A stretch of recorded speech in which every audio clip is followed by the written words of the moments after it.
had my attention drawn to the flashing lights down there whilst Shea was in the interview. Now what I can't see now, so let's go to the technology for this and see where the 18 is coming across the start-finish line. So whatever was ailing that car, Kyle Tilley has got it going again, and he's down into turn 1 there, Peter, staying down on the low side as the Tower car went around him, but that was perhaps just a wee drop. Or has he slowed again? No, actually, sorry. In fact, it was a DPI car going by him. I thought, oh, that's strange, because the DPI and the LMP2 look quite similar, especially in this light as well. No, I think Kyle Tilley back up and running again.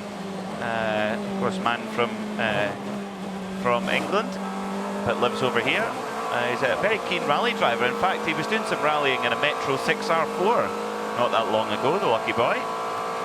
Original, or had the motor swapped out for a Rover V8? That was a very common, very common changeover in period. I remember a lot of clubman drivers doing that, because that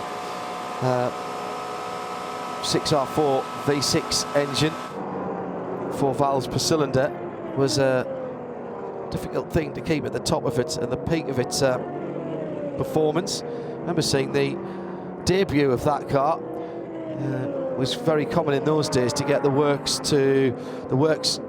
factories to come up and run as a 0 or a 00 car up in Kielder, my old stomping ground. And at one rally we had, I'm certain it was Tony Pond in the 6R4 and Malcolm Wilson in an RS200, both running outside of the rally as development runs for the new cars. Extraordinary when you think about it. And I've known Malcolm since those days. So when we're talking about M Sport earlier on and their potential foray into LMP2, Martin Haven and I spent a cracking evening with Malcolm and the family on the side of the stage at a Status Quo concert at Wembley Arena when Martin and I were doing the Race of Champions at Wembley Stadium. And I used to work with Rick Parfitt, young Rick Parfitt, and when we realised it was there, I gave him a ring. He said, yeah, meet you at the stage door. In we went. Now, just heading into turn 1 a moment ago, 2 Aston Martin Works drivers in 2 different cars. Darren Turner in the 27 Heart of Racing GTD Aston Martin, and Johnny Adam in the Magnus Racing number 44. Of course, they won Le Mans together back in 2017, but my word, the trust required. Darren Turner just snipping the nose off of Johnny Adam, but obviously Johnny able to trust Darren to pull such a move off. That was so tight there as well, but drivers of their caliber able to, a bit like fighter pilots, able to fly at such close quarters at the speeds that they do. It will never cease to amaze me. It's the trust, isn't it? It's the trust that the other guy knows what you're doing. And this is where spotters play such a big part. Some drivers I know, particularly in a place like this, they don't like the spotters talking to them too much. But what they do want to know is who is in the car they're about to pass, particularly if it's a Pro-Am class. You know, is it that dodgy bloke Hindhoff who never looks in his mirrors?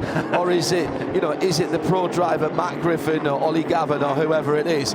Because you want to know that before you make a commitment to go for a gap that might all of a sudden close because the poor driver like me is using all of his mental capacity just to remember what gear he's meant to be in and where his turning point is. Now we have a change for the lead in DPI. At the start of that pit stop cycle, the number 60 Meyershank Racing Acura was leading by 3 or 4 seconds, and it's flipped around. The Wayne Taylor Racing crew have got that number 10 car back on the go again with Ricky Taylor. Of course, they did do a driver change at Meyershank, so that might have been. Shouldn't have made a difference, no, though, it shouldn't have done. They got it done in time. No, I know. It's the fuel is the determining factor, isn't it? But it's 5.7 seconds is the difference that Ricky Taylor leads from Elio Castroneves. So maybe Elio just taking a little minute to get up to speed.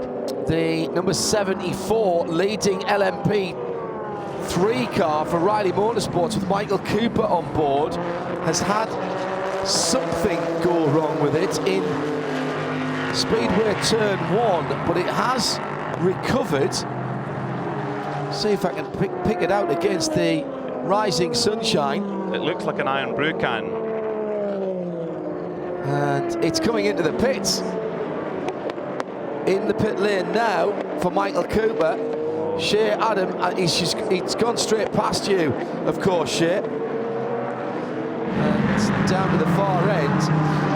Well, that's on time-ish. Let's see. Actually, no, it's not. It's about 10 laps early. Those cars can do around about 30, 31 laps, can't they? And that's 24 laps, Shea.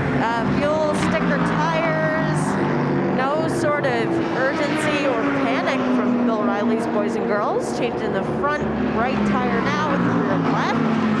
It's all very standard quo so far. Let's see, fuel nozzle still attached. Yep, so it's not a shorter stop, I should say. This is a full fuel stop, and there goes Michael. I'll ask Bill.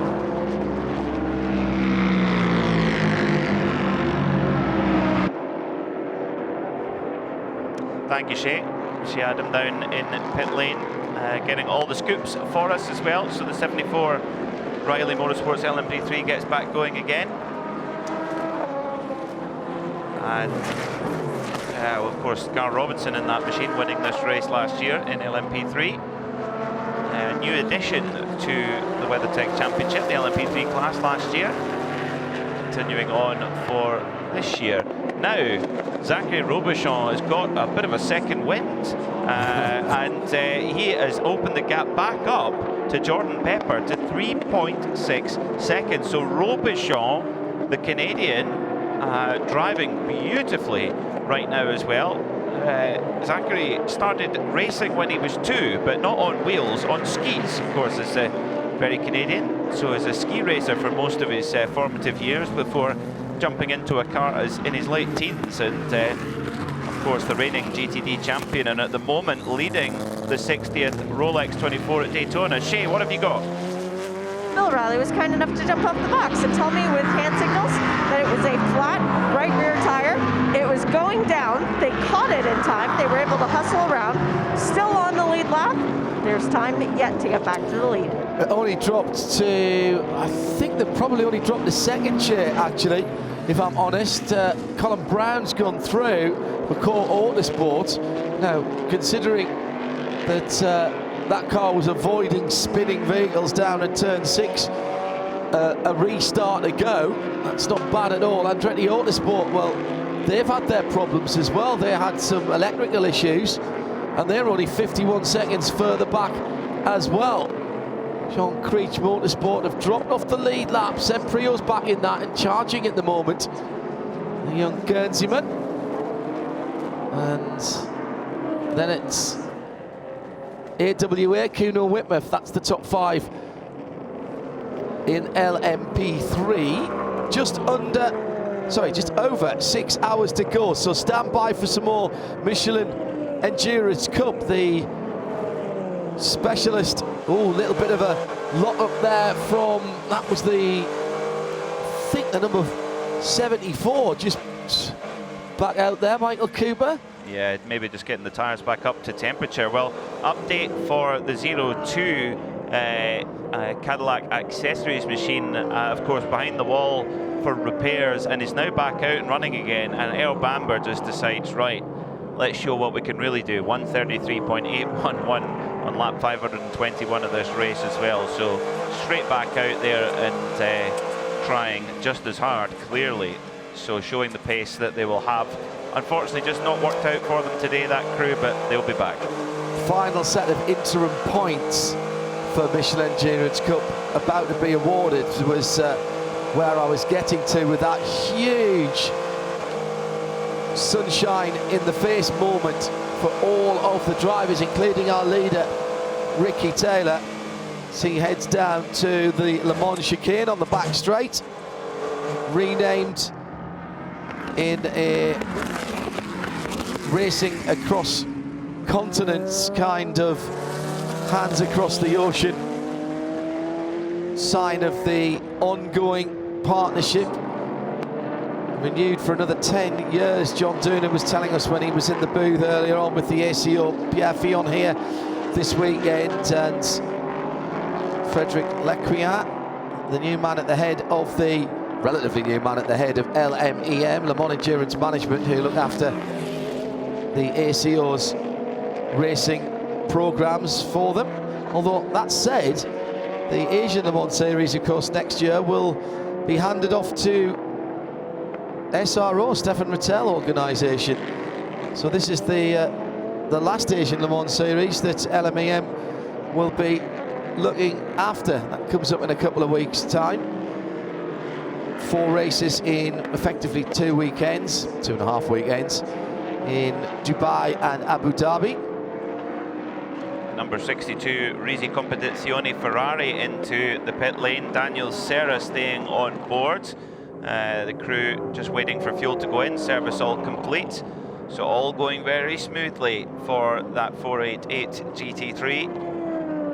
Big. Still a good looking car, that, isn't it, it's a gorgeous car, yeah. It's a really, really special I have to say, if I was pressed, it would be a front engine Ferrari for me, probably a 550. I'd take a 575 at a push, but I always thought the 550 was nicer. I had the great honour and privilege of driving one of those at Croft when the 360 was being launched, and the customers brought their cars down, and one of the customers said that I could have a go in his, and instantly fell in love with that, with the click, click, click on the aluminium gate. Something you also got on the early Audi R8s as well. There's another car that I think criminally underrated. Still looks good now. That has become a really classic body shape for Audi, in the same way as, all right, not the same amount of history, I know, but 911 and the iterations of that car. Early 4.2 manual R8, that would be all right, wouldn't it? That would suit you. Yeah, I think it would. Maybe a 5.10 V10 manual at a push. I think I just like the sound of the V8 earlier. It'd have to be the V10 for me, but. Let's go down into the pit lane. Shea Adam. Zachary Robichon is out of the Wright Motorsports Porsche. Finally, a Canadian getting out of the car, so I can talk to them. It's Richie Leitz taking over from Zach, so IMSA champion handing over to an ALMS IMSA champion. That's pretty cool. Fuel and 4 new Michelin tires for Richie. Oh, they're spoiling it. Windshield tear off. They're not even bothering trying to clean off the windshield, just starting anew. That tells you how low the sun is this morning, going in through the infield and into the Le Mans chicane. The car has refired. We are waiting on the fueling away. I step out of the way as well. Richie gets heats in the rears, but those fronts are going to be sketchy because they had big Michelin stickers on them. I'm told by Wickerbill it is the original engine in Kyle Tilley's 6R4. So excellent, kept it stock. You know, you could give them away at the time. The Clubman version, and there was a Clubman version and an international version. The Clubman version, they sat around for ages. Some of them were converted to road use. And I have a memory, and I don't know if Simon Morris is listening or anybody from our old days at Autosport together. And by the way, massively mourning the loss of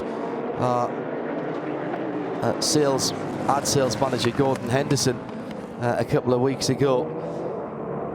They were all together at Teddington Autosport. I have a remembrance of Haymarket, one of the Haymarket magazines, giving away a 6R4. And Simon Morris, we'd had it in a lock-up for ages, and Simon Morris, I think, drove it out of there to do the presentation on the road through a sleepy Teddington on a weekend. And can you imagine giving away, right? You know, that was a WRC car of its day. Yeah. Oh, by the way, we've got a Ford Puma. Puma. Yeah. Puma Rally 1. There you go. You're the winner. But you could have offered them 30 bob and a ham sandwich, and they would have sold you one in those days. They had them stacked up. Yeah, absolutely. Remember who? Let's go to Shea. She's got Zachary Robichon out of that Wright Motorsport Porsche. Well, Zach, it's a pretty big honor to get the sunrise stint with any team. It's an even bigger honor when you get to do it and you bring the car in with the number 1 on the door. How was it? Yeah, I mean, it was The car was fantastic. Obviously, it was super interesting for me the first time doing this kind of night to daytime, how much the car changed. Took me a few laps more than I would have liked to adapt to it, but no, it was a great stint. Actually, it was fun to have Lawrence in the car ahead of me and the FAF car behind. It was like a little family reunion. Now, I was tasked with trying to find a Canadian, so you're the first one I found to ask. Do you think there's any advantage in your day-to-day life currently involves, well, driving on icy streets every now and then? You got on the racetrack, it's kind of similar, isn't it? Yeah, I mean, I'm pretty sure this is more slippery than a foot of snow, if I'm being honest with you. But it definitely helps. You know, it's just a question of being comfortable with the car moving around. And the other thing, too, is all these guys are frozen, and it's really not that cold. Yeah, it's true. It's not that cold. I mean, I'm only in 7 layers. It's fine. Yeah, in terms of what you're going to do now, is the plan to get you back in the car before the end of the race? Do you need a break? I don't know what the plan is. Originally, yes, but then obviously with the cautions and stuff, everything's kind of been set back a little bit. So, yeah, I'll have a quick drink and figure out what the guys, what they want to do. Great job and good luck. Thank you. Meantime, Shea, first of all, I can't believe you saying, oh yeah, it's not that cold. The person who complains about being cold at Le Mans when it's 25 Celsius. Well, and the other Canadian team is in, the FAF are in down the pit lane, so you'll be able to grab another one. Oh, okay. Well, I'll have to walk down that way too. Yeah, it's not that cold. The secret is layers, and I've learned that living in Utah. And I am wearing 7 upper layers and 3 lower ones. So yeah, not too bad. FAF pit stop is just done as I walk around the edge of the pit wall. It is now Matt Campbell behind the wheel of that one, and Aussie, who will be freezing in these conditions. Well, he's lived in Germany enough that I'm sure he'll be getting used to it by now. He's such a super driver, is Matt. Interesting, it's great to hear from Zach Robichon there as well. I was asking him if he felt a bit strange not driving for his familiar FAF team, and he said he has been by the team truck to raid their catering, which of course has Canadian delights there as well.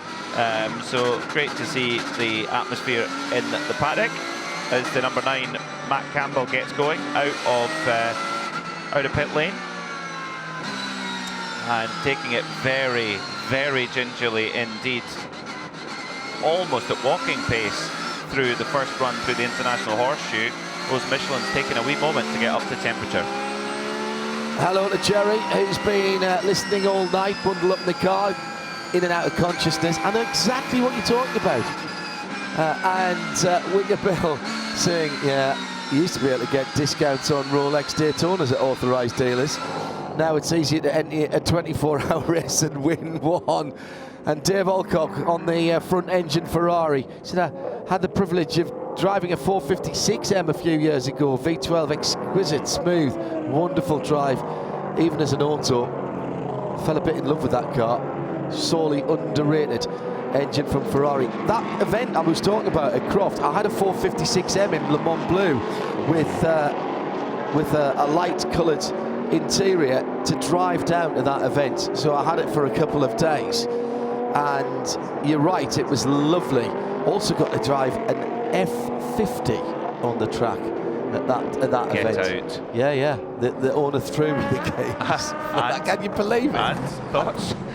I know, it was absolutely crackers. We were doing the launch of the 360. There was one 360 that was being shown, and the dealer group, which was, you'll remember these guys, Reg Vardy.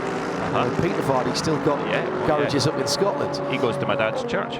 Does he really? Yeah. Very instrumental in bringing Billy Graham to the UK. We had a big meeting at the old Roker Park in Sunderland where my dad was the police liaison for that. And we broadcasted for hospital radio from our TV, from our radio booth at the ground. However, I digress, and we had the Ferrari customers were encouraged to bring their own cars and do some fast laps. And as I had a competition license in those days, we were helping them out, showing them, still have of course, still showing them the lines. So there was an eclectic mix of Ferraris and people who didn't mind throwing you the keys. The guy who threw me the keys to the F50 actually just threw me the keys and walked away and said, I'm going for a sandwich, take it out, tell me what you think. Wow. That's a very Nick Mason thing to do. It wasn't Nick Mason, was it? I mean, no, he's it wasn't. Most incredible thing. The F40 that I drove on the same day, you might as well have had a light switch for a throttle pedal, because it was everything or nothing. That was incredible. But the F50 was such a beautifully balanced machine. Well, I've got some photographs of that. Gary Dodds, he was a great photographer in the early ALMS days, and pioneered the use of digital technology in motor racing. One of, if not the first, to take pictures over here on the digital format. Problem on the Le Mans chicane, and it's one of the Duquesnes. It is the number 26 Mulnet car in 6th position in the class. So out of that big top 5 in LMP3, they've dropped off the pace a little bit. The two Mulnet cars have had all kinds of problems. That was an outlap for CR Cruz in that car, and once again caught out, I would think, Peter, by cold tyres, possibly with sun in eyes at the same time, but a little bit of expensive grass cutting there, and continues on hoping that, sure, he was hoping against hope that the TV cameras hadn't caught that. Oh, he could have denied it. Yeah, you always do. And well, there you go. The front splitter of Duquesne is very good for keeping your grass in good order as well. Speaking of front-engined Ferraris, and I doubt I'm going to get a shot. My fiancée Lucy, her stepbrother, is about to get an F12, and I definitely will not be getting a shot of that. Maybe a passenger ride, possibly, but looking forward to seeing that when it arrives. You need to work on your throttle application in automatics, I've been told. Has Joe been grassing me up, has he? Yeah, always. I drive him around all week and he thanks me with that.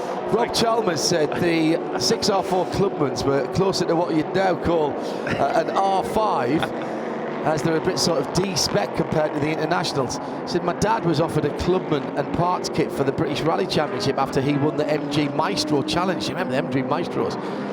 Turned it down for the ex-McRae Pro Drive International 6R4, and then the deal fell through. It always does. Oh, there's a story. That's a great story, Rob. Thank you very much. At IMSA Radio. Now, coming up to 8 o'clock in the morning, Peter, and this will be another one of those things to tick off. We've gone through the 6-hour mark, so the final interim points for Michelin Endurance Challenge have been awarded, and now it's the end, of course. The final points to be awarded later on. Ricky Taylor leads by 4.8 seconds to Elio Castroneves, 36.1 to 35.6. So Elio's starting to try and trim that lead back just a little bit. Well, absolutely, and we've only got a Watkins 6 hours of the Glen sailing to go. 6 hours of the Glen, 6 hours of the Glen. So, well, we have been having lots of hot dogs, so that's apt as well. But it's interesting, just as Matt Campbell gets those tyres up to working temperatures, a lot of the teams saying it could take 2 or 3 laps, particularly with the prototypes, to get them up to temperature. But Matt Campbell's dropped back to 3rd in GTD Pro with the 62 Risi Competizione Ferrari. Daniel Serra going to 2nd, but Patrick Pilet 12.5 seconds to the good in GTD Pro. And in the context of GTD Pro, that's well, we said that, what was it, 3 seconds was a fortnight, so well, 12 seconds is a couple of months in GTD Pro context. That's a big gap, so KCMG will be praying that it stays green and they can keep that boogie going. I think this has been a stunning outing for KCMG. Oh, yeah. They might not be as well known as some of the other teams. Got a problem for the Lamborghini number 42. This is the all-white car, and that was Benja Haytes that got into that car for the NTE machine. And was that his outlap? And where did he run wide there, Peter? Was that coming out of the pits? Well, it was around the tyre stacks that splits the so turn 1 and turn 6. Yeah, I think that's a fair assumption. When did that happen? That happened. Yeah, that was his first flying lap then. So he's just come to the end of his first flying lap, maybe just outbraked himself into turn 1. It is continuing slowly from there. We'll see if we can pick him up so difficult at the moment looking across the track towards the infield section. Fine when they go down to the west end, but anything straight across, and then also at this time of day with the sun so low, you get the reflection from Lake Lloyd, which also at this height plays a part. I'm sort of hiding behind the monitor at the moment and using that as a sunscreen. While we're on the subject of rally cars, and it's relevant to the driver of the 16 Wright Motorsport Porsche, Richard Leitz is a huge rally fan. In fact, he's a frustrated rally driver underneath his Porsche factory suit. He's got a great collection of rally cars. He bought a Mark II Escort from Gwyndaf Evans that was built by Phil Mills. It's a left front puncture on that NTA Lamborghini. That's why he's going slowly. Very, very good piece of driving. Now, as I say, he's just got in that car, so is this hitting the curbs again on tyres that aren't up not just to temperature, but more importantly to pressure, starting to damage the left front wheel guard on that Lamborghini. That's such a shame for that crew taking part here. Benja Heights, the young Chilean, 22-year-old Chilean, who has a Staffordshire Bull Terrier called Mika, named after Mika Hakkinen. And of course, Marcus Paltala, the 44-year-old Finn, is in this driver lineup as well. And apparently Marcus said to me, he says, I beat your dog back in karting. Yeah, he did as well. Yeah, that was just, I think that's gone under braking as he's come down to turn one, and actually that's a pretty decent save by Benja. In fact, no, beyond that, it's a very good save. In fact, he could have gone sailing on, he could have over-braked, locked it up, spun it. He's possibly just... I remember Stuart Hall telling me many years ago, we were doing a 24-hour race, talked about a 24-hour race at Silverstone, and I said, how fast do you have to go, or how slowly do you have to go when you've got a flat tyre? He said, no matter how slow you think you're going, it's still too fast, which I thought was very interesting. Fortunately, there's a lot of apron here at Daytona International Speedway, but and that's not using it. I mean, it's very clever. But that's not going to get any better. No. It's already started to take off the front bodywork, and again, drivers being warned by their engineer as you go out. New tyres.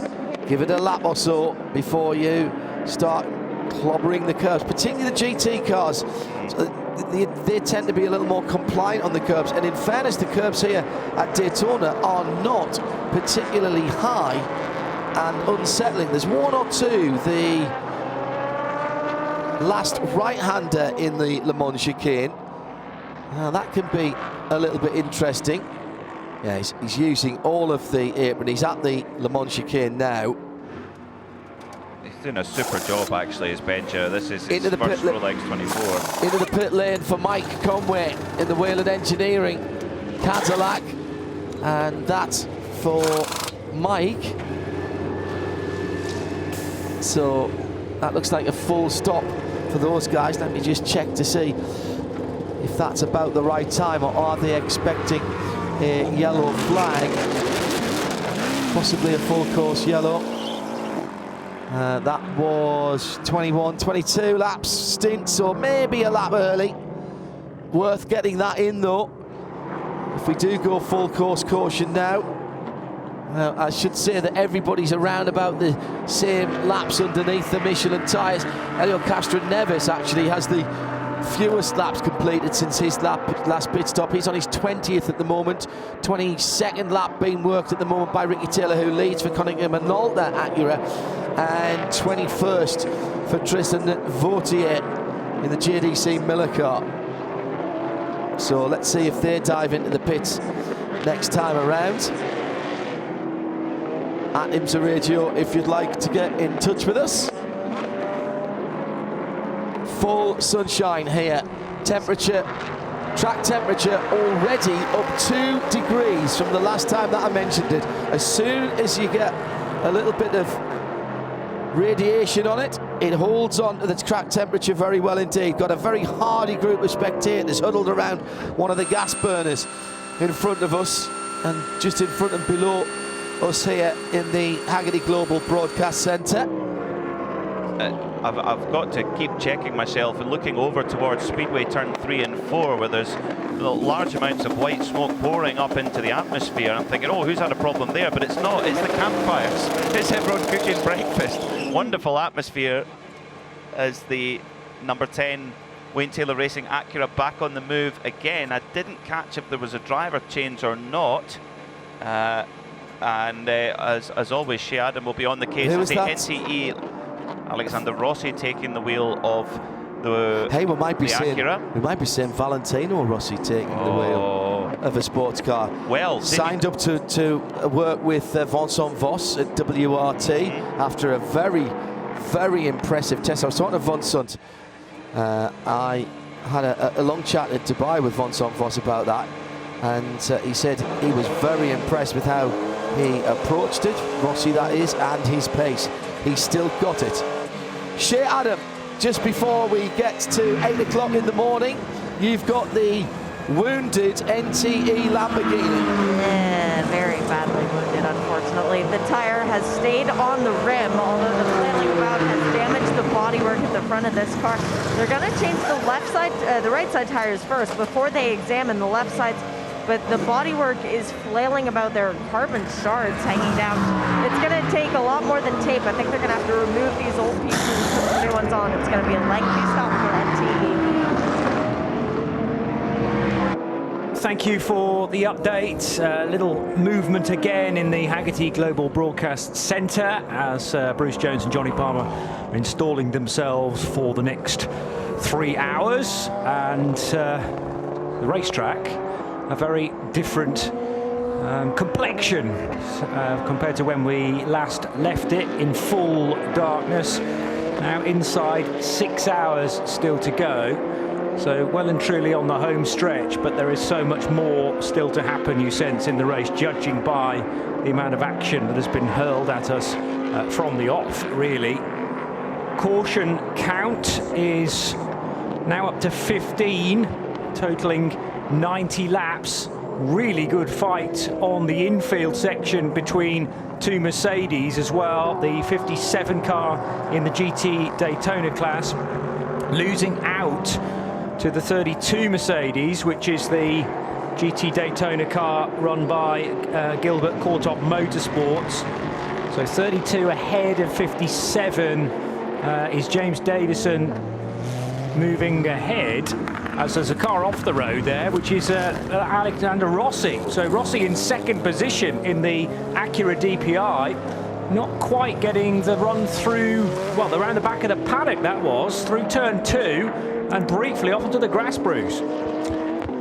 We've talked, Johnny, many a time about how just 24 hours does provide you with 24 hours in which to make small slip-ups, but under a bit of pressure there. And one of those, he got away with it, but going on the grass, you never know if you're going to pick up a flat tyre as a result of that. But the moment was saved. United Autosports Orica is just tucked in behind. But again, as through the night, those 13 and a bit hours of darkness, we were sort of praying for a bit of light, not just to see the cars by in all their beauty, but sometimes it comes with low sun in the morning, and maybe that was a moment there. I have to work out the aspects as you go between turns 2 and 3, but it was a strange one there for the number 10 car bouncing across the grass, but I'm sure Wayne Taylor rather more relieved now to see it back on terra firma on the black stuff.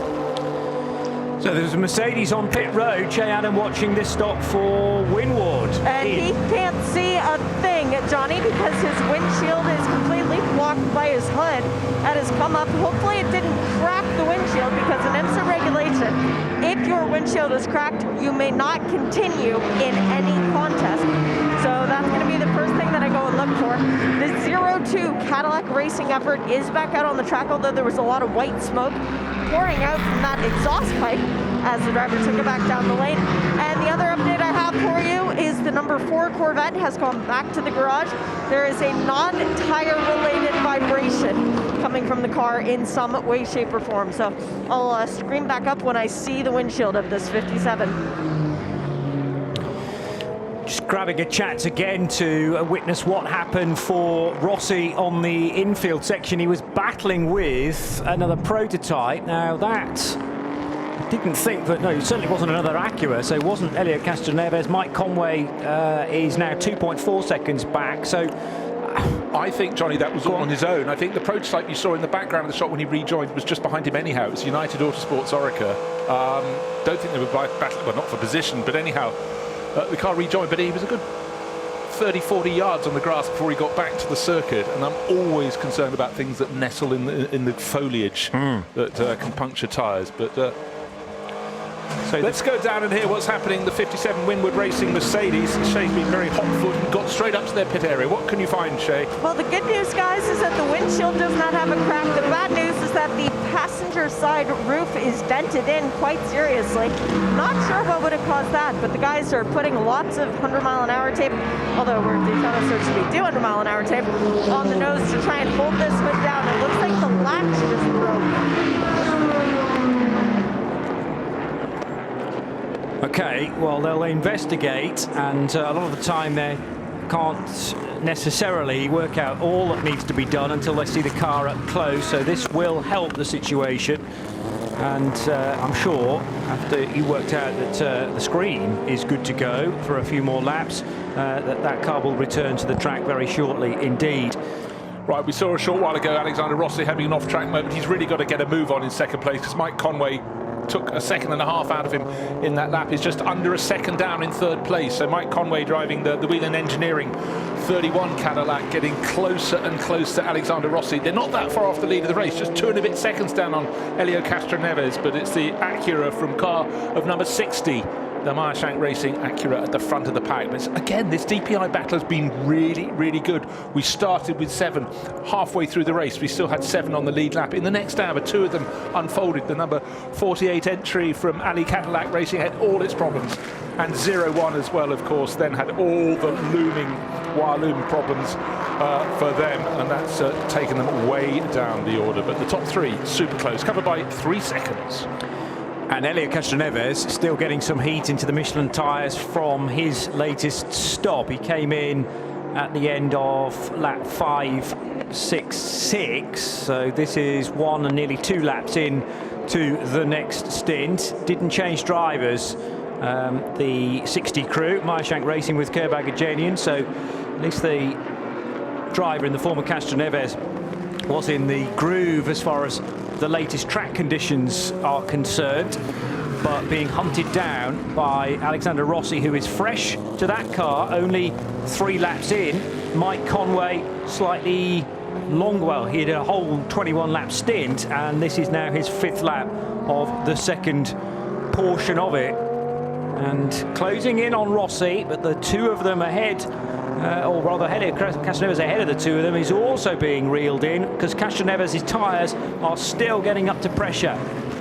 And the other one we've got to watch is the driver of the car in 4th place. It's Bath's very own Richard Westbrook, and he's lapping 2 to 3 seconds faster than any of those top 3 cars, so he's really, really flying for JDC Motorsport. It's been a Cadillac that's shown fantastic pace through the night. The night has gone. What amazing sunrise shots we had over the circuit. And what really intrigued me, Johnny, was hearing towards the end of that commentary stint how John was saying the track's gone up another 2 degrees. I only just mentioned it. It's really rising super fast, and we cannot stress too much how difficult it was in the night. And I think it was explained best, I'm trying to think who said this, I think it was Elton Julian from Dragon Speed, saying it's actually as much as 10 laps until you can feel comfortable with your tyres. We saw all sorts of drivers having moments, drivers you didn't expect to, but the track was either at freezing or a fraction below. It's an astonishingly difficult situation for drivers to negotiate, and they're not accustomed to it in prototypes, not even particularly in GT cars, being sub-zero. Made it pretty entertaining, mind. Been superb. I think it was a pretty frank conversation that Joe was having with Jules Gounon, actually, who made the comment about the 10 laps. And sure. Yeah, Jules... yeah, the comment from Elton Julian was it looks like driving in the rain. Yeah, for the 2 laps, the track is driving, it feels like you're driving in the wet. But, I mean, that really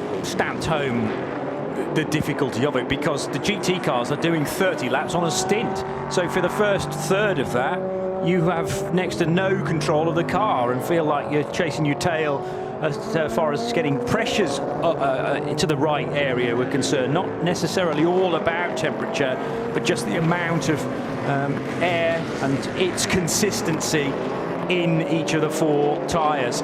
Little bit wide there for the Era Motorsport LMP2 car. That provided the way through for Mike Conway in the 31. And the 31 then still running in third, Alexander Rossi in second, and the lead is with Elio Castroneves as we go to Andrew Marriott, who is in the pit lane. Yeah, so nice and bright this morning. Yeah, I'm down at the 42 car, the NTE Lamborghini, and obviously they're pretty dispirited down here. The left front wing is missing. They're just checking the bodywork, see if they can run without that bit of wing.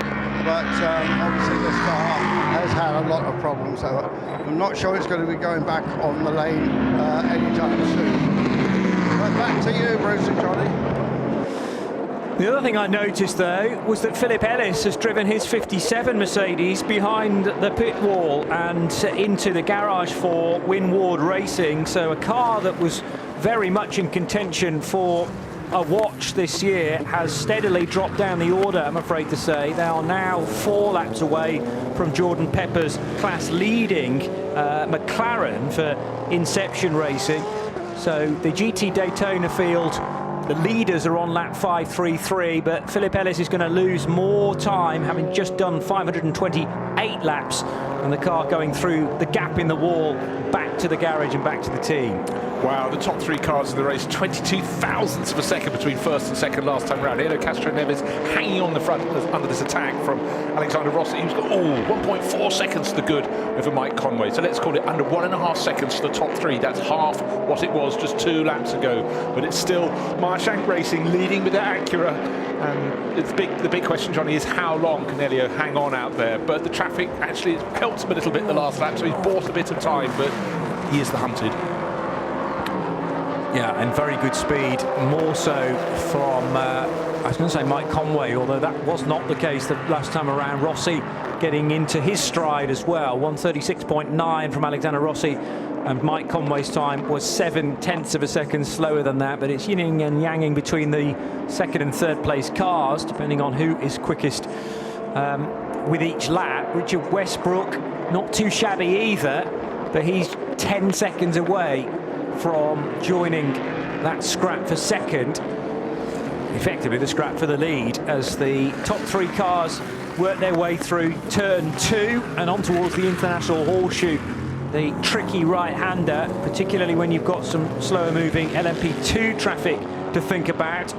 And Castroneves beat that into the International Horseshoe, whereas Rossi needed to just cut into line and wait for the chance to get through on the exit, which he's now done. Question of whether to go high or low, though, every single time into the Western Horseshoe. And again, Elio Castroneves chose the right thing to do there, whereas it's not Rossi being indecisive, it's purely where he's finding this LMP2 traffic, Bruce. Yeah, totally. We saw that as evening turned to fall of night yesterday, about how you gamble. You think, I'll go down the inside line, they'll be on the outside, that's fine. And then the car in front, particularly into turn 1, changes its mind, and we saw Richard Westbrook, I seem to remember, losing the lead. Philip Albuquerque went to the outside, and who was in behind? Kevin Magnussen. So suddenly, what was the lead became second, became third. Just guessing wrong. Now, someone who's moving super fast up and down the pit lane is our very own Andrew Marriott. Andrew, kick it off. Yeah, I got Tom down here in Inception Racing. Tom, wow, pretty good at the moment. Yeah, it's all going really well. Everyone's really happy. Yes, really looking forward to the last few hours as the sun comes up here. Tom, when I first met you, you were basically an intern working on the Johnny Molan's car, Ferrari. You've come a long way since then. Yeah, the progress has been great. It's been good to climb up the ladder in the motorsport world and visit different teams and work my way up the different cars and classes. It's great to be here in America.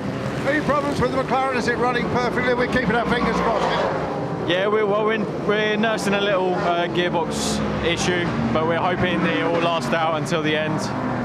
All looking okay at the moment. Got Jordan Pepper in the car at the moment, Tom?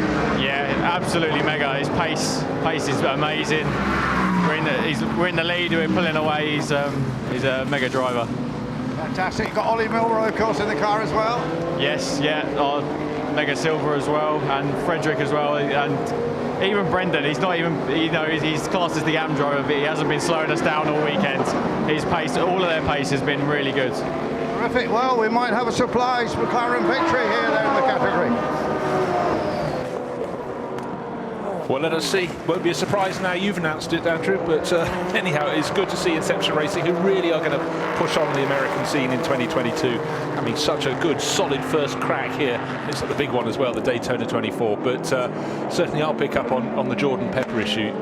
I've been, whenever, sometimes when you go to a circuit, you get to see a driver in far more detail than you're just in the commentary box, if you get a chance to get down on the corner. And I did that at Kyalami a few years ago with Jordan Pepper. Okay, home ground. All his racing career pretty much has been done in Europe, but I was deeply impressed, and I can understand fully why Inception Racing have been very excited to have him on board. There they are, leading the class.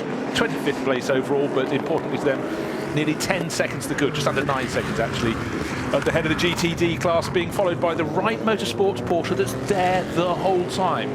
That's in second place in class with Richard Leitz at the wheel. Yes, that Richard Leitz, Mr. Porsche, Richard Leitz. So they won't be losing out in traffic with him.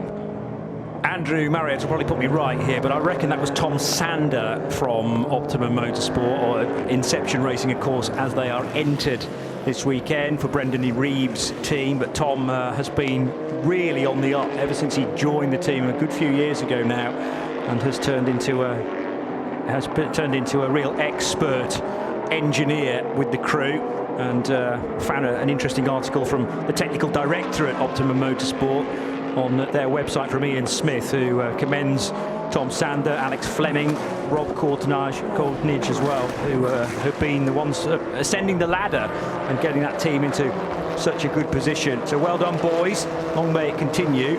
Let's see how they get on after another 5.5 hours. Will they still be in the mixture? 1.8 seconds the lead for Elio Castroneves. Again, a question of him weathering the storm, because Alex Rossi got it down to well within half a second, and it's now almost quadrupled since we last mentioned that, on to lap 574. And Castroneves, he's building this advantage again through his decisions in the traffic. And not to say, as once more, that Rossi and Conway's decisions are particularly shabby, but it's a mixture of luck and also knowing where to take the risks. I think, the kind of percentage moves that Castroneves has been so good at through the years. Well, entirely so. There is the other element that it's also a question of we might have a slightly artificial picture. The times that we're watching when the cars are on camera might just work very much his way, but he could then suddenly have that sort of the opposite side, opposite face of the coin. But he certainly works it very well indeed. It's come down a little bit, 0.2 of a second, have been clawed back by Alexander Rossi, but it's still Marshank Racing. Car number 60, Elio Castroneves, who's he's not in the swan song of his career. He's just never got his foot off the throttle. He's just, and last year, of course, for him was fabulous with that further Indy 500 win. But he is working the traffic absolutely beautifully. But a few moments ago, he had to be massively on the defensive through the tri-oval. Two Acuras going at it hammer and tong, and a little bit of weaving there from Elio Castroneves was necessary to fend off Alexander Rossi, who I'm sure probably wasn't too happy about that. Forced Rossi to the outside line as they whipped across the stripe, and then really guiding Rossi to the more awkward approach to turn one, which he couldn't do anything with, i.e. the outside line. And since then, that gap has opened up. Well, you're not going to open the door on the inside, say, after you, Claude, or in your case, Alexander. But yeah, a little bit interesting in there. But really the exciting times for me, it's not, traffic does sort of give this ebb and flow, but it's when they've just got no traffic around them, and you can see the difference in their approach. It's also the life they've got left in their tyres. We've been banging on about tyres mainly through the night because they were so cold they couldn't get any grip, but now with rising temperatures it's a different equation. And we did also spot, I know of course 60 and 10 are both Acuras, but through the night the difference around the track between the Acuras that were brilliant on the infield corners and seemed to have loads of traction, and as soon as it got out onto the banking the speeds went up. The Cadillacs definitely had the legs. So lap after lap, coming over the start-finish line, you'd see the likes of Philippe Albuquerque, etc., going around the outside. Can they make the move? Brilliant. I love it when you've got two cars of a similar lap time, but different ways of delivering it.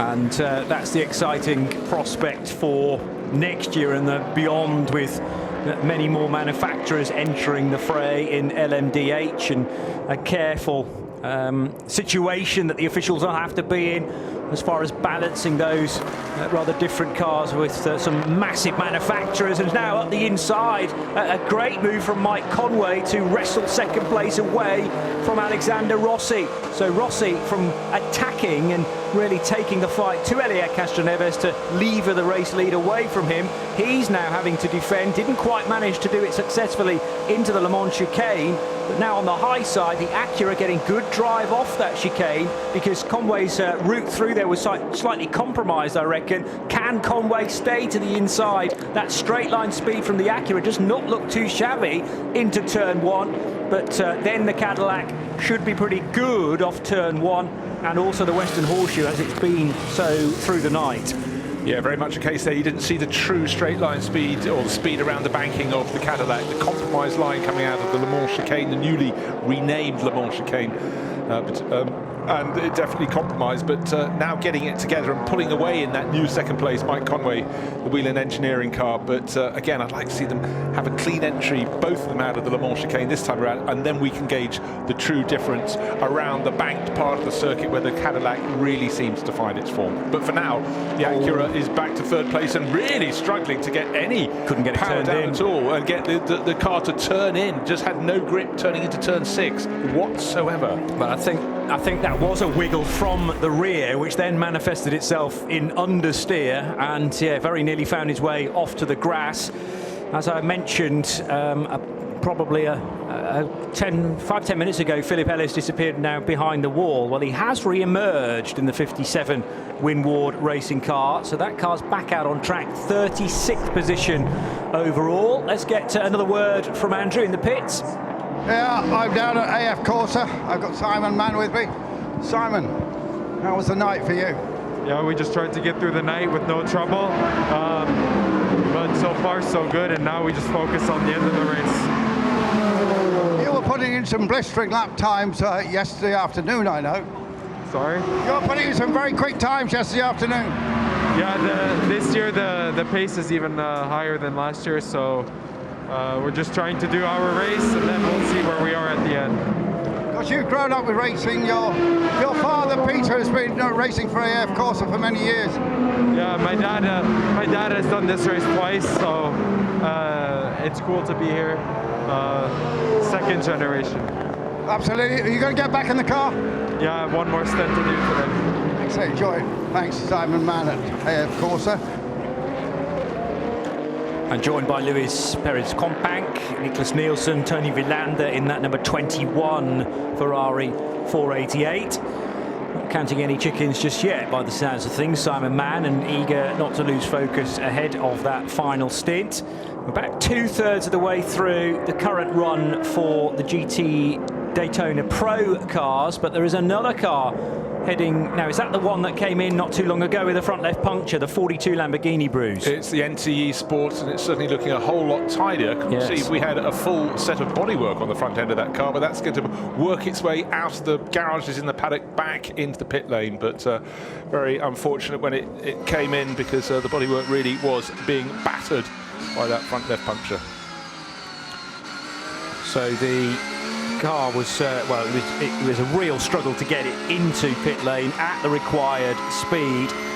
Not entirely sure what caused that puncture. It's more unusual to have a front tyre go on a rear-wheel drive GT car and a front left as well. So that suggests maybe it's picked up some debris or hammered the curbs a little bit too hard during the stint to cause that puncture, rather than it being general tyre wear. But back to the front, and 12 laps in for Elio Castroneves. Mike Conway now having squeezed into second place. Mike's car is like to be a tad lighter than Elio's, bearing in mind it was fueled 3 laps before the Brazilians, and the average lap speed slightly favouring the Brit then across his 15 laps, but only by 1/10 of a second. That will accumulate nicely, therefore gaining 1.5 seconds over this stint on the race leader, and even more so now he's in front of Alexander Rossi, because Rossi's time not in the 135s on average. He's about a second slower, in fact, than the leading car of Elio Castroneves. We'll go back to Andrew Marriott, because you've managed to find a certain former World Touring Car champion and a bit of a maestro around this place as well, Andy Priaulx. Yeah, Andy's with me here and bringing me some concerning news about your son, Seb. Yeah, he's had a tough night. He appears to have like a neurovirus or a poisoning of some sort. So he's been quite ill all night. He's fighting really hard. Driving the 3 stints just late into the evening, he was ill the whole way through, but carried on. And again today, he's just not himself, but he's doing some good laps and fighting hard. Of course, he's been leading LMP3 for a while, but not at the moment. Been leading LMP3 for a while, but not at the moment. But it's still a battle out there. Yeah, it's a little bit. We're out of sync a little bit, and we're in it.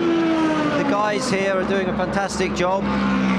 We've got 4 great drivers, 3 really good, guys like Barbosa, and the 2 youngsters are flying. So it's a strong team, and the team are doing a great job. Pit stops, everything running well. So just got to stay up there and keep pushing. Andy, how is it for you watching rather than racing? Oh, it's really nice to watch the young guys come through, and obviously I'd love to be driving, but I'm really happy where I have been with my career and enjoying watching Seb come through, and still working hard with Multimatic, doing lots of driving and development, so I'm still getting my time in the cockpit. You think you'll be racing and might be terrorising some historic boys soon? Absolutely. Definitely be doing Goodwood again, and you never know with Larry Holt, there's always a chance to race something, so just trying to keep focused on Seb and work hard away from the track. Yeah, congratulations, he's doing a fantastic job, and I interviewed him earlier. Just like you, Andy, he's so eloquent. Thank you. I'm really proud of him today, because he's not well, he's been very ill, but he's driven with a lot of determination. Excellent, thanks very much.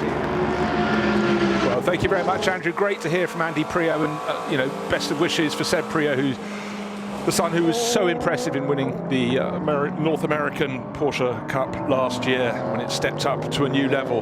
But the racing at the front of this field really is at a new level. Elio Castroneves and Mike Conway were side by side, either side and around the FAF Motorsport Porsche just at that end of that interview. I almost wanted to cut in, the racing was so good there, but great to hear that interview from Andy Priaulx. But still the lead stays with Elio Castroneves, but he has been hunted down. There was 23 thousandths of a second. It was his margin. That was all over Mike Conway as they headed down to turn 1. Elio's still in front, but Mike Conway's got the speed. And Alexander Rossi's really fallen off their tail, overtaken about 3 or 4 laps, but he's 5 and a bit seconds down on that second place now. And Richard Westbrook is edging closer. And let's go down to Andrew, who's absolutely prodigious. He's now got Earl Bamber, if I heard rightly. Oh, Farnbacker, sorry. No, not down that end yet. We've got Mario Farnbacker here in the Acura, the only GT Acura. How's the night been for you? Quite difficult. We struggle with a lot of understeer. Our jacks broke, so we need to double stint every time our tires. Because we would have lost so much time changing tires. So we use our jack lift to change the tire. Old-fashioned way. Yeah, similar to NASCAR, but it's a big disadvantage compared to the other guys right now for us.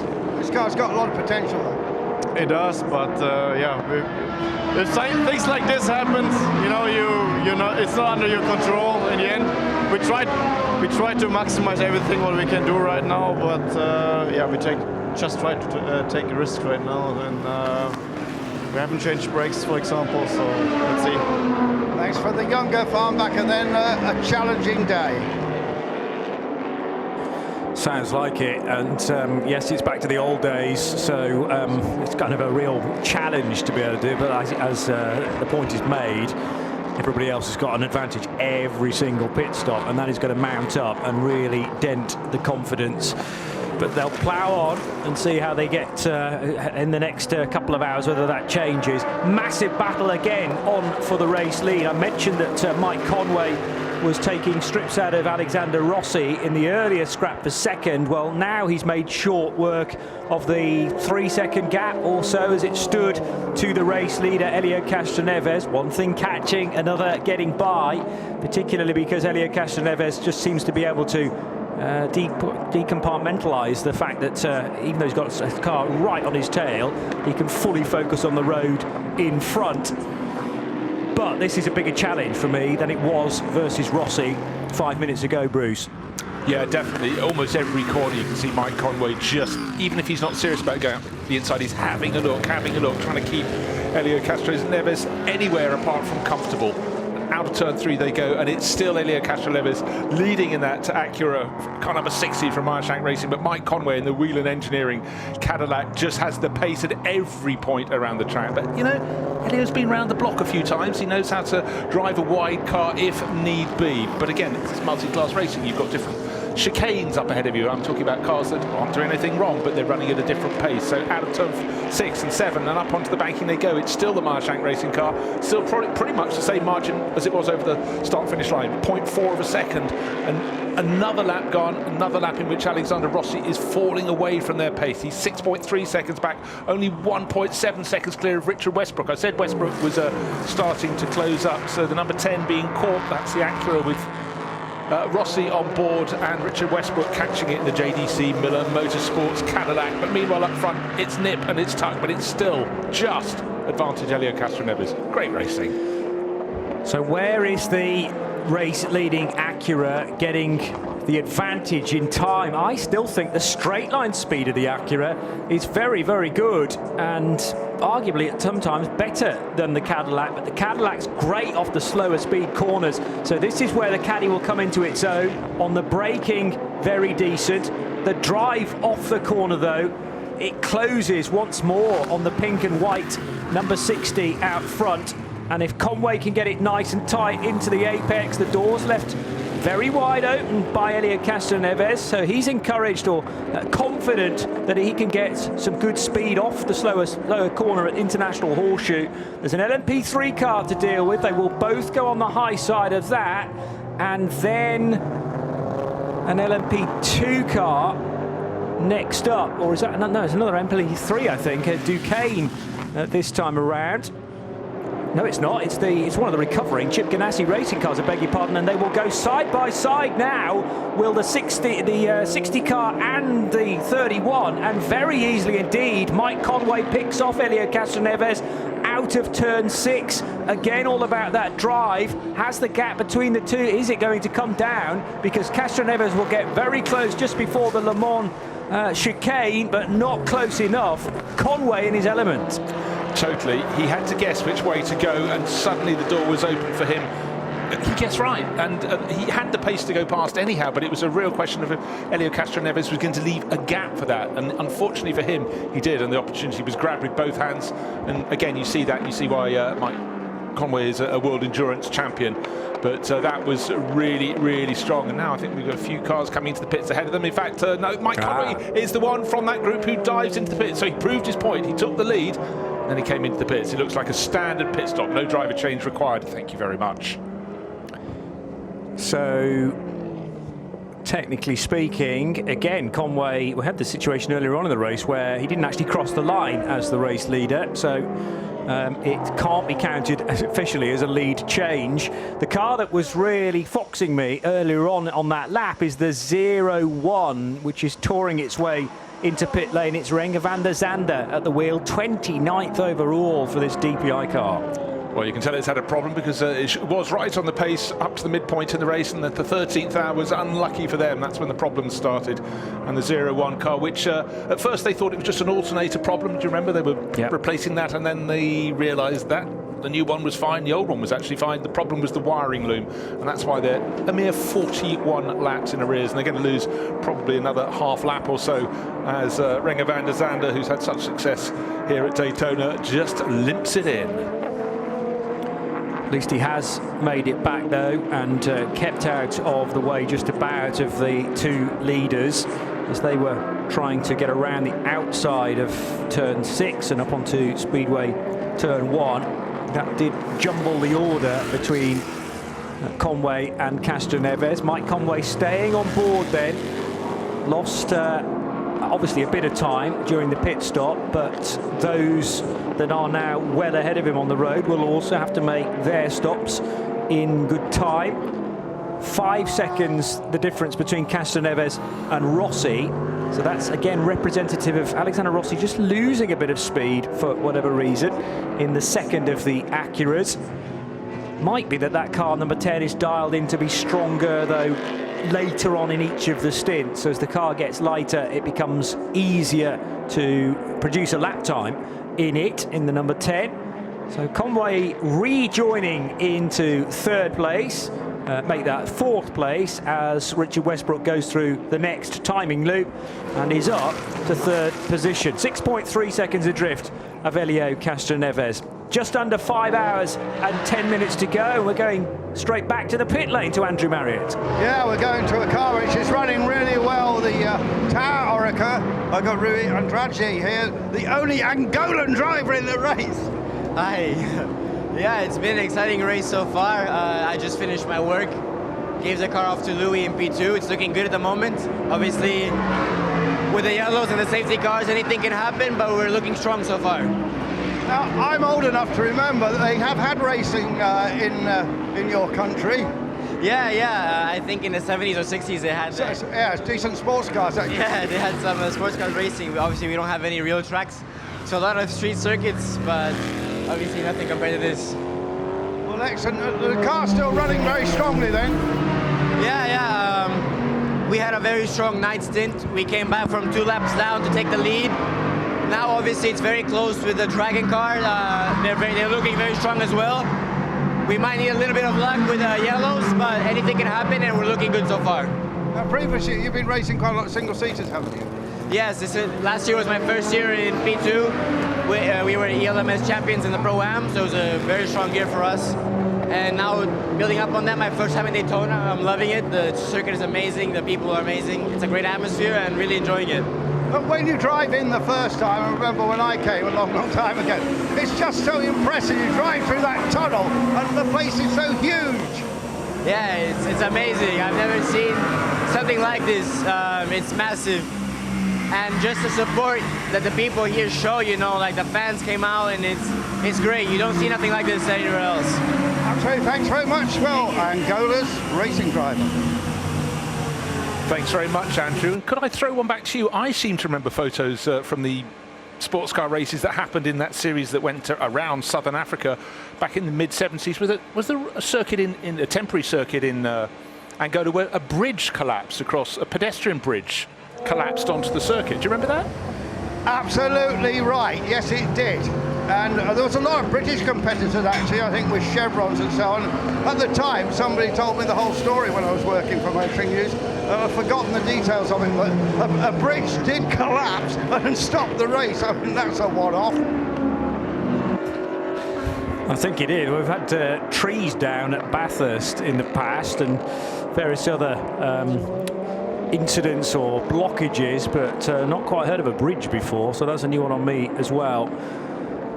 There'll be reports somewhere, no doubt Marriott's report, hidden away somewhere on the internet, perhaps. Who knows? Well, in fact, I'm sure I picked that out of a book that I think Andrew edited. There you go. As long as Andrew did the John Player special book of motor racing back in the mid-1970s, but I'm sure I've seen a picture. It's in my mind anyhow. At least Andrew hasn't said, no, you're talking complete nonsense, which is very kind of him. Back on the track is the 01. So this car, which was struggling with the alternator failure, or the belt that it threw a belt that controlled that part of the car, but Renger van der Zande stayed on board. He was slow in to the latest stop, but this is much more like it in terms of pace now. Plenty of curb right and left through the switchback behind the paddock and pit lane, and arriving at the Le Mans chicane, hurling it in there was Elio Castroneves, happy to take a bit of air. In fact, so hard is he pushing. 134.7 last time around. Mike Conway into second now, with Rossi and Westbrook having made their stop. So they're best part of a minute and a half adrift, but it means, of course, Elio Castroneves also owes us a latest pit stop, and the pink and white Sirius XM sponsored Acura appearing on pit road now, and down to the correct speed limit, of course, making sure that you don't pick up a very clumsy penalty, just like, as if you were over speeding in the pit lane, which is very easy to do indeed, but no issues there for the 60. And it will get a new set of Michelin tyres, Bruce Jones. Right, life doesn't always work this way. Ask and you shall get, ask you often don't get. But how about this? Very quick on the Twitter world. RDV69, thank you very much. We had a race at Huambo, Angola in 1974, the Nova Lisboa 6 hours. The formation lap was a bit eventful when the pedestrian bridge collapsed across the track. You can find it on YouTube if you choose to look, but there we have it. Thank you very much indeed. History as it's revisited. Yeah, very good. I'm impressed with, well, I never cease to be amazed really with the amount of knowledge that is out there on the collective. Hope you have been in for as much of the duration as possible. You're forgiven for taking 2 or 3 hours, Kip, but so many have not, and congratulations to you if you've made it this far. Just a little over 5 hours still to go. That is an awful lot more pit stops, an awful lot more stints in the DPI category to get these cars home. And here, with more news from the pits, is Andrew Marriott. Yeah, well, I've got Jordan Taylor with me. Jordan's about to get in the car. He's got his crash helmet on, but hopefully he can hear me. Jordan, it's been a pretty challenging old 24 hours for you guys. Yeah, it's definitely been a bit frustrating, but you know, we had our issue last night. We've been running strong since then, so right now we're just trying to run laps, make up positions with attrition, and yeah, we've got a long year ahead of us with the championship, so we're trying to maximize the points. Is the car running okay now? Yep, it is. I'm about to hop in now. He's got to go in. He's got to go in the car. So team member came and grabbed him, and there we are. He'll be in the car in just a few moments' time. Well, well done for persisting to have a quick word with Jordan just before he was taken away there. Great to grab drivers either moments before or moments after they're in or out of the car to get the real emotion. And do you know how Andrew keeps them there? He treads on one of their feet. Yeah, that old chestnut, the old trick that he's been trying. Salesman's technique there. Door stopping them and preventing or shutting off the route to the car. But they obviously sent a couple of members of the team to maybe just to hustle Andrew away rather than Jordan. Ferrari out of the Le Mans chicane. Now, how is the Risi Competizione car getting on? GT Daytona Pro for Alessandro Pierguidi, 5th position. Should become 4th fairly shortly because Jack Hawksworth in the Vassar Sullivan Lexus has pitted just ahead, and assuming that Alessandro stays out for another lap, he will take 4th position. It will actually be 3rd potentially because Patrick Pilet is in for the race lead of GT Daytona Pro as well. That's been one of the interesting things in that grouping because the KCMG Porsche in the early running wasn't anywhere in particular, and has managed to, in the latter part of the race, really sort of steer clear of trouble. And as I was saying that, you look at the screens and the 3-4 abreast going up between turn 1 and turn 2. It's only a very short drag before the track changes angle and course all over again. And I think we had probably, if we had 5 cars, we probably had one from each of the classes. That's how we like it at Daytona. But there are moments, JP, where it just makes you draw your breath in and wince in advance of something you hope is not going to happen, but the odds are very much that it will. I just looked at that incident in isolation and thought the stakes that were involved there, that, you know, the slightest glance on any of those cars might have spelt disaster, and they are having to deal with this every 90 seconds. Slightly longer in a GT car, I appreciate, a minute and 45, but Pierguidi approaching turn 1 just thought, I'm going to go to the outside and hope that I clear all of this and no one drives into me. Amazingly, you know, that happened. It just worked perfectly, and that's the caliber of all of the drivers involved, that they're going as fast as they can, but equally having to look out for one another and the different performance specs of the various cars and classes. Well, you know what? It's been an incredible last few years for Alessandro Pierguidi, but going around the outside is something he does, and he went around the outside on the final lap in the driving range at Blanchimont in the Spa 24 Hours to wrestle victory from the WR2 Audi team, and there was absolutely nothing Dries van Tor could do about it. It was they run different tyres at that point in the race, but everyone in the pit lane was going, oh my God. They're about to be out of the race, the pair of them. But it was astonishing. He went to the outside, and there was no way back from there. He was going around the outside, and if you haven't seen that, take a look for that on YouTube. Final lap 2021, Spa 24 hours, and you can understand why Ferrari, they got their claws into Alessandro Pierguidi. They don't want to release him. No. Well, this weekend, the 62 car combines 4 of their regular FIA World Endurance Championship regulars, but in one car. So it becomes an even stronger entity in the 62 machine. Homing in on another hour completed. That puts 19 in the book, a mere 5 remaining. This is RS2 IMSA Radio, part of the Radio Show Limited network of channels. Johnny Palmer, Bruce Jones, and in the pit lane, it's Andrew Marriott. On into hour 20 we go. The number 9 Porsche with the tartan plaid livery for Pfaff Motorsport. In from 43rd overall.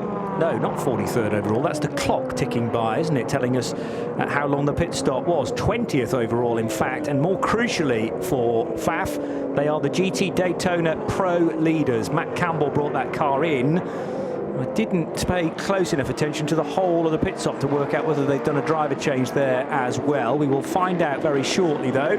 See whether the Australian stayed on board. Around the outside will go the number 2 car of Patrick Pilet. This is a straight fight, therefore, for the top 2 positions in GT Daytona Pro. Returning to the racetrack, still not showing up on my screen. Matty Campbell, I'm going to predict. Yes, it is. Now, did Pilet get in front, though, of the Australian? They're both on the infield now. It really depends how cold and how difficult to control those tyres are for the number 9 Porsche. There is a slow Acura down on the lower portion of the apron, which is car 66, Bruce. Well, that's the gradient racing one, and don't forget the last thing they want is another puncture, because this is the car they have to lift it manually. The air jack stopped working long ago, so it was bad enough with the regular tyre change, but if they've got to do an extra one, it's insult to injury. And something that's just excited me a little bit, I was about to say, I complimented RDV69 for sending in the news about the race in Angola. What I didn't notice, it was Joshua Barrett who found this previous tweet from RDV, but RDV is no less a man than the great, and sadly now late, Ricardo de Villa. Richard de Villa, the designer of Copa-Sucar and many other things in Formula One. Fabulous person, and a moving encyclopedia. So no wonder he probably plucked that out of his memory many moons later. But thanks for the pair of you. Yes. Great research, all popping through on Twitter at RSL_studio. And so many of you getting involved wherever you are around the world. Far away from 1:45 in the UK, 2:45 in Central Europe. And with a good chunk of this race still to go. I mean, we've got a sort of regular FIA World Endurance Championship race, of course, is 6 hours. So we're only just shy of that now. And GT cars pretty much doing these hour-long stints. It's a lot shorter than that for DPI, 21, 22 laps if the traffic is kind to you. My computer system has decided to do somewhat of a reset, so it'll take a stint or a couple to get the average lap times back again, but I will keep you up to date with those just as soon as they filter through again. Yeah, quite interesting at that very moment. I was just looking to check the number of pit stops, and it suddenly said just 1 pit stop each. So Andrew Marriott shaping up our former race leader who has just bailed out of the 60 car, and we'll be hearing from Elio Castroneves very shortly indeed. He's given his car over to Ollie Jarvis, who is running in 2nd position. Mike Conway leads the race. Alexander Rossi in 3rd, Richard Westbrook in 4th. It is a 4-horse race now in the DPI section. Remember, we did for a long time have 7 cars in the mix. Then we spoke to Wayne Taylor and said he couldn't believe there were 7 cars still on the lead lap. And within an hour of that statement, 2 of them had dropped away. Not blaming Wayne at all, of course. And his car, there was very nearly contact there between the 2 Acuras and the number 10 car closing in on the 60 of Ollie Jarvis. But that was an audacious manoeuvre from Alexander Rossi around the outside of turn number 1. Could have spelt disaster for both of the ARX 05s. amazingly, both actually stayed on the racetrack, and there was a place change in the middle of that as well. So Rossi's up to second place now, Bruce. Yeah, and Richard Westbrook's right on the tail. I think there was actually contact with the number 3 Corvette down there. It's way out of the order. We heard from Jordan Taylor a short while ago. He's in the car now, and I think turning into turn 1, there was side-on-side contact. Hopefully no damage, but that was, again, turn 1 is just this magnet for something that starts a mile away when they come out of the Le Mans chicane. Just a tiny little difference in who got the power down best. Were they interrupted? And that's what brought them close together. And then the game, the guessing game you have to play when you arrive at turn 1. Where am I going to place my car? There's a slower car up ahead. Do I go inside? Do I go outside? Does the car in front change angle? Oh, yes, it has. Right. Options now. Limited. On the shifts that I'm not working and in the Haggerty commentary box, often choose at least an hour to go down to the lower segment of the main grandstand to see the cars through the tri-oval and then dropping down into turn 1 because it is such a key area of action. And that can be where the race is won and lost. We had that amazing final place position change at the start of the final lap involving Philippe Albuquerque just a handful of years ago. The contact between the Wayne Taylor Racing car and Albuquerque. And yes, the infield is action-packed wherever you choose to spectate from. Turn 1 is a real pinch point, particularly when you've got GT cars trying to find track space for each other as well. Conway leading now by 18 seconds, but he owes us a pit stop compared to Rossi and Jarvis, with Richard Westbrook, as you say, right on the tail of these two Acuras as well. So a three-way dice for second. Right, so before you come in on that, Bruce Jones, we have now got Elio Castroneves and it's worked incredibly hard to get the Brazilian. Wow, what a battle this is. Yeah, it was a big battle, but certainly the 01 car wasn't helping us. I know he was doing his race, but he had several laps down. It was just a little bit tough. 31 obviously took advantage of that and just stayed, so we had more rhythm than that. Unfortunately, we just got stuck behind, but well, still a lot of 5 hours to go, and we just got to keep it going. Yeah, I mean, we haven't really started the big bit of this race yet. No. And I tell you what, the way it looks like, it's gonna be a 4-car battle, and man, it's gonna be a tough one. Elio, we talked about this in practice, but some of our listeners probably weren't listening. You cut your teeth racing in the UK with Paul Stewart Racing. I tell you what, I learned so much with Jackie and Paul. We're still very much in touch with those guys. Obviously became good friends, and myself and my family. So, you know, England, it was a short-lived, it was only 1 year, but I really enjoy having a little family over there. So it was great. The people that I got together, we're still in touch till this day. So it's great. Who knows, one day it's gonna go back in this world. I still very much ready to keep it going and see what happens. Yeah, I saw Jackie just the other day at his home, and he was in great form. Ellie, what about the rest of this race then? Are you going to go back in the car? Got one more session? They told me to get rest, and we might go back again. So if that's what they want, I'm here. You'll be watching it all if not. Yeah, that's right. I'm going to give it all. Wonderful guy, Elio Castroneves. Great work, Andrew, and really nice to take him back a few years to his time in the UK. You will have been covering the championship in those days when he was here as well, Bruce? No, I just moved on to the lofty uplands. That year I moved up to cover Formula 3000. Okay. I think I handed the coverage for Autosport magazine to Andrew Benson to do Formula 3, who's a long-time BBC Formula 1 correspondent now. But it was 1995. It's a very long time ago. But, you know, and particularly people who are so personable as Helio, they make fantastic relationships. And you know, there are a lot of us playing in this world, a lot of drivers, engineers, designers. You like the good guys. You make relationships. So many people, you see them, they thwart their careers because they speak out where sometimes it's better to button the lip, etc. It's life. But it's just life under a lot more pressure than a lot of other life. But Helio, definitely one of the good guys, and what a career he's had. And, you know, 12 months ago, he was up on the top step of the podium here, so he'd quite like to do the same all over again. It's possible. It's more than possible. 4 cars, as you said, Nostradamus, in for this final 5-hour sprint. And it was a 7-car class, and the racing was fabulous to the 12-hour point. But thereafter, we just lost 2 in fairly short order. The 01 Cadillac Racing entry and the Alley Cadillac Racing entry, car number 48, had their problems. But they're out of the effective running, but the top 4 covered by not a lot of time at all. and they are all on different lengths of stint so far, i.e. each of them stopped on, albeit only a difference of a lap for each one, but we are expecting in, what, about 8 laps time, Mike Conway in first, followed by, from the lead, that should be, Richard Westbrook should be next in from fourth, Alexander Rossi from second, and Ollie Jarvis has had the shortest stint so far because he pitted on lap 588, and we're now on 596, so 8 laps later, expecting Jarvis in there for in about 12 or even 13 laps time. He was making some really good mileage on a tank of fuel during the night. So that might pay dividends when we get to the real important stage of the race. I love that comment from Andrew Marriott. It's only just that this race is only really just starting now. This is the point where up until now you needed to be in the right sort of area, but the real race begins with sometimes as few as 2 hours to go.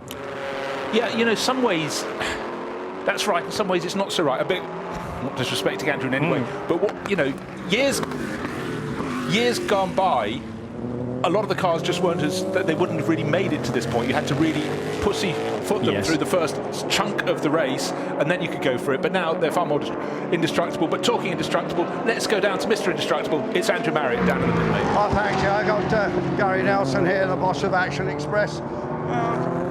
In some ways, a difficult race for you. Yeah, we had a few cars run into us through the night. I think 3 times we got knocked off the track, and of course that puts us in the very back. And we've had to claw our way back each time, and now we're back to the front. So hopefully we can keep it there. You got to keep it. It is an incredible race, this, isn't it, Gary? Yeah, you know, people think of an endurance race as you coast around to the end, but we've been flat out the whole way. I should know the answer to this, but how many times have you managed victories here in this race? I don't remember. 4 or 5? Yeah, 4 or 5, I don't remember. So thank you very much to Gary Nelson, boss of Action Express, who was a top team boss in NASCAR years ago.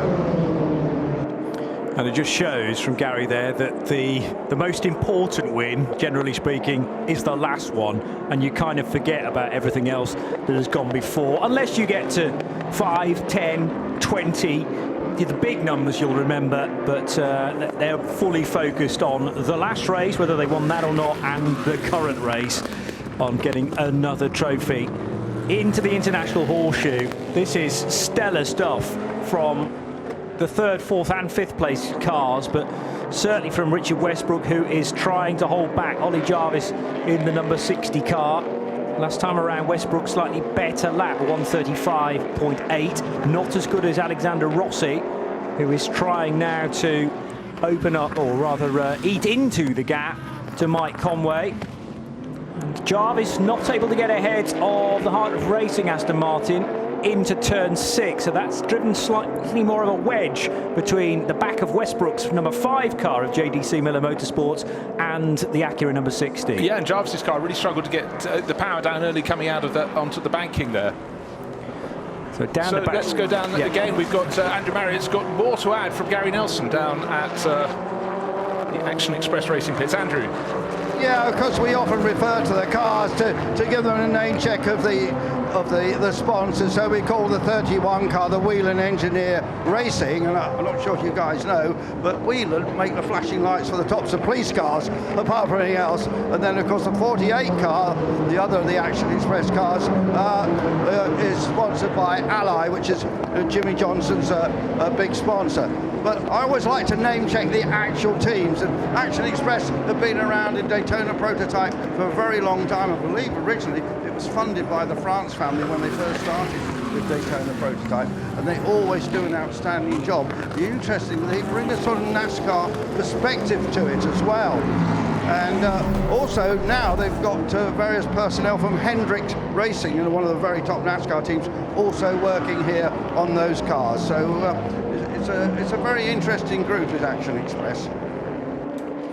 And Action Express used to be a 2-car team with the 5 as well, but that changed a few years ago with JDC Miller Motorsports running the Mustang sampling car instead. It's the Mustang sampling machine that got the place on Ollie Jarvis. I think I might have been reading that the wrong way round. So Richard Westbrook from the infield out to Speedway Turn 1, went around the outside of Ollie Jarvis to snatch 3rd place away and has now built up nearly a second's advantage. Well, he was able to do so that as he completed that manoeuvre, Ollie couldn't put his car he wanted to in the number 60 Mustang Acura and just couldn't get the power down. That's why it's opened out a second gap. But, you know, this race is so hugely international. We just heard from Rui Andrade, as he's pronounced it with a sort of Portuguese end to the name, up from Angola. But for a win, if you're a British sports car racing fan, you've got 3 of the top 4 cars with British English drivers on board at the moment. It will change when it hands over to their teammates, but with Mike Conway leading the race, Richard Westbrook and Oliver Jarvis doing all they can to possibly drive in the same piece of tarmac at the same time. They're running in 3rd and 4th position, and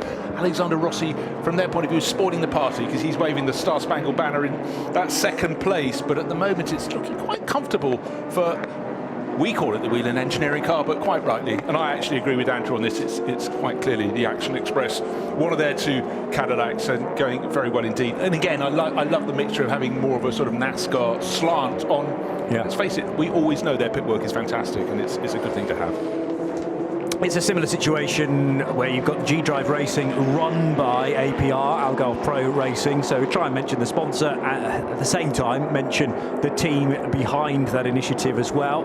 One of the 2 RLL BMWs being lapped there by the 60 Acura, which skates across the curb, and Ollie Jarvis certainly not holding back in trying to hang on to the coattails of Richard Westbrook, but the number 5 JDC Miller car, the Mustang sampling example, looking better during this particular stint. Now, Mike Conway is being matched for speed here by one of the recovering DPI cars. So is that the 02? Okay, so that's a long, long way back. Question is, does Mike Conway let this car go? 14th position overall for Earl Bamber. So 2 of the recovering machines, the Ally car of Mike Rockenfeller is 13th overall, Earl Bamber 14th. There are actually 6 laps between those 2 recovering cars though. There's a danger here that Earl Bamber will become more of a distraction than anything else, and Mike Conway might be wise to let him through, but the spotter way up in the grandstand needs to be telling Mike, I suppose, that the car behind is not a worry in terms of track position, and where safe. You might just want to allow Earl Bamber through. Oh, he's all crossed up, and that's done the job, in fact, because Mike Conway either too late on the brakes or there just wasn't any grip out on the high side of the Western Horseshoe.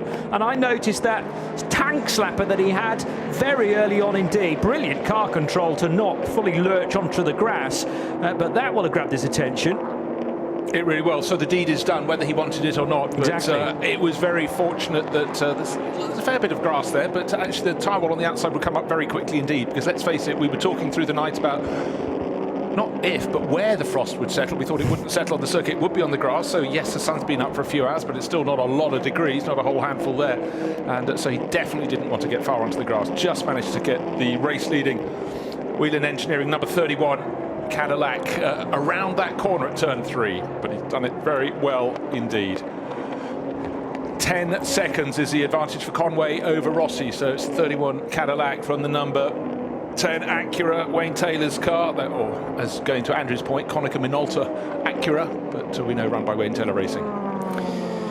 The other thing that strikes me is that Mike Conway, so used to the new Toyota GR010 and before that the TS050, with all of its extra turning vanes and aerodynamic assists, these DPI cars are slightly more rudimentary than that. They're big, heavy cars in terms of the power plant that sits in the middle of them. They don't have as much aero on them, and I think you have to be happy with the car moving beneath you, which is not something that Mike necessarily has to deal with a great deal in the World Endurance Championship. So having to always remember what type of car he's on board. Don't get me wrong, I love the nature of these cars. They're deliberately designed in that respect to mean that they can be difficult to control, particularly on the infield at slower speeds where you don't have the aero grip. You're reliant on mechanical grip if nothing else. and these prototypes don't have a great deal of that, as we found during the night in the colder temperatures. Through turn 6 and out of it into Speedway turn 1 will go the 60 car of Ollie Jarvis. And while that's all happening, it sounds like the story of sports car racing, a Ferrari-Porsche battle. That's something that's been going on for a very long time, but second and third places, well, it's Porsche, Ferrari and GTD Pro, but second and third, Jaminet in the number 9 FAF Motorsport Porsche is having a real handful keeping the 62 Ferrari, Rizzi Competizione Ferrari of Alessandro Pierguidi behind him. Second and third, they're 19 seconds down on Patrick Pilet. I said the KCMG car's just finding a sweet spot. That's looking quite comfortable, but Jaminet will not be comfortable because Pierguidi all over him. Another lap ticked off for Mike Conway. Remember, of the 4 leading DPIs, he will be the first in. That will complete 19 laps on the stint, so he might even pit as early as the next lap, but I would expect it to be eked out to 21. 136.4 on the average time, so showing no indication of any fuel save yet. That's something else to bear in mind with 4 different cars on different fuel strategies, albeit only by a handful of laps. But compared to Mike Conway, who should pit first, and Ollie Jarvis, who should pit last of the leading quartet, 1, 2, 3, 4 laps separate them. Full throttle for the Inception Racing McLaren through the really quick stuff on the high banks, as the number 9 car of Mathieu Jaminet. Now, where is Patrick Pilet in all of this? Because he leads the class. He's 18.5 seconds further up the road, leaving the 2 a long way behind, Mathieu Jaminet and Alessandro Pierguidi, to fight it out for the other 2 steps on the podium. I actually think they might have a little bit more pace than him. In fact, last time round they were faster than he was, and that's including the fact they're fighting with each other. So sitting pretty, Patrick Pilet at the front. Oh, he's got track position. That's what you want.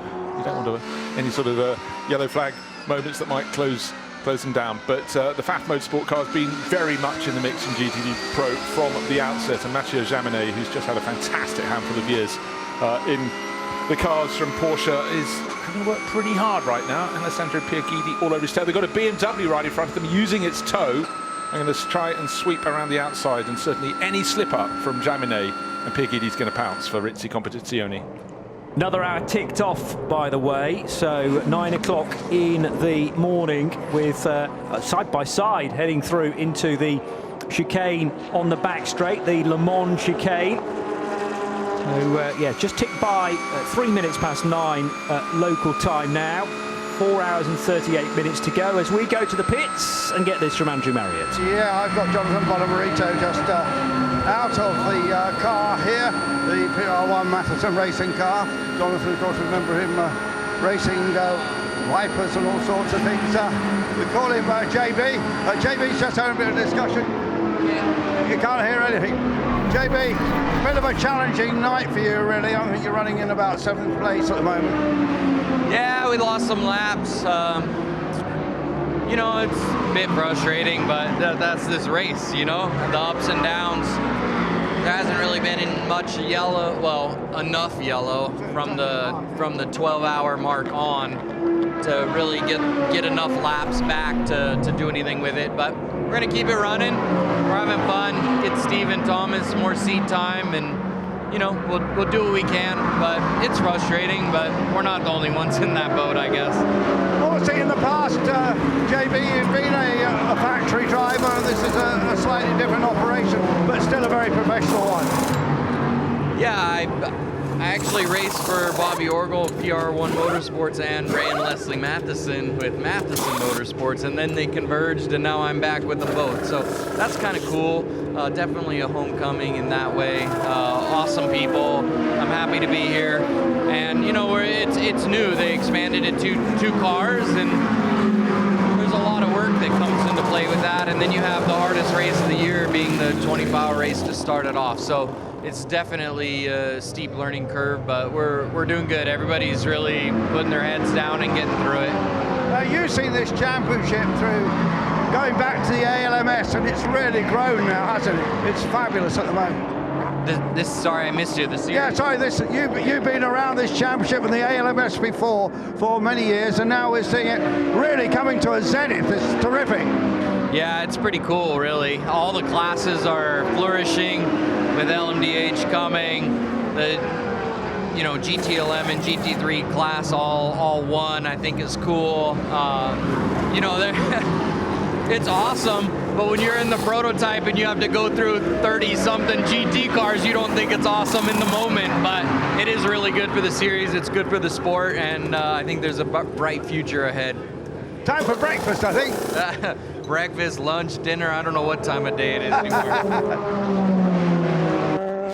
That's the nature of a 24-hour race, isn't it? That's why we love it. Haven't got a clue what time of day it is most of the time. I can tell you the sun is up, and that is a welcome addition after so many hours of darkness and fabulous smell all the way around the raceway as well, as people are either having, I don't know, an early brunch or a late breakfast.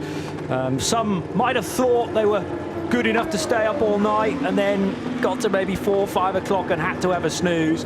But a bit of sausage bacon, some scrambled or fried eggs, that will see you right for the final 4.5 hours. And thank you for tuning in to RS2 IMSA Radio to witness it all with us. Bruce Jones and Johnny Palmer for the next couple of hours.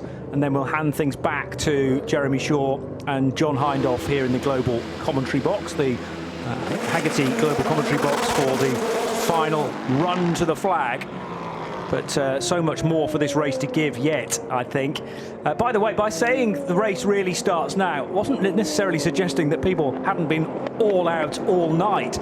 But the tactics sometimes can change. So whereas you might be happy to allow a car that you're battling to get through, purely because it's going to hold you up in scrapping with it, in the final 2 hours, that strategy goes out the window, and it's no holds barred motorsport all the way to the finish. To that's when sometimes we don't like to see it always, but cars will start to take chunks out of others to try and win this all-important race.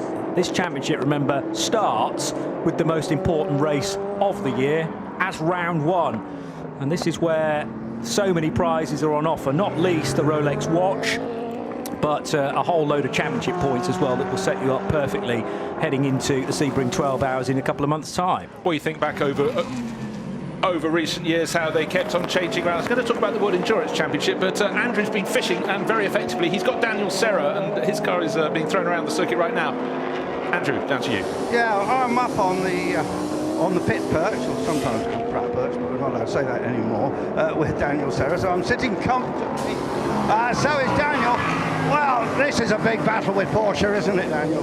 Just what we expected, really. Yeah, it's a tough one. Let's see how it goes. 4.5 hours are still long way to go. Let's see.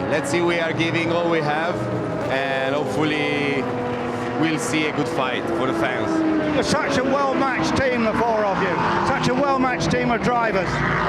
Yeah, the lineup is amazing. Ali, James, and Davide are top drivers. It's really a dream to drive with them. Will you go back in the car? No, I'm done. He's done a great job, Daniel Serra. Bruce will remember his dad, Chico, who was a Formula 1 driver for a while.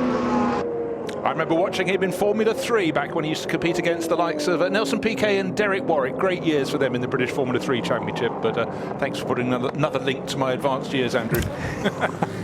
But he's the most recent addition into the FIA World Endurance Championship. I think I'm right in saying he was for a long time the driver that they used to bring in as the third option for the 24 hours of Le Mans, and sometimes AF Corsa would bring in the third driver for the 10-hour races and indeed the 1,000-kilometre races, but now a mainstay with AF Corsa and the FIA WEC.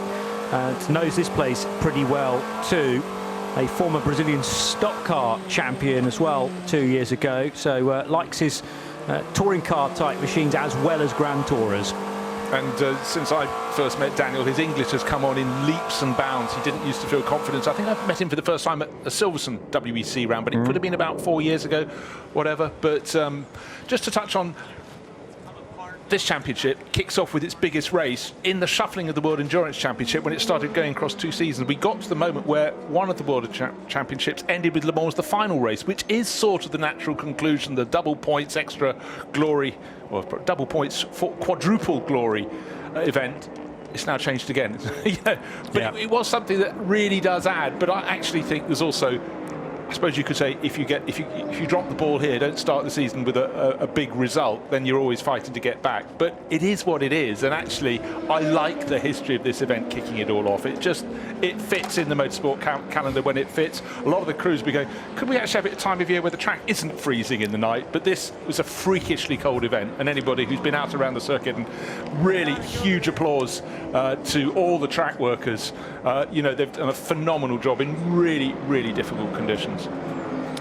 And because the Raw falls before this event to form the grid as it did this year, then it's almost a kind of all the teams assemble for pretty much the whole of January, maybe a week off after New Year, but then start to set up for the Raw before the 24, and then the various test sessions, practice sessions before you get to the main race as well. So you have the month of May for Indianapolis and the 500 there, the month of January focused on the Rolex 24. Slightly concerned about some smoke coming out the back of a McLaren there. I think it was just tyre smoke escaping from the rear valance of that car, maybe from the front tyres, and the way that the ground effect works on these GT cars, it channels that smoke, the tyre smoke, all the way down underneath of the car, and it escapes out the back. But if that's something more concerning, i.e. from the engine, don't want to see that. We'll keep an eye on it. But the 70 car that leads the GT Daytona standard class, which is the Inception Racing McLaren, really going well at this stage. Frederick Schandorf, who is the silver-rated Dane, partnering up with Brendan Reeve, who's the bronze, Ollie Milroy, who had a stint, or a good few stints earlier on, and Jordan Pepper, who's enjoyed some time at the lead of that class as well, behind the wheel of the British sports car. Only 0.6 of a second, though, Schandorf's advantage over Richard Lietz, driving the 16 Wright Motorsports car for the Austrian. One of the things I just always enjoy is just I'm about to say something. Andrew's been so super productive. He's got another interview. Andrew, who's your latest? Yeah, I got Matt Campbell, and Matt very kindly come down off the perch where he was wrapped in a big blue blanket, trying to keep warm, Matt. Yeah, it's still quite cold in the morning. It's still very difficult on the outlaps and trying to stay on track, but nevertheless we're running at the front and everything's going quite okay towards the end of the race. Yeah, it's a huge battle. I've just been down with the Ferrari. They seem quite confident. I'm sure you're pretty confident as well. And the Porsche, hopefully, is bulletproof. Yeah, I think so. It's proved as well this race. We have a clean car. Balance is good, and obviously we're in the mix towards the end of the race. Still need a couple more hours to tick over before we really get stuck in, but nevertheless, it's looking okay, and we're running at the front. You've done a lot of WEC races in Porsches, of course. How do you compare it with racing at Daytona and in this championship? Because you've got to remember the rules are quite different on certain aspects. Yeah, quite different. I mean, obviously IMSA is so unique, and also Daytona as well. We don't have anything like this anywhere else in the world, and it's so cool to come here every year and compete in the 24. Obviously this year it's a new challenge as well with the new category in GTD Pro, so that's really exciting, and really happy to be in the US for the first time for a full season with Metro. Absolutely. You have you ever driven a Aussie supercar? Yeah, done a few endurance races before, did it last year and a few years before that as well, and I love to get back and try and do it every year, but obviously my duties with Porsche come first. This is what I want to be doing. But nevertheless, it's always good to go back home and have some fun in the supercars. Always good to go to Bathurst as well. Yeah, absolutely. I mean, it's my favourite track in the world, and any excuse to go back home is a good one. I think it's going to be a battle of the finish. Really appreciate you coming off and unwrapping yourself from that blanket. Thank you. He was a winner of the Bathurst 12-hour in 2018, 19, one of the two, with a spectacular overtake in the closing stages. He was put in for the final stint, understandably, and threw the thing around like a Porsche Carrera Cup car rather than 2019. 19, thank you, Bruce. I knew you'd have that at your fingertips. On my pieces of paper, I have many pieces of paper. The other interesting driver in that number 9 FAF Motorsport car, though, is Felipe Nasser, who I don't think has ever driven a GT car prior to this weekend. And this is the nature of changing the GT Daytona landscape, bringing in the pro bit of it. And there are fewer DPI cars, but of course NASA previously a real regular in DPI. Speaking of which, stonking battle down towards turn 1 between an Acura and a Cadillac. Oh, and a bit of a lock-up there from Alexander Rossi in the Wayne Taylor Racing Konica Minolta Acura, which allows Pipo Derani through and into second place. He's got a Corvette to deal with from the GT Daytona Pro class. Lights appearing to flash on the rear, but I think they are static, being LED lights for the rear of the Whelen Racing car.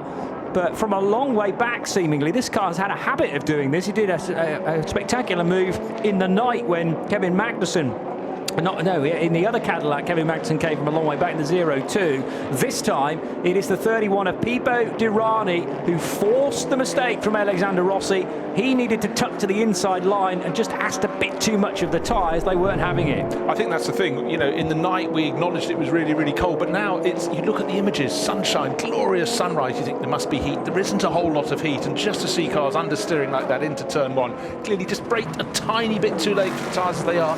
Would be perfectly good if it was another 5 degrees warmer, but ceding that second position, Alexander Rossi will have to fight back again for the number 10 entry run by Wayne Taylor Racing, sponsored by Konica Minolta. But again, just such a fantastic battle down into turn 1. But really, it was a very, very brave dive by Derani. He committed himself to the inside line, and luckily, suddenly, instead of being just a car's width wide, with Rossi going wide, it became 2 car widths wide. Thank you very much. Yeah. But the Acura not dropping away hugely, and again it's onto the straight line segments that the ARX-05 seems to favour. The Cadillac, maybe with its heavier mid-mounted engine, just is better in the slower speed corners where you need good traction, good drive. And again, the 31 car is just scampering away, coming out of the Western Horseshoe. And at the moment, Alexander Rossi just cannot find a response to that. And I think it's a similar situation for Simon Pagenaud, different team, but same chassis for Meyer Shank Racing with Kerb Agajanian. And the Acura DPI, yes, it's terrific through the air, through the speedway corners, at high speed and in the higher gears, but can't match the big caddies on the flatter sections on the infield. And through they will go into the first corner.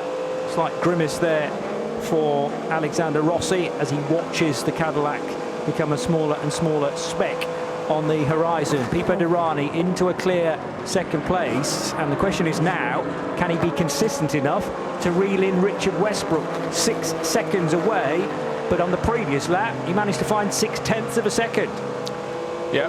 Obviously, traffic will be an issue, but what I always find intriguing is when you get a shot looking across a sort of cockpit shot at the face of the driver, you know, they're thinking ahead, they're thinking what's up ahead, but you're in a battle for second position in the Daytona 24 Hours. You've got a fabulous scrap with Pipo Derani, you're looking at the face of Alexander Rossi, whatever, but he's looking up ahead, he must be thinking, oh no, 5 GT cars fighting for position. Will one of us get through, 2 of us, or neither of us? And where can I possibly use the traffic to my advantage? But it's always been a feature of the Daytona 24 Hours. And the track, that infield section, it's nip and it's tuck, and at the moment, no front-end grip for any of them. It's really, really difficult.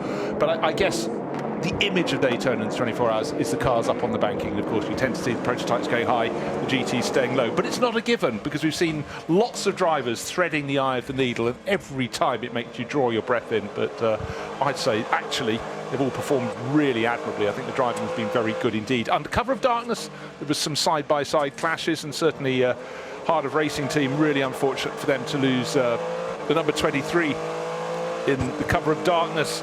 They're Aston Martin out of the GTD Pro class, and but there will always be casualties, unfortunately, in motor racing, and theirs was one of them in the night. They were not the first and will not be the last. Phil Hansen from the LMP2 field heading down pit lane to be one of the first of the secondary prototype class to pit. So therefore, expecting Louis Delatraz in, it's still in about 11 laps time, actually. So Phil has found his way off that more common pit lane switch around. So Patricio Award, Mikkel Jensen, Louis Delatraz, their stops only separated by 2 laps really, whereas Phil Hansen nears the end, or has just got to the end of a 20-lap stint, which is decent going in LMP2. Patricio O'Ward has done a 21-lap stint not too long ago. Mikkel Jensen likewise as well. It depends whether you can get a bit of fuel save here and there, maybe lift and coast when you know you're about to hit a wall of traffic. But it's a short lap round here, 3.5 miles, 90 seconds at the wheel of a DPI car. But even so, even though it's such a short lap, it still takes quite a lot to eke out the fuel performance to gain a full lap on a stint. Half a lap, 9/10 of a lap is no good. The pressure is finally off Matteo Jaminet because that pesky Ferrari, the Rizzi Competizione Ferrari, car number 62, is in the pit lane. And Alessandro Pierguidi that was troubling Matteo Jaminet for second position in class. Don't forget that wasn't the lead because that's another Porsche leading GTD Pro, and it's the number 2 car from KCMG in its long-standing blue and white race livery, which they've draped over an awful lot of cars over the years, and single-seaters as well for the team based in Hong Kong. But KCMG leading the way. Patrick Pilet 15 seconds to good over Matteo Jaminet, who has now got a decent margin over the car that's been elevated to third in class. It's the Vassar Sullivan Racing Lexus car number 14 with Carl Kirkwood, very much one of the coming men on the American racing scene. And meanwhile, that 62 Ferrari out of the pits again, Pierguidi staying on board. And of course, as the pit sequence unravels, he may be back in that lead group all over again. Down towards turn 1 will go Richard Westbrook for once for Westy. A relatively clear road ahead, and he will peer around the Western Horseshoe to now see a lot of cars, so has to play this one cannily. As we can go back to the pit lane because we've got a couple of Porsches in the GT Daytona Pro mixture, one of which is the KCMG example, earlier driven by Dennis Olsen, who's now with Andrew Marriott. I'm sorry, that's a negative. I was halfway up the ladder. I was halfway up the ladder to the perch where Dennis Olsen was sitting with a helmet, but the team thought I wasn't appropriate to interview him, so I've been shuffled out of the garage, mate. Oh dear. Yeah, and then Dennis is a super guy, you know, and but there's some PR person between us and him, and you know, we first saw him racing in Creventic, didn't we? We seen him 4 or 5 years ago. But young Norwegian driver, maybe I'll get him a bit later. Yeah, well, there's time yet, and as you say, if he knows it's you coming calling, he will be very eager to spend a couple of minutes of his time. I wonder whether that is because the fact that you've been shuffled away, that he's due to take the car over fairly shortly, although Pilet, I thought, was still installed for a little while. What do you reckon then? Is Dennis due to go in the car imminently, Andrew? Yeah, they told me he's going in the car in 10 minutes. Okay, so 24 laps done for Patrick Pilet. 10 minutes will give us another 5 laps. That's about smack on, actually. 29 lap stint. Sometimes the GT cars can get to 30, but no further. As in from second position in the LMP2 class is Kai van Berlo. In fact, he was leading. He was leading, and Nick Johnson staying out in 54 managed to take the P3 class lead. But it's been a really good run from Kai van Berlo. He and his brother Glenn van Berlo, you know, doing an increasing amount of prototype racing. Again, more young Dutch racers embracing cars. But I must say, the 74 car presented by Riley Motorsport does look absolutely fantastic. The livery at the moment, that's a bright orangey red. With the blue looks crisp. The Inception Racing McLaren is in the pit lane at the moment. Clean screen being cleaned, and that's the car shared by Brendan Uribe, Frederick Schandorf, who probably brought it in. Yes, he did.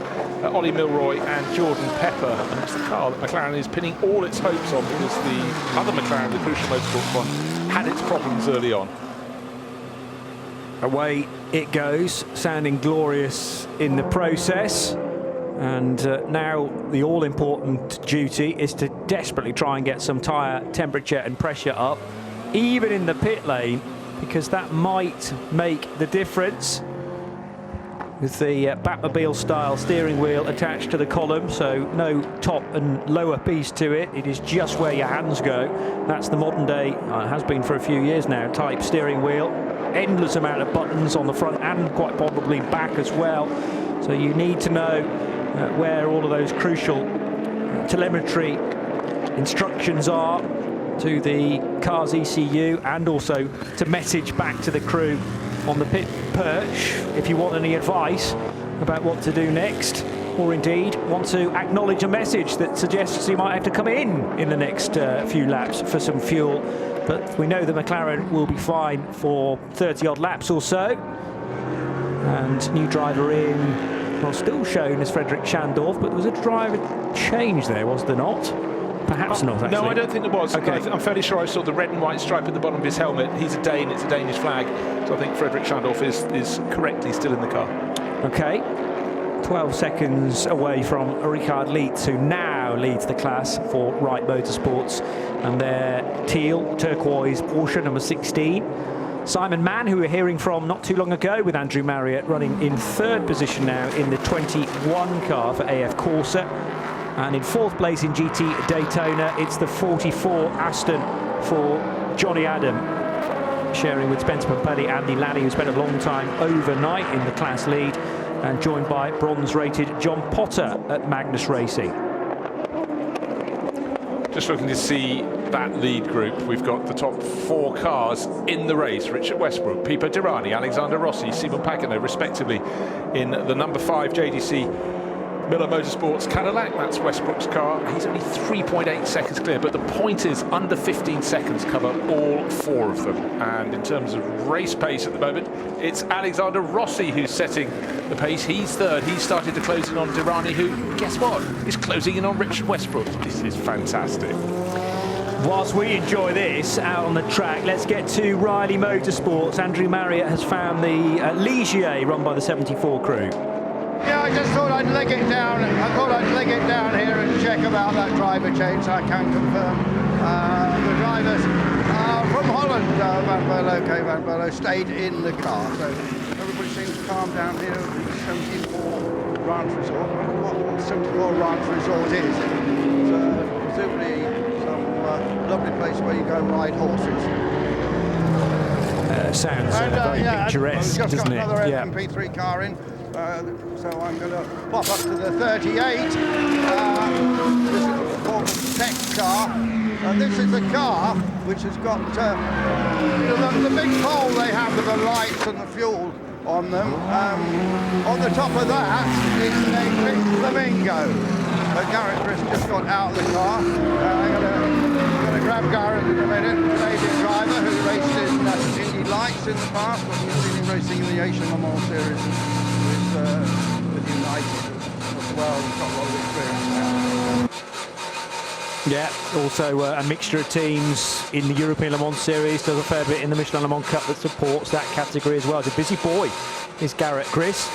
From Grimsby, I seem to remember, but not the Grimsby in the northeast of England. Grimsby, Canada, and spends quite a bit of his time in Europe now because of the deals that he's got rumbling. Exciting plans, I'm sure, for the rest of 2022 as well. The number 5 car for Richard Westbrook now leading, but only by 1.7 seconds, so that gap is coming down and down, and now being monstered by a recovering Chip Ganassi racing car. So Marcus Ericsson quite possibly, or is it the 01 Renger van der Zande again? The problem is that these Chip Ganassi cars were always going to be quick, even though they've encountered problems along the way. So let's get back to Andrew Marriott, who's managed now to find Garrett Grist. Yeah, Garrett's down here. Garrett's been a while since I saw you. I think over in Malaysia or somewhere, wasn't it? Yeah, I think it was the last round of Asian Le Mans at Sepang, right? Yeah. You've made some great progress in LMP racing since then, though. Yeah. I mean, this is obviously going to be my first year back in the U.S. Done the last 4 years in ELMS, Le Mans Cup, Asia Le Mans. It's a great class. I've been loving it. Are you going to do this whole championship with Performance Tech? So I'm signed to do the whole championship with Junior 3. All right. But this isn't a points race, and we got our new car a month or two ago, so it was just too rushed to do it. So I'll be at Junior 3 full time, and I'm just here for a one-off with these guys. How's the track conditions now? There must be a lot of rubber down. Yeah, quite a bit of rubber.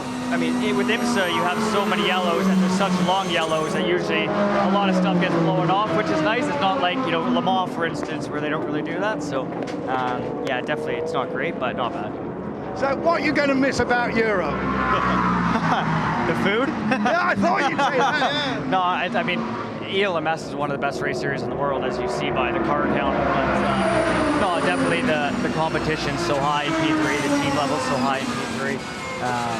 But yeah, no, I love going to Europe, the cities, the food, the atmosphere, the level of racing so high. But no, I'm happy to be back in the States and look forward to being here for multiple years.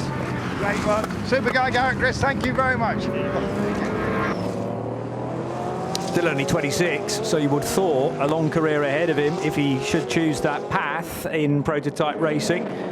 Maybe some GT racing as well that he's done less of, but there's always the scope. Felipe Nasser taking part in his first ever GT race, by my reckoning, this weekend, providing a further option.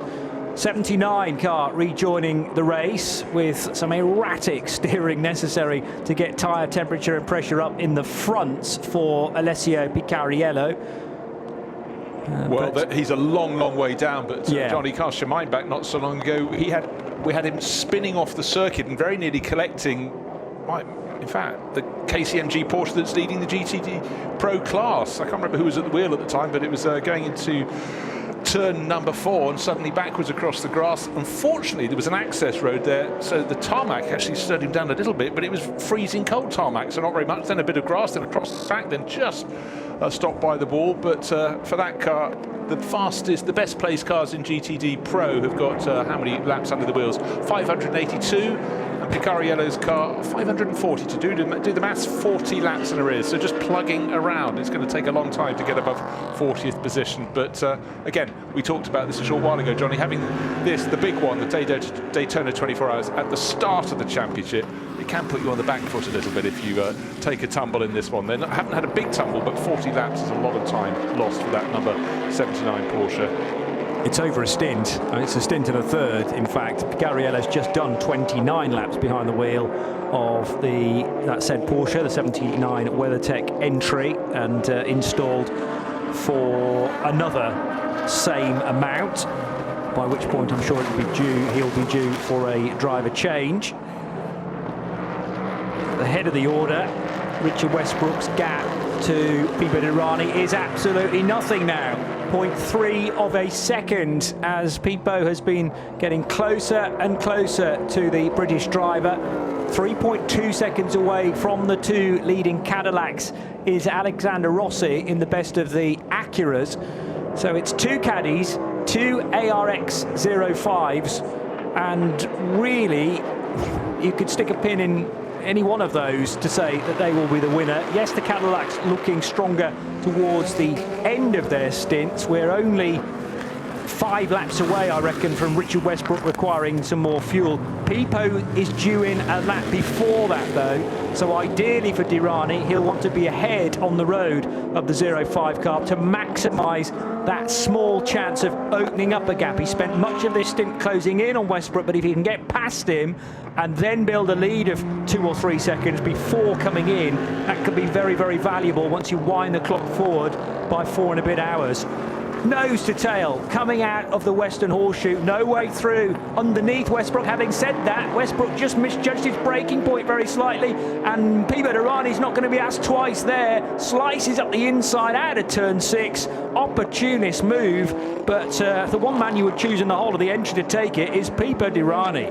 Well, you know what, that 31 Cadillac entered by Action Express Racing, it just seems to have really, really good grip and grunt when it needs to get out of corners, and it was absolutely all choice for the Brazilian racer Derani as to where he put the car. And Westbrook sort of, running perfectly good lines through turn 6 and 7, just couldn't get the car to turn in where he wanted. And the advantage gained, not just track position, but stretching away, just pointing out again how good the traction was for the number 31 Cadillac as they go towards the Le Mans chicane around the banking beforehand. The advantage is about half a second, opened it out very nicely. And I want to just check, did Alexander Rossi gain a little bit in third place? I sense he probably did, so just got to look to see where the blue Acura is. That's the number 10 from Wayne Taylor Racing.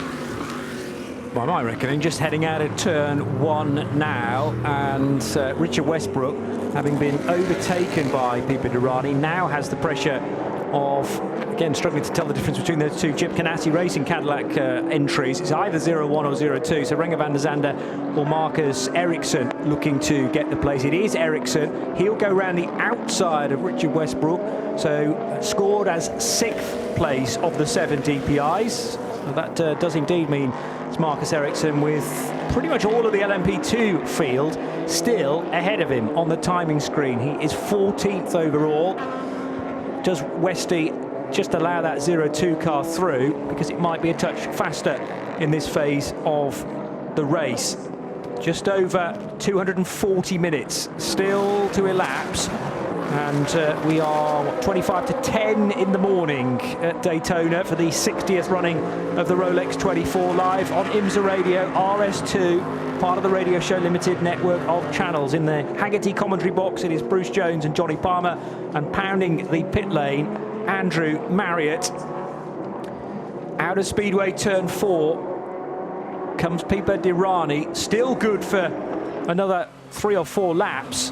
And this is what I was suggesting would be a great scenario for Pipo to have got the lead and now to be building this advantage as the car's getting nice and light. The tyres may have given their best, although knowing Pipo, he will have looked after them in the early phase of the race. Well, he doesn't put any weight through the tyres. He's absolutely one of the lightest, smallest drivers you find in the paddock. Now, if you want a scrap for class lead, you can look back to GTD, because Jan Heylen leading in the 16 Wright Motorsport Porsche, but down the inside, or on the lower part of the track, as they hit the banking, it's Frederick Schandorf, and he's got the nose of the McLaren in front. That's car number 70 from Inception Racing. He's in the right position to get into the Le Mans chicane in front, does it very well indeed. Jan Heylen's been around the block enough times to go, you know what, okay, good job through that corner onto the banking for the first time. But all along they've got a prototype trying to sweep past them as they go past another car, another GTD class car, but not running at their pace. But it's a great little lead battle. 26th and 27th overall is going one way, going the other. A Belgian racer against a Dane, and the Dane is now in front in the McLaren. We've also reached the point where the leaders in the GT Daytona Pro class need to stop for some fuel, and quite possibly a driver change as well, because Mathieu Jaminet has just completed 30 laps. Now, did he do the previous stint as well? No, that was Matt Campbell. So Jaminet should be fine for another 30 lapper. Patrick Pilet, actually these two cars haven't yet come in, but Kyle Kirkwood did. Patrick Assenheimer also in, so that was a 31 lap stint for Kirkwood in his Vassar Sullivan Lexus, and Assenheimer did 30 laps in the number 15 WeatherTech sponsored Proton USA Mercedes.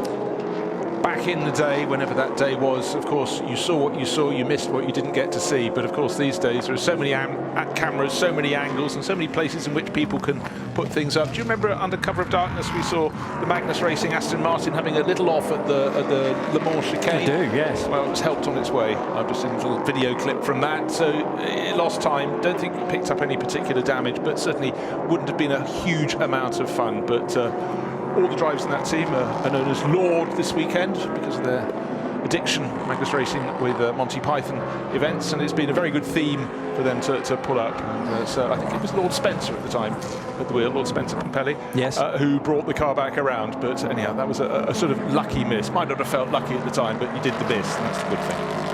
Yeah, I seem to remember it tangled with a prototype into the Le Mans chicane. There were about a dozen cars piling in, you know, difficult dark to tell. Headlights, etc. But only one car left the track where it didn't need to. And unfortunately, that was the Magnus Aston Martin. Yeah, and from our viewpoint, we only got kind of one, although some replays to describe to you as well, but they were all from the same angle, and it's very difficult to get the perspective. Side by side then for the GT Daytona class, and that was a few moments ago when Jan Heylen lost the lead to Frederick Schandorf. But it was all set up a few corners before. Eventually decided into the Le Mans chicane, but it was a good run. In fact, off the infield and up onto the banking for the Inception Racing McLaren. Let's go back to the pit lane to hear this from Andrew Marriott. Yeah, Mathieu Jaminet's just got his crash helmet off. Well, this is a huge battle, isn't it, with the other Porsche and the Ferrari? Yeah, I would say it's a dogfight. I mean, it's been a good one, yeah. Yeah, it's a dogfight. I mean, it's been a crazy race until now. We see, I mean, the gaps are super close. You need to leave everything on track and even more, we start to have a crazy battle. I had a good fight with the Ferrari until the incident with the P2. Yeah, what happened there? I mean, I couldn't really see. I just saw that the P2 car tried to pass around the outside and spun. And then, yeah, I didn't know if he had contact or whatever. But from my side, we were safe.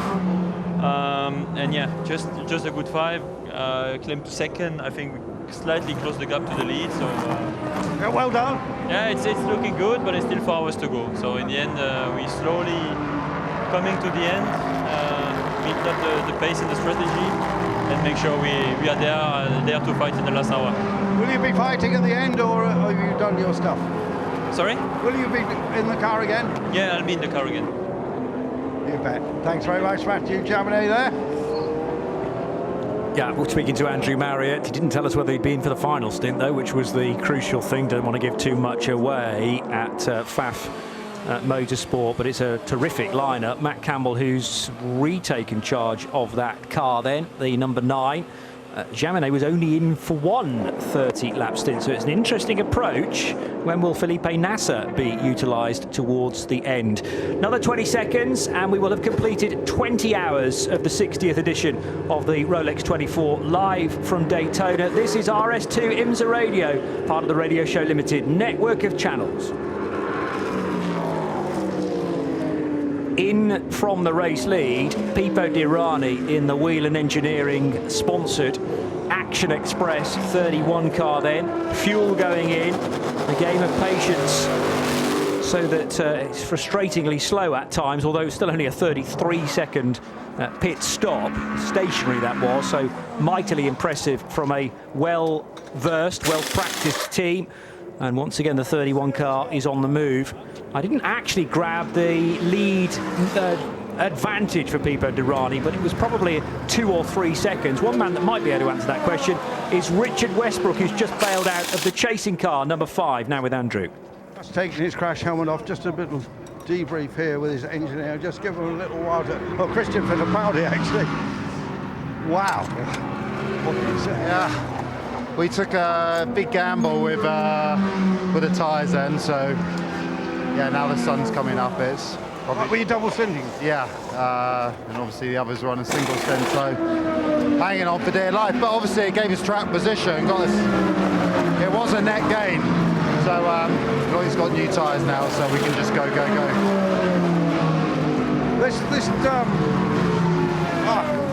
Christian, how are you doing? Thanks very much. Richard needs to sit down, actually. You can tell he's been working very hard. Westy, brilliant job, mate.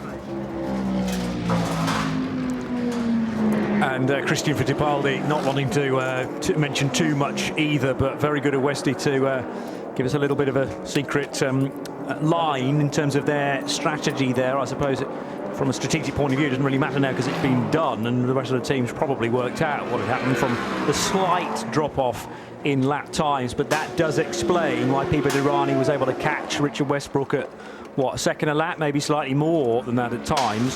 Hanging on for dear life was the quote from Westy, but as he says, they've now given the new driver, Loic Duval, brand new Michelin tyres, or new, slightly scrubbed perhaps tyres, and they will see the benefits of that in a few hours' time perhaps. They will. Now, we talked to when do you do certain changes you're going to have to make during the race. The Inception McLaren had been right in the lead of the GTD class. That's having a brake change at the moment in the pit lane. Now is their time. It's very late in the race with 4 hours to go. Maybe they just kept on waiting.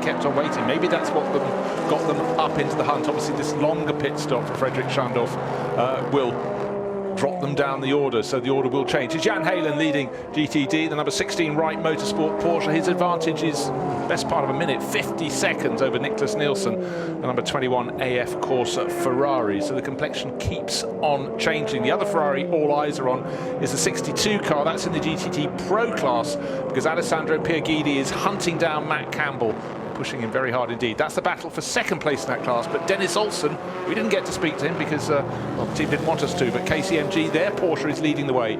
Slightly out of cycle, but The battle between Ferrari and Porsche is for second and third place in GTD Pro, and it's super tight. In fact, every time I've looked at that FAF Motorsport Porsche, the number 9 car, it's been in a battle with another car for class position ever since the start of the race.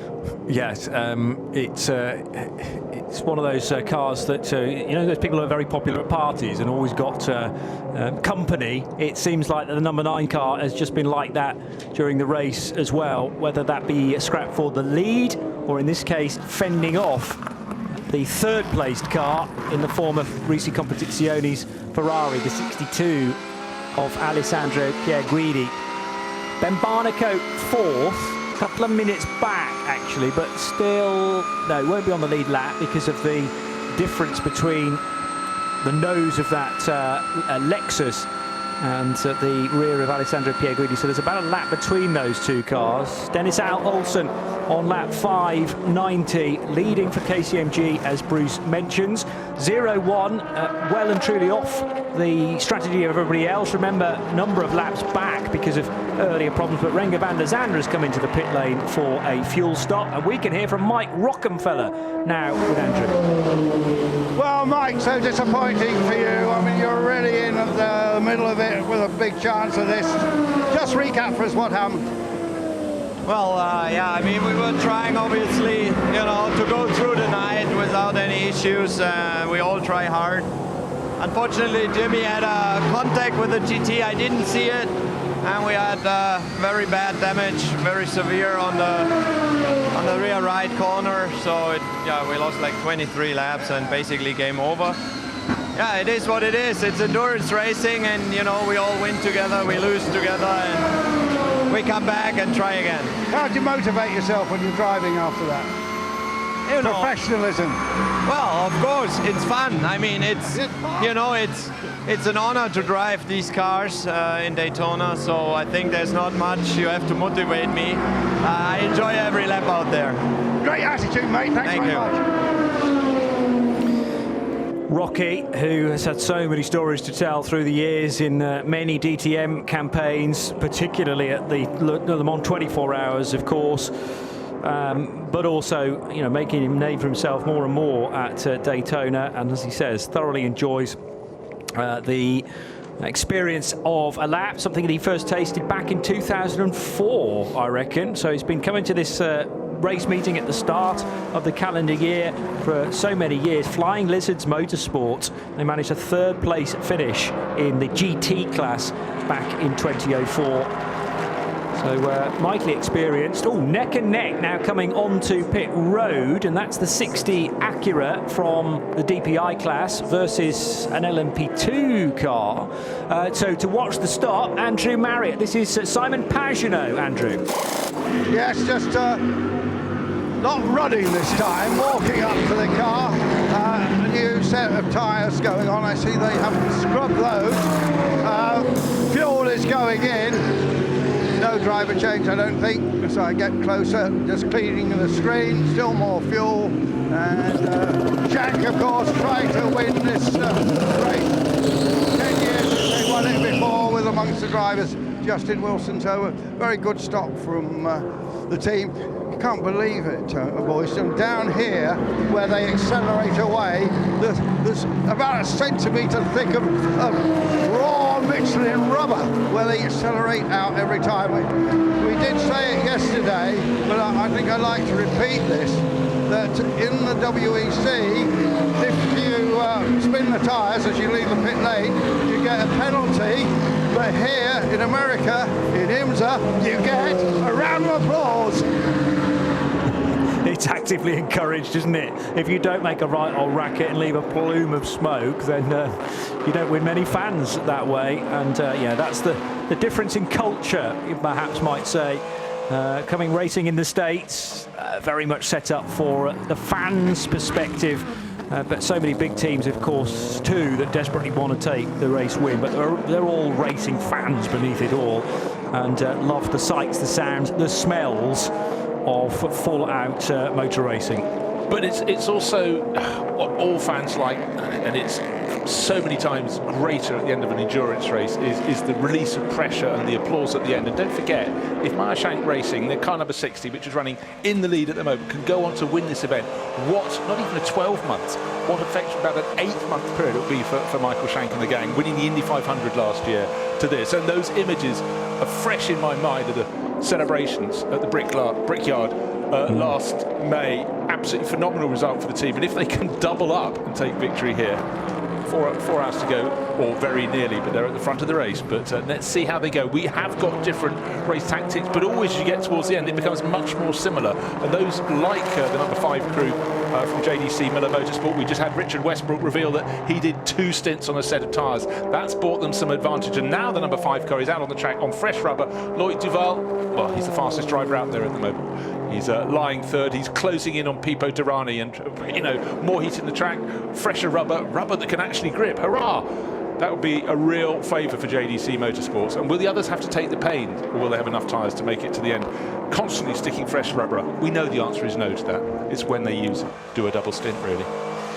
Yeah, I just wonder whether the crew at Wayne Taylor Racing, the number 10 car, did the same. Let me compare the lap times on average for Richard Westbrook, who did a 21 lap stint and managed the average of 136.5. Rossi's second stint dropped to a 136.2. So it wasn't very far away from Westbrook. Yes, it was 0.3 of a second faster across a 22 lap stint, but compared to the previous Rossi stint, he did 2 back-to-back. He lost 0.3 of a second on average. Now, does that suggest it was the same set of tyres for each of those stints? Maybe something for Andrew to chase up. Did the number 10 car running in 4th also double stint its tyres? Without a doubt, it will have been a new set of Michelins for Philippe Albuquerque, who's now taken charge of the number 10 car, running in 4th position.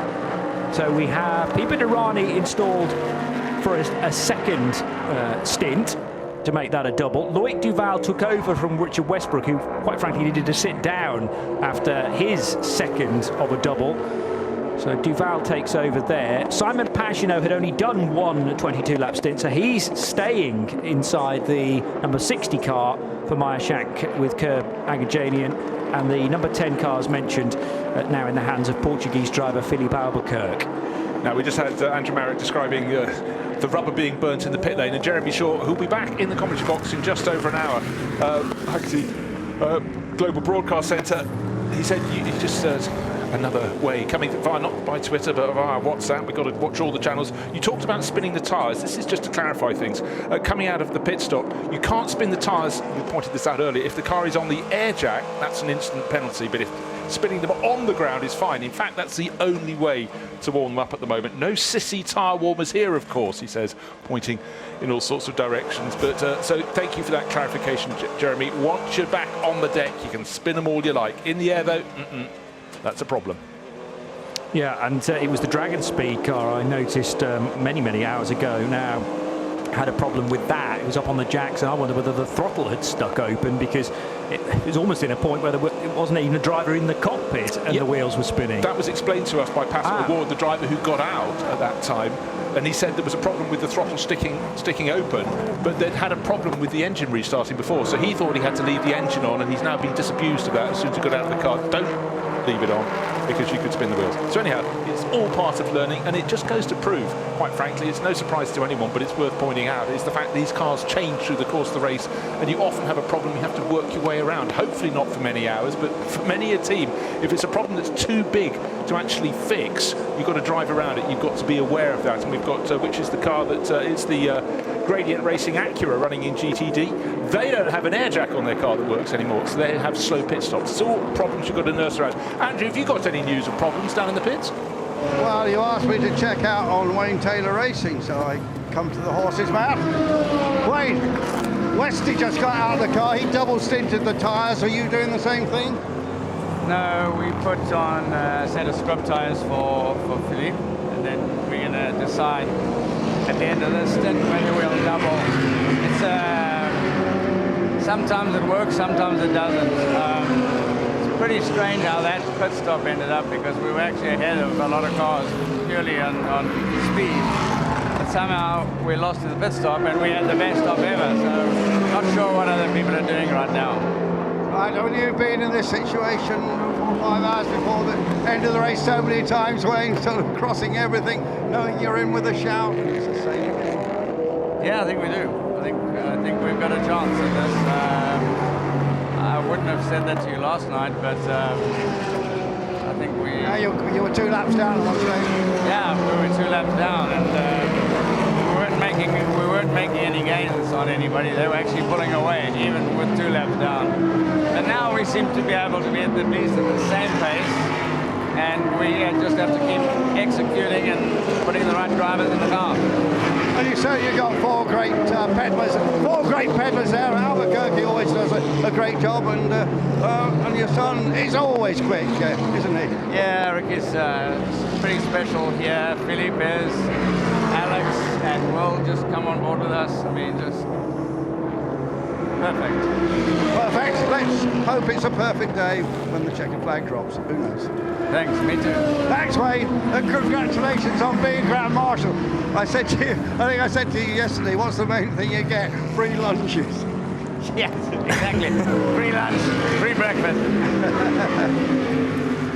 They often say there's no such thing as that, but obviously a Grand Marshal does bring that reward.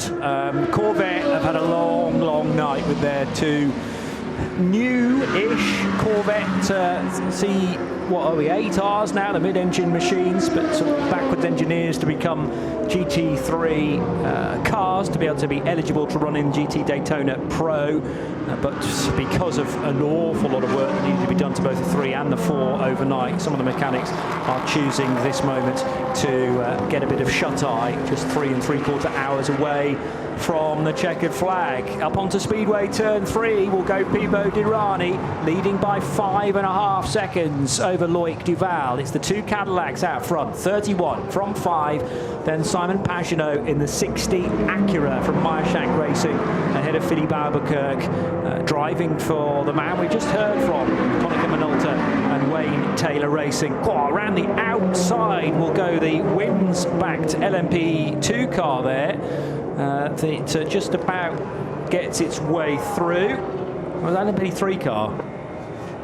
The Wins one, no, it's LMP2, it's car 52, PR1 Mattis. I'm confused, you see, because Philippe Fraga is driving an LMP3 car, who's a regular with that team. Correct. But P2, yes, which is the Riley Motorsports car, is an LMP2 car. So second of the 3 different layers of prototype we are enjoying at Daytona this year. And the 52 Orica is driven by Nicolas Lapierre. He's 33, so over half a minute down on class leader in P2, which is running 5th overall. That's Patricio O'Ward. We heard from him earlier. He's driving the Dragon Speed USA Orica, but a good, honest battle. But Pato O'Ward, it seems he's just got this Midas touch. No matter what he gets in, he's very, very quick, and no wonder it's exciting times on the IndyCar scene the last couple of years. Just young guns, a whole raft of them coming in and really, really delivering. You know, you love a lot of the drivers, but it's great to have a changing of the guard. It always keeps things fresh.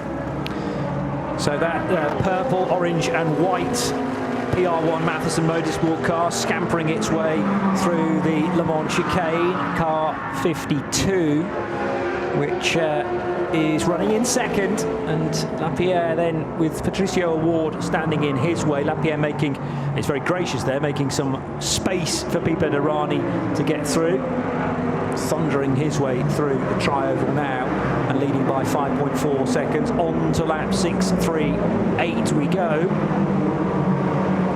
Pagenaud and Albuquerque only 1.5 seconds apart now, and Albuquerque is quicker, generally speaking, than Simon Pagenaud in this phase of the race, because Albuquerque plucks out a sub 1 minute 36 second lap that time through, gets the gap down to a second to third. Do I sense the corner of Wayne Taylor's mouth just starting to move up into a bit of a smile? He'll certainly be enjoying this, but you know what, when you've got someone with the calibre of Philippe Albuquerque at the wheel, you can sort of relax. He knows what he's got to do, and he's going to really take the attack. He's had a phenomenal record in the last half dozen years or so in particular. He's really established himself as sort of one of the sports car prototype racing royalty, if I could use such a term. 9 laps in we are in the LMP2 lead, by the way.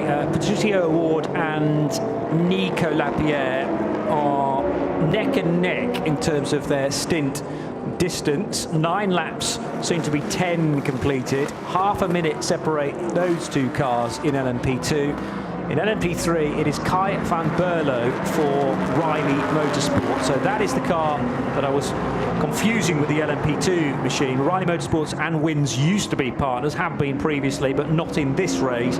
And then the Riley Motorsport Ligier JS P320 being piloted by the young Dutchman. It has also Philippe Fraga, Gar Robertson and Michael Cooper in their lineup, number 74. Lights flashing for Loic Duval to warn those heading through turn 1 about the traffic, deciding to take the high line around the outside of an LMP3 Ligier and the WeatherTech Mercedes. That's the one in Daytona Pro, so is the number 15 car. And they're all doing a really good job, actually, of being aware that the quicker DPI traffic is needing to get through. Very little time lost for the Loic Duval-driven car. So just running down through the classes, we had that longer pit stop for the McLaren, the number 70 from Inception Racing. It dropped it down the order in GTD, but Frederick Schandorf back on the track and lapping at very good pace, back up to second in class. So it's chopping and changing, but like Motorsport, because they're still at the front of GTD, and it's still Jan Halen at the wheel. In fact, he seems to be in that car almost forever. But it's funny how, according to our commentary stints and their driving stints, they can often match up, and you have to actually go and look to see who were the other drivers in the car. We didn't get to talk about too much. It's Zach Robichon, it's Ryan Hardwick, and of course Richard Leeds, who we had seen in the car going super well, as you would expect. But that's the number 16 Wright Motorsport Porsche leading the class as we get to, we've got under 4 hours to go, 3 hours 40 minutes almost precisely remain in this 60th running of the Daytona 24 Hours. I'm also, speaking of LMP2 a moment or two ago, just trying to get to the bottom of whether Louis Delatraz had to have an extra stop somewhere. He is running in 3rd position in car number 8 in LMP2, which is the Tower Motorsport car. And my figures would suggest he had to come in prior to his scheduled stop and do something like 3 laps, but then come back in again. So I just wonder whether that's taken him not out of the fight completely, but just further away from the top 2. It's within 5.9 seconds actually of Lapierre, so that might just be a bit of erroneous data creeping in. 3-horse race, I reckon, in LMP2. A 4-horse race, very definitely, in the DPI category. LMP3 starting to develop into that scrap between Riley Motorsports and the 54 car in LMP3, which is the core Autosport car for this stint, Nick Johnson. And then in GT Daytona, both pro and non-pro, they're about to complete 600 laps in that division. Dennis Olsen leading for Porsche and KCMG from another Porsche, the number 9 of Pfaff Motorsport and Matt Campbell.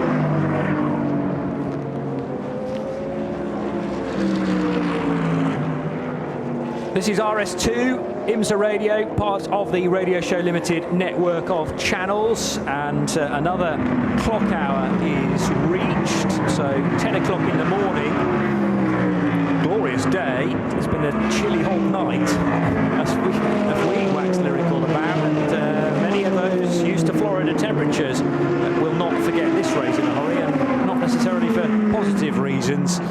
Several blankets were required, I'm sure, and perhaps a couple of mugfuls of hot chocolate to get you through the evening.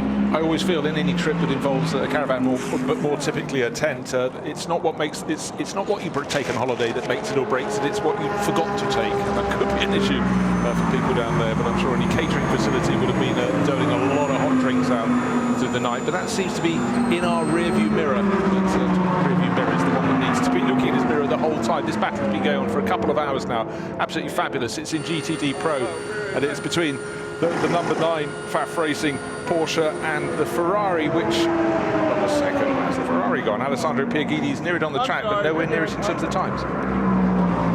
Okay, there's an interesting one. Just edging away slightly, maybe just for 1 lap in isolation. Shown as 0.8 of a second away from Matt Campbell currently, as that 600 lap marker is reached. As far as the overall leaders are concerned, they're on lap 6:41. I mentioned after we had 16 hours of this race and reached 500 laps that 750 was well within grasp. Still think that is the case. Predicted lap distance by the end, so at 1:40 this afternoon, is actually 754 laps. So we've been doing on average 250 laps every 8 hours. And long may that continue, because the first 12 hours littered with yellows. There have been one or two in the next segment of the race, but as I think it's Jonathan Bomarito was making the point, not enough yellows to come back if you were, say, trailing by 10.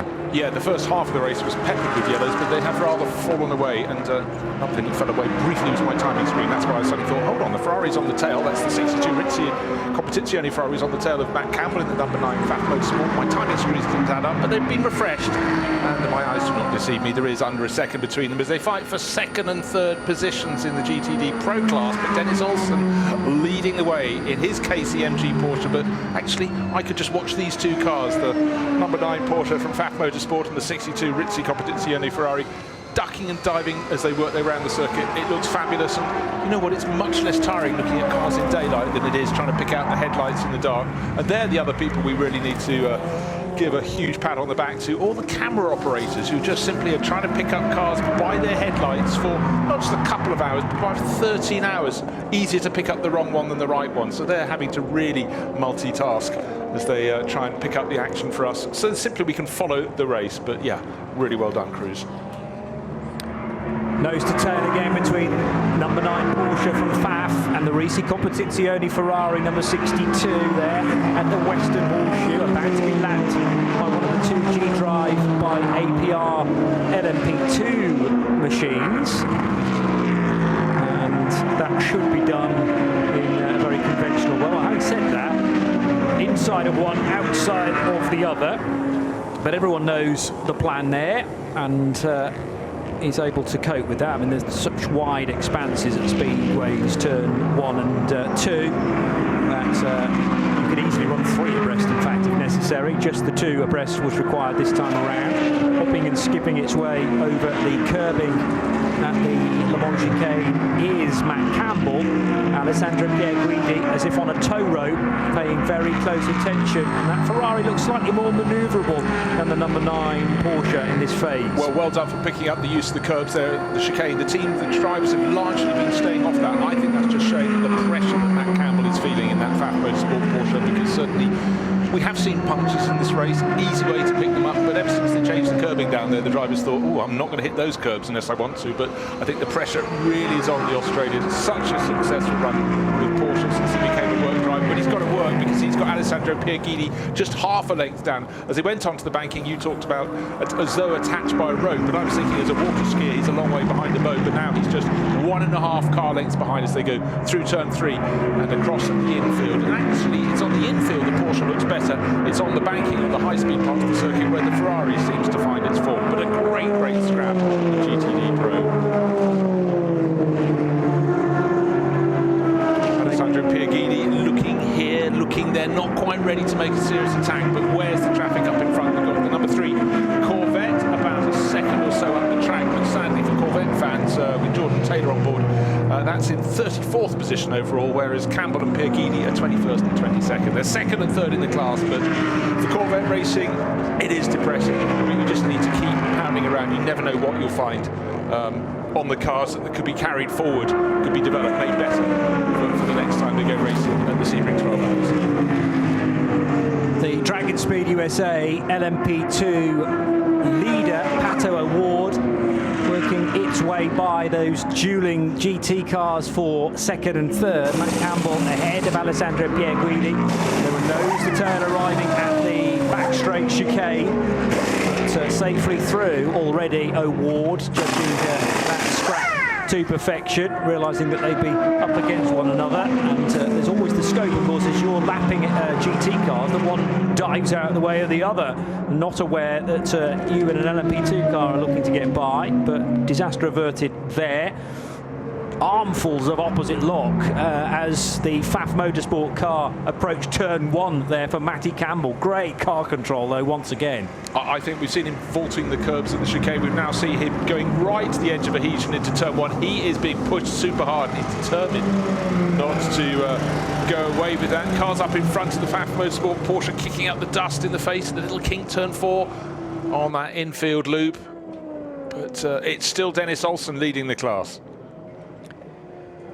So Pato Award, Nico Lapierre and Louis Delatraz, who, thanks to Jeremy Shaw on this, we reckon Delatraz has lost about 20 seconds somewhere along the way, and that might answer the question as to whether this car had an extra stop or not. I was trying to suggest it might be a bit of erroneous data that's crept into my various timing pages, but there is further evidence now to suggest the Swiss came in for an extra stop, maybe a stint that lasted only 2 or 3 laps before it came back in again, but that might well explain why it's lost further ground. Maybe it had a penalty, but I've sent Andrew Marriott on a little mission to find out what, if anything, happened there for Tower Motorsport.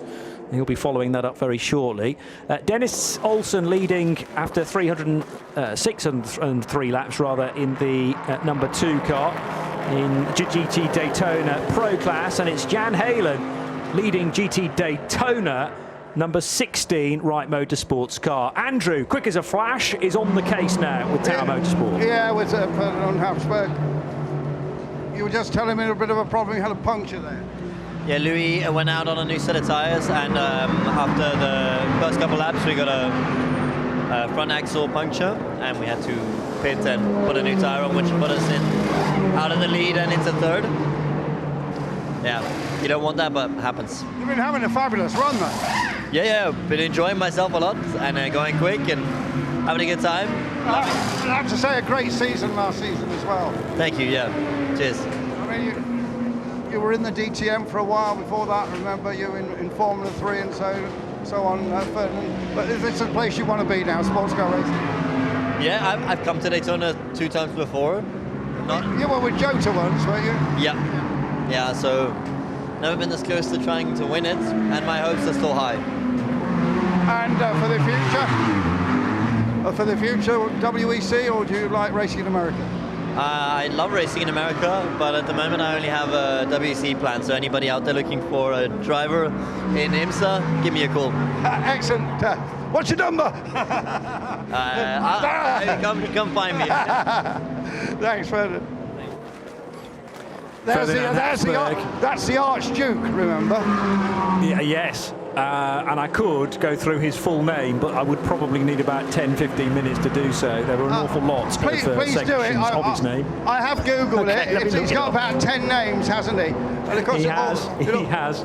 It all goes back to the Austro-Hungarian Empire, his family. And yesterday... The Habsburg dynasty. Yeah, and yesterday we were having a discussion about sort of royalty, and we remembered a couple, but overnight, funny how the brain works, I remembered Prince Leopold von Bayern und Taxis, who was a DTM driver.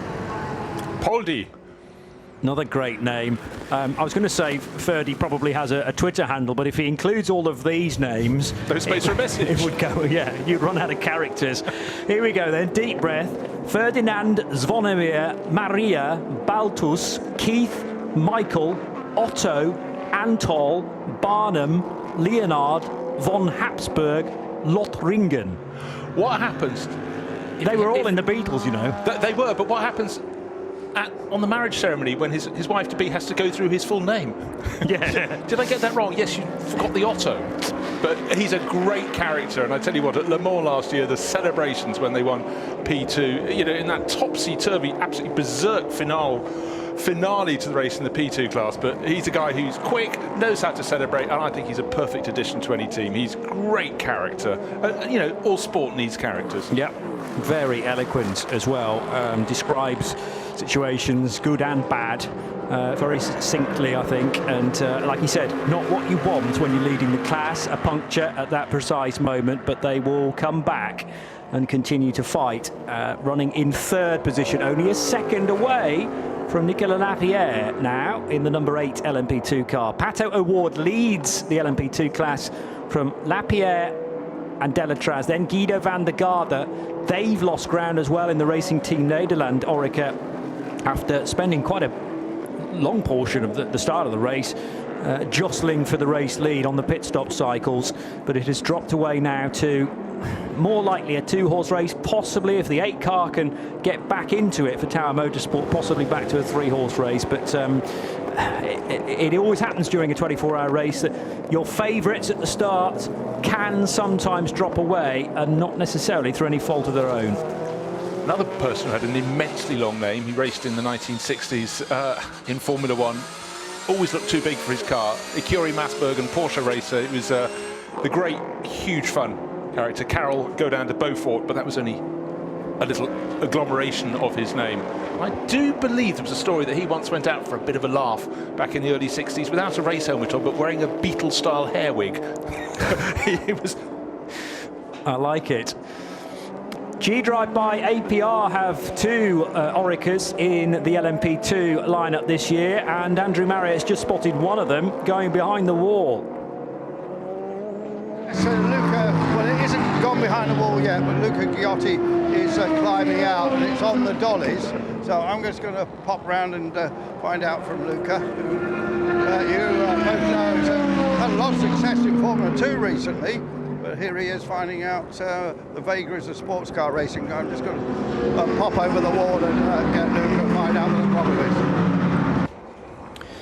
Meanwhile, Loic Duval charging very hard indeed. The number 5 car now out front from Pipo Dirani, and on the pit stop cycle, Duval, I was going to say, is very close to needing to pit stop, but Dirani is in first after 21 laps. Did 22 on the previous stint. Again, his second stint was on average 0.2 of a second slower, but that's not an awful lot of time lost. They are changing tyres again, and after Pipo Dirani did 2 back-to-back stints, does this mean that there'll be another driver change in the 31 and Tristan Nunez most likely to take charge, considering Mike Conway did the stints prior to the Brazilian? Beautiful day again here at Daytona.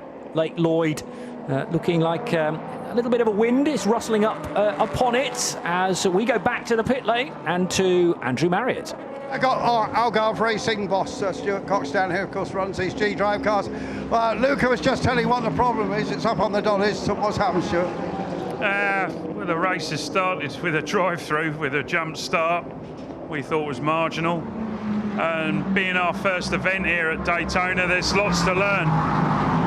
And I'm afraid the curbs and the banking has caught us out, and it's caused us issues with the rear of the car. We've had to put it behind the wall and fix some bits. Unfortunately, with the 68 car, we haven't managed to get enough yellows where we get the laps back, so we're quite a few laps down, although we're super fast. Now we're just going to get it to the end. But the 69 car, we've got a problem with the clutch, where we changed the clutch in the early hours, popped a new one in and a slave cylinder, but we've gone and done it again. So we're going to retire the car, which is a real shame. So. But have you enjoyed it, the overall experience, Stuart? Would you come back? Yeah, it's fantastic. We really enjoyed the event. You know, John Doonan makes you feel so welcome, you know, the president of IMSA. And in the middle of the night, he comes down and says, how you doing? He's fantastic, absolutely unbelievable. He's just a racing enthusiast who loves what he does, and so do we, and we just want to be back for more. But the trouble is, I've got to wait another year. We've got to go and find the money to do it again, so it's a long wait. You've been quite good at that in the past. Yeah, we'll do our best, and we know where we've made mistakes, and they won't happen again. Terrific, Stuart. Thanks, Fraser. Always entertaining, isn't he, Stuart Cox? And these are the troublesome years you've got to go through when you're doing your first event, because although it's very friendly in the paddock, you'll do very well to go to a team and for them to say, hey, watch those curves, because you're a rival at the end of the day. They're not going to give you all of the little secrets that it's taken them probably 5, 6, 10 years to discover. You know, and I also think it's the little transgressions. Stuart was talking about the jump start, John Falb at the wheel. He said he felt it was marginal, but it's all a question of perspective. And one perspective I've got at the moment is the number 26 Mulner Motorsports P3 car sitting sideways across the track. Not off the track, it's up the escape road, trying to work out exactly what has gone on, but no lights on the car going nowhere fast. I think this is at the International Horseshoe, and the car's not made it all the way around the corner, but there is a little access route there, concrete surfaced. Nolan Siegel in the car at the moment, down in, it's going to be losing position, 35th position overall, but his lap pace was looking pretty good, but clearly earlier problems being got around.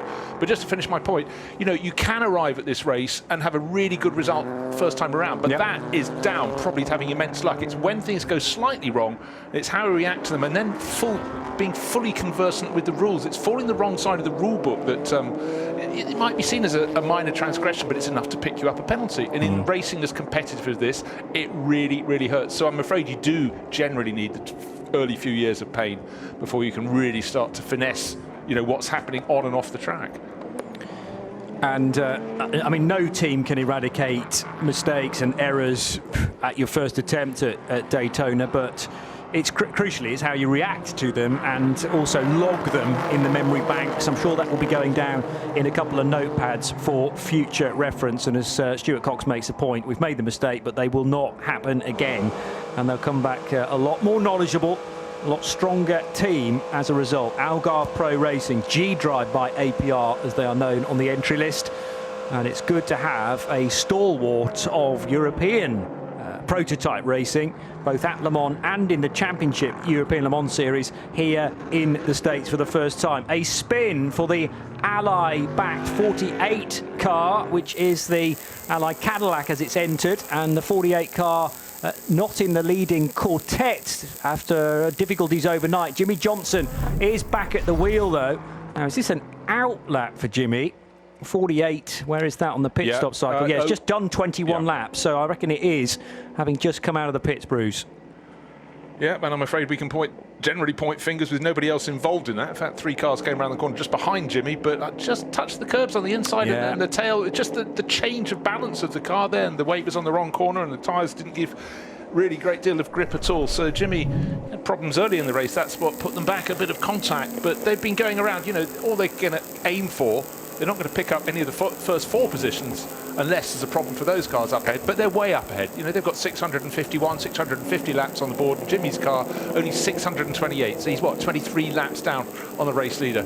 You don't gain that over the course of 24 hours. You certainly don't get it in the final 3 hours of a race, but a small setback, but it was the big setback that, you know, has really hurt that team. Yeah, that clash with the GT car on the infield coming through the sweepers at turn 2, and difficult to tell from the angles that you and I described it from who was to blame there, but 2 cars going for the same bit of asphalt, it would appear. One across the nose of another, thought it was clear, in fact it wasn't, and did quite a bit of damage to both cars, but namely to the 48 Ally Cadillac car with a heavily meshed rear right wheel, but it punctured quite a bit of the drivetrain as a result as well, and took them a long time to diagnose that issue and then fix it, of course.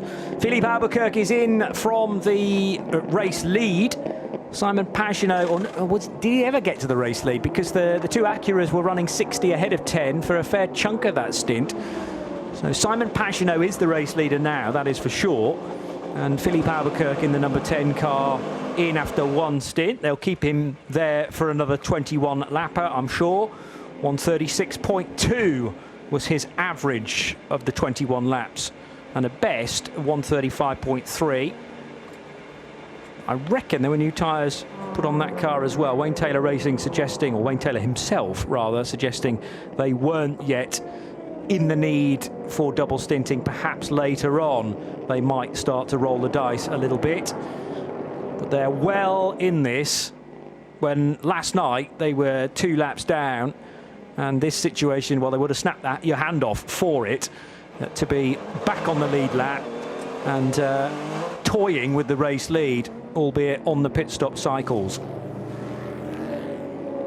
Just having a little glance down, the driver who's been doing a supreme job in GTD is Jan Halen. He's just brought the Wright Motorsport Porsche out of the lead of class into the pits, but may yet revert to the circuit, still in the lead. Spencer Pompelli in second place, the Magnus Racing number 44 Aston Martin. We're going through the cycle. Nicholas Nielsen not long ago must have pitted. In fact, he's on an outlap now. That's why he's fallen to third in class, AF Corsa Ferrari. But the car that just made it into the pit lane is the number 60 from the lead of the race, Simon Pagenaud. And that's the car Johnny was just talking about, the Meerschaank Racing with Kerr Bagajani and Acura. That's been having a really good race. But don't forget, that was a car that we thought for a while was trying to run a different fuel tactic to the others. Remember, it seemed to go in the hours of darkness, the early morning hours here, an extra lap. I don't know if it's still been doing that though, Johnny, in recent hours. But if you can buy yourself a lap, it adds up. Yeah, and Jarvis was seemingly hiding cylinders of fuel in his legs, I think, to be able to get that car to the end of each of the stints. Sometimes 23 laps on the counter, and on occasion that would tie in with a caution, but he was for a while able to extend the lap distance by an additional lap, even under green flag. But that was a more standard stint length for Simon Pagenaud, 21 laps, and he will rejoin the race as we go to the pit lane and Andrew Marriott. Yeah, well, Jan Heylen, that was a strong old stint there, Jan. Yeah, we're just trying to play the strategy here, saving some fuel and tires and looking after the car for those last 2 hours. And what's the track condition like now? And it's obviously rubbered up well. Yeah, it's surprising actually. I thought I was going to see a little bit more grip out there, and didn't really come to us. So for us, the car felt better during the night, and the track felt better, quite frankly. So hopefully it'll come to us a bit, but. Either way, we're in a good position right now. Of course, you had a very good season last year, didn't you? You won the Michelin Pilot Championship. Yeah, it's good to build on that. We had a good, strong finish to the season, and it's nice to come back with the same group of guys here to Daytona. And hopefully we can keep this up. Still a little ways to go, but fingers crossed. Now, my old mate Tim Sugden said you were one of the fastest racing drivers he's ever looked after. That's nice of him to say. He's a good man, and he helped me out a lot when I was younger, so really appreciate that. Yeah, good. You were in single season, won in Formula 3000, weren't you? And then you came to America, and then your career took a bit of a dip for a while. We didn't see you around that much. Yeah, it was maybe put my focus into some other things, for a couple of years, and started up a business and did some work for the VW group back in the day, and just good to be back and doing this full time. And again, just grateful to be here with Ryan Motorsports, First Form. I've been with these guys now for 7 years, and it's a real pleasure. You're settled here in America now. Yeah, I don't think I'll ever move back. That's Jan Heylen from Belgium.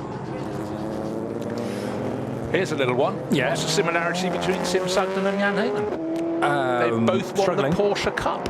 Okay. For the most successful driver across points across a whole season. Very good knowledge. Tim was probably wrong, but it seems to ring a bell in my mind at least. So it's good. Run with that. 3 wins last year in the Michelin Pilot Challenge for Jan Heylen, together with race partner Ryan Hardwick, who is the bronze in this endurance car as well. They took 7 podiums last season and 3 pole positions as well in their Porsche 718 Cayman, the GT4 CS, as opposed to the Daytona 24 car, which of course is the GT3R, the 911 GT3R from Wright Motorsports. So Zach Robichon, Richard Lietz, who put in a really good stint to keep the 16 car in the mix last time around, and still actually Lietz driving that. Let's just have a little look. No, Robichon took over and now leads the class from Spencer Pompelli in the 44 Aston Martin. Now neck and neck between the 2 Acuras, and Philippe Albuquerque willing the car on, pointing in the direction he wants to go.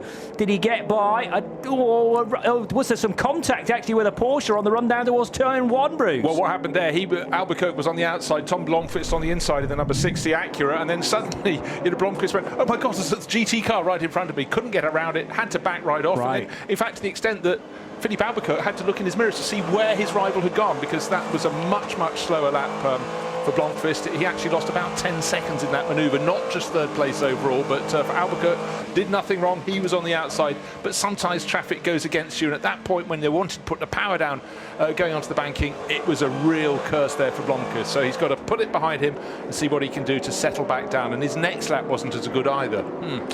One of these very snazzy auto panning cameras in the cockpit of the Wayne Taylor Racing Konica Minolta Acura. It spun round then from the direction, or what Philippe Albuquerque could see through the screen, to spin round and get Albuquerque himself in frame. And then away in the background, I saw, as you said, a GT car and Tom Blomqvist in the 60. And because of that peculiar angle from the auto panning camera, it did look like the two had made contact on the run into turn one. Thankfully, that wasn't the case, just a heavy delay for the Meyershank Racing number 60. It wasn't as much as I described, as Jeremy Shaw, ever wise, just pointed out. Don't forget the 60 had just pitted, so Tom Blomqvist, it was a slower lap, that lap.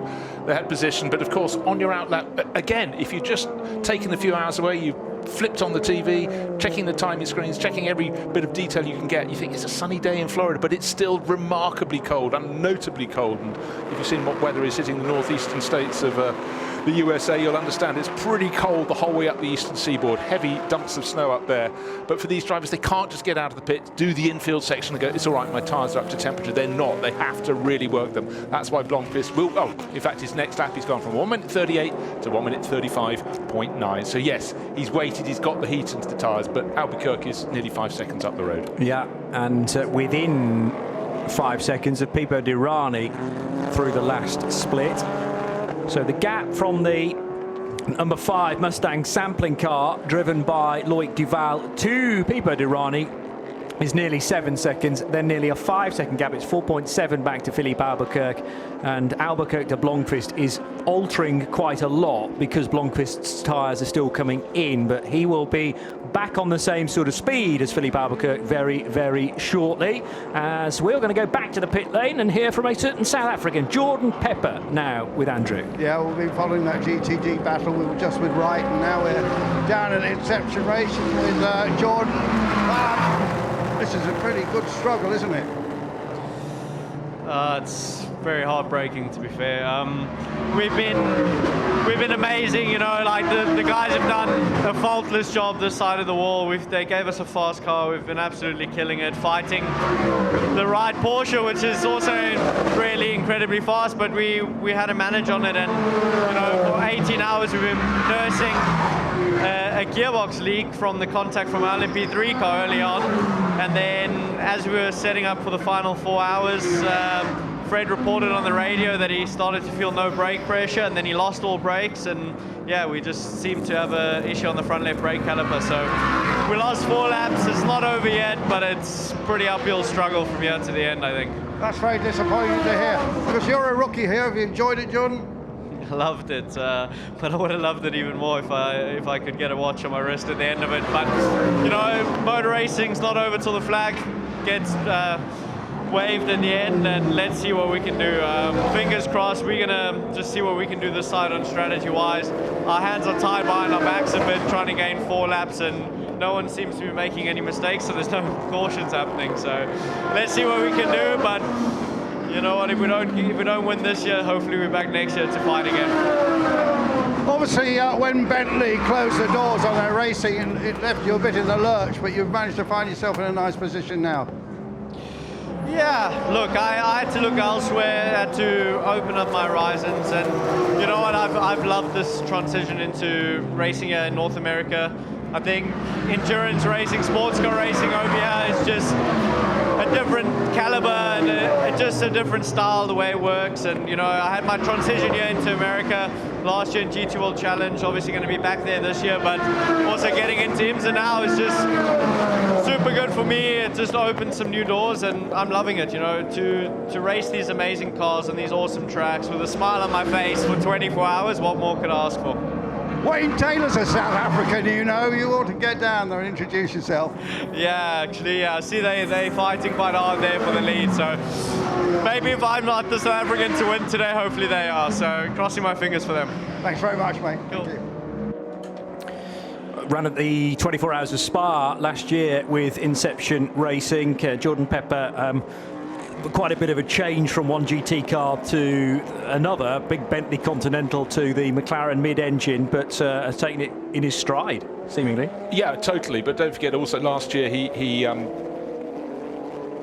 was driving a Lamborghini. He mentioned the GT World Challenge America Series. He forgot to mention he actually won it with Andrea Caldarelli for K-Pax Racing. So he's very adaptable. But you know what? Sometimes you look at the body shape of these cars and you get, well, you know that effectively the Audi R8 LMS and the Lamborghini Huracan are the same car with a different body on it. Of course, they might handle slightly differently, but the engine's in the same position. So they can chop and change. But visually, it seems anything you step into after a Bentley, or indeed after the BMW M6, it's going to be small. You know, you commented, in fact, even though it's not as large looking, the Lexus up on the banking, it looks almost closer to a touring car, as we call them in the UK, than it does to a GT car. But again, in GT racing, I love the difference of shape. I think most fans do. Variety has always been the big interest for me in motor racing, and we have got that in spadefuls this year at Daytona. Well, we've had it for years, actually, in the GT3 class at GT Daytona.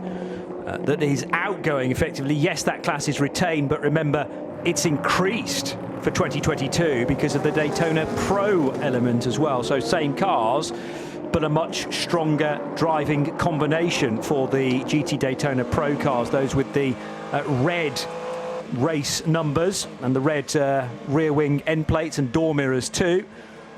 And it is 5 of those red numbered cars that are running 21st down to 25th overall. Matt Campbell in a Porsche, Dennis Olsen in a Porsche, James Gallardo in the Ferrari, Ben Barnicoat in the Lexus, and Dirk Muller in the number 15 Mercedes for Proton USA. So we still have a mixture of manufacturers: Porsche, Ferrari, Lexus and Mercedes. Right, just news from Gradient Racing. They've been having an ongoing problem. That's on the 66 Acura running in the GTD class, is that they've had an issue with an exterior kill switch, which was shorting and killing all the car's power. So you can imagine that's not a great fun thing to have either on track or in the pit lane. So nursing a problem. Now, a car that hasn't really had any problems at all that we could see, the FAF Motorsport Porsche in from the leader GTD Pro, but we're having the time of pit stops. The KCMG Porsche came in not so long ago. In fact, I think last lap just been back out on the track. So they're chopping and changing, but FAF Motorsport, it's been a really, really good run for them. But you look at the lineup, Philippe Inaza, Mathieu Jaminet and Matt Campbell, not surprisingly going well. Andrew, what have you got for us down from the pit lane?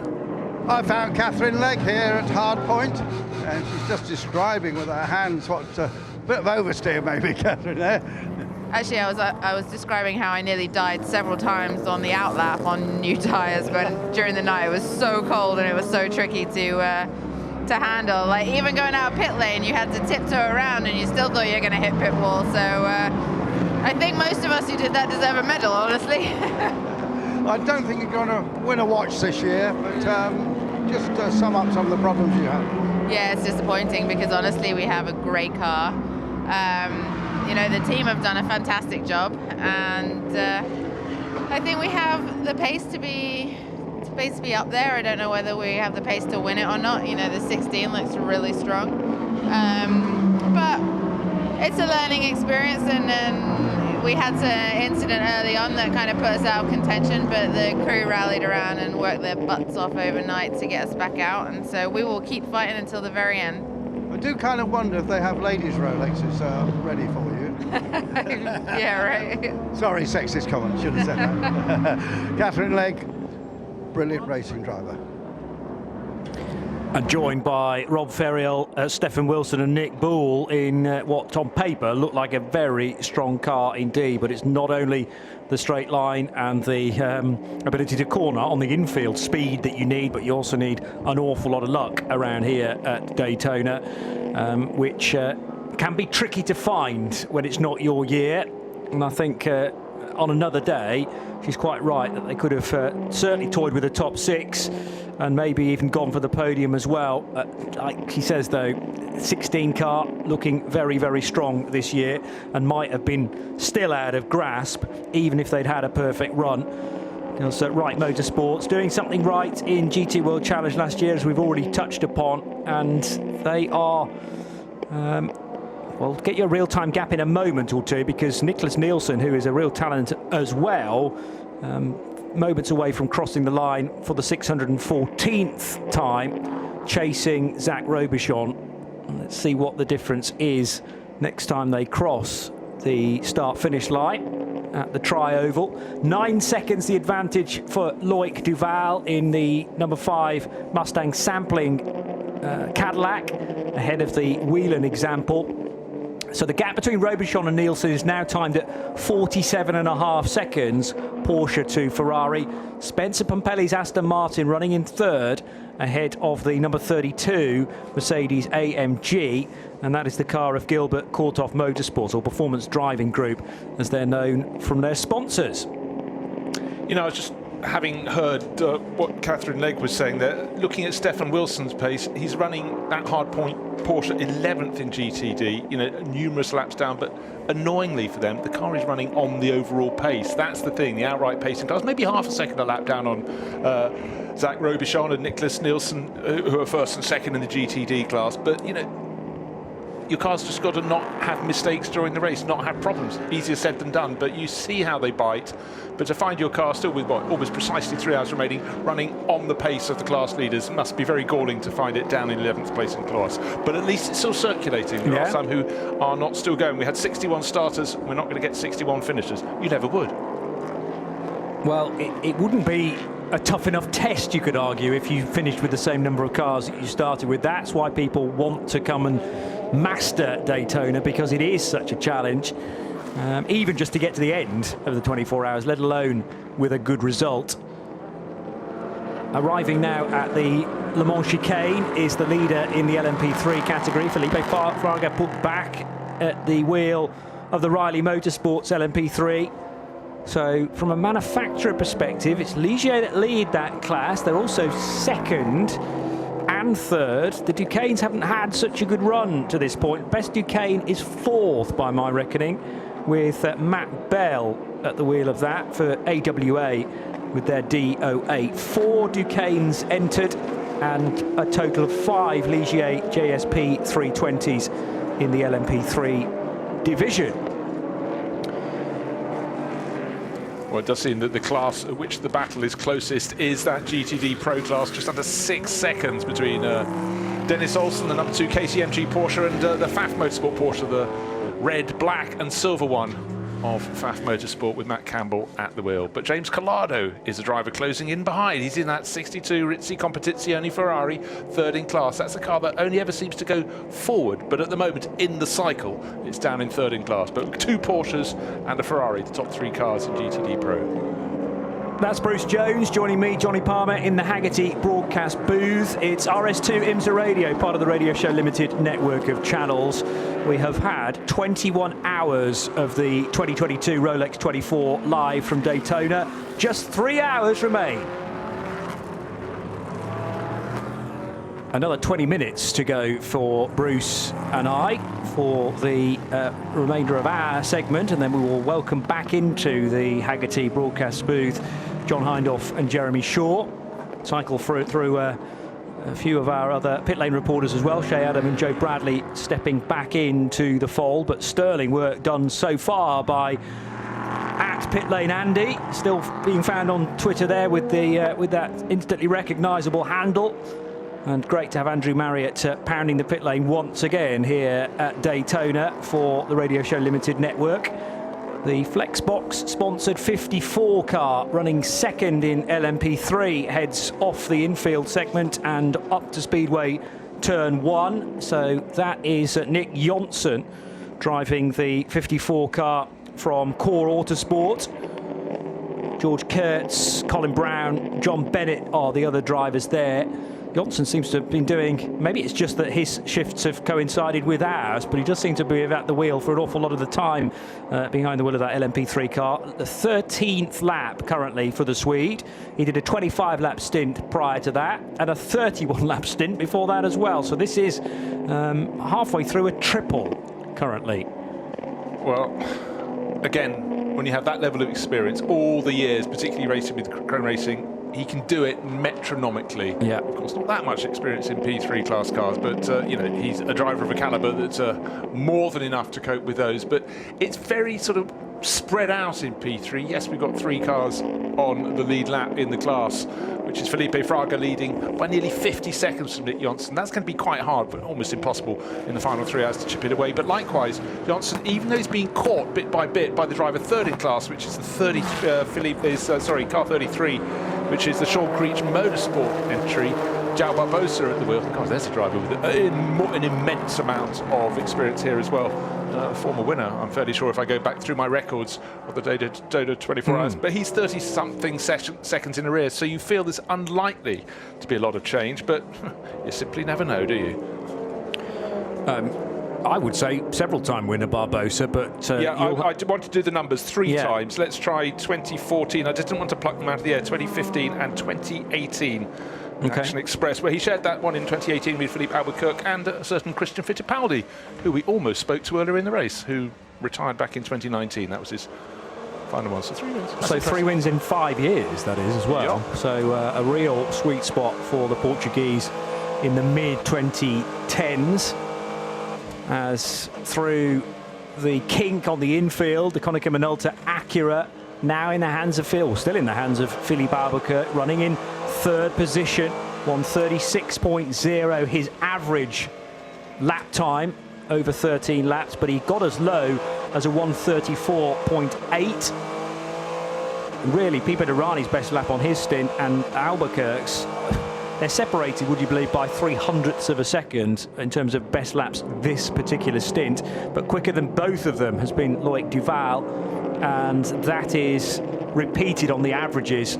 He's a low 135 is Loic Duval, and opening up that gap to very nearly 10 seconds, another 1.5 seconds, and he will be there after 666 laps, very nearly. Still on course, I reckon, to be north of 750, because, well, this is helped by the fact that we haven't had much caution lately. 7:59 is the new predicted race distance. That means 93 laps to go, but it is very, very difficult to actually lay that down in stone, because so much could happen between now and the end of the race. A rear screen-less Aston Martin heading down the back straight. Yeah, that's the Magnus Racing entry, the Aston Martin, Spencer Pompelli at the wheel, but the bodywork's a little tattered. The right rear corner, there's obviously been contact. Hey, you're in a 24-hour race with 61 cars, there will be contact. But the rear screen, it's not the only car we've seen missing the screen. What was the other one? Was it the Gilbert Korthoff Mercedes? No, I can't try. No, it wasn't. It was one of the McLarens. I'm starting to get a bit of a haze here, but it's amazing how many times in racing you suddenly find a car that looks slightly different. You can't work out for a while, and you suddenly think, oh, there's no light glinting off the rear of the car. The screen has gone. And that's the case with the Magnus Aston Martin. Be a little lighter, but a bit blowy and bored. Well, I was going to say, if it was one of the very warm years here at the Daytona 24, you might be grateful for that, but with temperature figures that felt like -4 overnight, they would have dearly hoped that that screen had stayed part of the car. But unfortunately, it was as a result of a spin at the Le Mans chicane, which then pitched the car backwards into the tyre wall on driver's left and popped the screen out from its mountings. It did stay part of the car, I think, for the remainder of that stint, and maybe the team just elected to take it out because there was always the risk that it would pop out and into the face of somebody else. So the mechanical warning flag, I'm sure, was being flown in its direction, and purely before an incident more serious happened, prevent that by taking the screen out entirely. And it's just too much long-winded work to try and fit a new one. You could, as I've seen many times where cars door screens have gone, just, I suppose, wrap the whole thing in a black plastic bag, but that doesn't really help you a great deal. And again, that's a lot of work to be done with some tank tape too. Now, we haven't heard much about the Lexus cars run by Vasser Sullivan of late. One very neatly positioned in 4th spot in the hands of Ben Barnicoat. Let's put that right and head to pit lane, Andy. Yeah, well, I've got Frankie Montecalvo down here. Now, one of your cars going well, the other not so well. Yeah, we had some trouble early on in the race. Kind of got caught out with the car that spun in front of us, but it's the name of the game, trying to stay out of trouble, and it just didn't work out for us. But guys got the car back out there, put back together perfectly, which kind of shows we would have been competitive in the end if we didn't have that problem. But other than that, we've been running great, and we're just going to, I think we worked back up to P15 from the back, so it's where I think we're going to settle in for the end of the race. But after racing Ferraris, you sort of settled in here, because I think you've been at this team, this is your 3rd season now, Frankie. Yeah, it's been great being with the Lexus and Vassar Sullivan family. Been here for 4 years now. This will be my 4th consecutive season, and plan to have many more. I saw you got a new sponsor, an executive jet company. That sounds a pretty good deal. Oh yeah, it definitely helps out getting to all the racetracks. There's nothing like traveling on an executive jet, is there? I've only done it a few times. Oh, it's a lot faster getting there, that's for sure. I think some of the cruising speeds are up to 600 plus miles an hour, so it gets you there in time. Frankie, great to see you again. Good to see you. We were with Frankie back in Europe a few years ago. From Vassar Sullivan, and as Andrew quite rightly says, one car neatly placed in 4th position. Then Barnicoat, who's proven to be a real star so far this weekend. 147.9 is not quite as quick as the 3 cars ahead, but it might be that car is slightly heavier on fuel. When did Barnicoat last pit? 12 laps ago. Collado 21 laps ago. So it's Collado's car that is the lightest, with Dennis Olsen and Matt Campbell the next lightest. Back to Vassar Sullivan we go with Andrew Marriott. Yeah, back with a rising star of IndyCar racing, Kyle Kirkwood. How are you enjoying this long distance racing car? A bit different for you. Yeah, it's going super well. Last year we didn't have the best finish. We had to end it kind of early, where we went laps down in the middle of the race, and right now we're on the lead lap in the RCF GT3 Lexus. So we couldn't ask for anything more right now. All we got to do is kind of just keep our nose clean, and we're looking at kind of 3rd or 4th on strategy, but everyone knows, there's still about 3 hours to go. So anything could happen from this point on, and it's a sprint race. My old friend and colleague, Jeremy Shaw's been singing your praises to me, actually. Yeah, Jeremy is awesome, dude. Is he up in the booth right now? He's just going in a minute. Oh, okay. Gotcha. Yeah.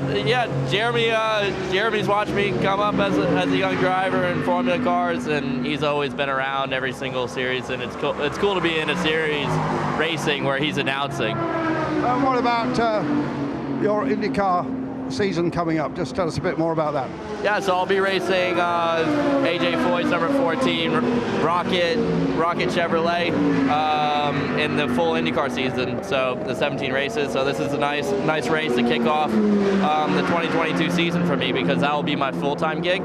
And right now, and actually Jack Hawksworth, who's about to get into the car here in just a few moments, raced for AJ Foyt a couple of years back. So we've got a lot of similarities here with the team and Lexus, and they're also are an IndyCar team as well. So there's a lot of similarities, and it's a good way to just kick off the 2022 season.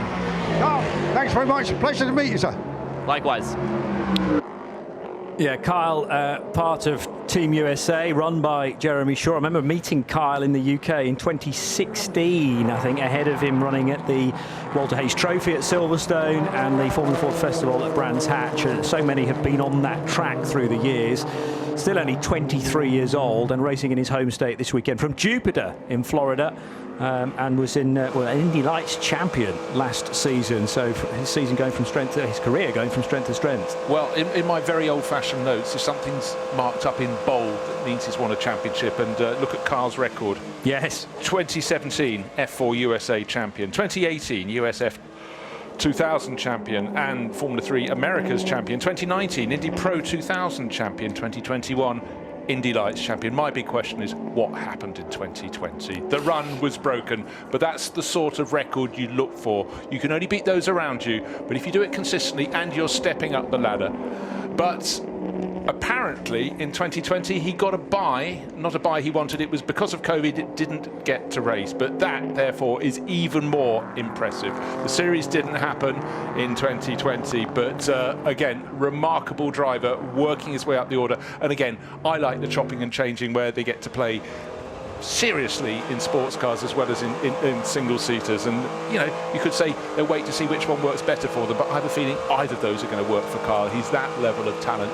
And again, just pick up, I worked with Jeremy Shaw right from the moment at the end of 1983 when I mistakenly, instead of having a real career, I had a pretend career, the one I'm still doing now, joined Autosport magazine, and Jeremy, I'd read his stuff for years and it was great to work alongside him. But what he's done since 30 plus years ago, coming over to the United States for young single-seater races, has been phenomenal and duly rewarded this weekend. Accolades at last for Jeremy. He'll be most bashful about it, but he really does deserve so many drivers over generations now, effectively, come over, try it in Europe, and then let's see where you go from there. It's been great. You're only saying that because he's listening, of course. No, he's not. And he's on in 7 minutes. No, I'd say that anyhow. I'd shout it out the window.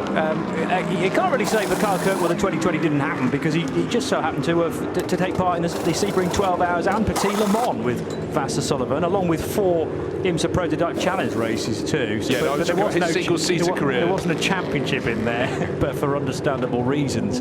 Quite a lot happened for all of us in 2020. Mustang sampling number 5 car is in. Loic Duval, a really superior stint for the Frenchman, and a report from that end of the pit lane from Andrew. Yeah, well, Pippo Durrani I've known for a long time, since he did Formula 3, and he's always such a friendly chap. The pressure must be really getting to him because he's just waved me away from an interview, which he's never done in the past, so I think there's a lot of pressure down here. Well, understandably so, because this is getting more and more intense with every lap. It's nearly at boiling point, and we've still got 2 3/4 hours to go, so not quite simmering over just yet, but Loic Duval under stern pressure. Remember, the previous double stint that Richard Westbrook did, they did use the same tyres for that second Westy stint, so he was on the ragged edge. Let's just have a look at the times for Loic in the number 5 car. He was quicker across a 22-lap stint than his first effort. So they certainly did not double stint tyres for the number 5 car that time around. The pain that Richard Westbrook had to go through, he said, just struggled to keep the car on the black stuff. That will pay dividends, is the theory, later on. So they take short-term pain for long-term gain and the run to the flag. You were just talking there about warming up the tyres, but you can also warm up the drivers. And Simon Pagenaud's just posted a little tweet. Out of the car, now warming up by my fireplace in my RV. How posh is that? It looks fantastic. Of course, watching what my teammates do what they do, but I had no idea RVs could be so luxurious. Another couple of laps, Philippe Albuquerque should be down pit road. 3 laps later for Tom Blomqvist, I reckon. Pippo Durrani has already brought the number 31 car in that we mentioned at the time, and that was taken over by Mike Conway once again. So what we haven't had for a little while is a Tristan Nunez stint. Did Durrani do a triple? Yes, he did.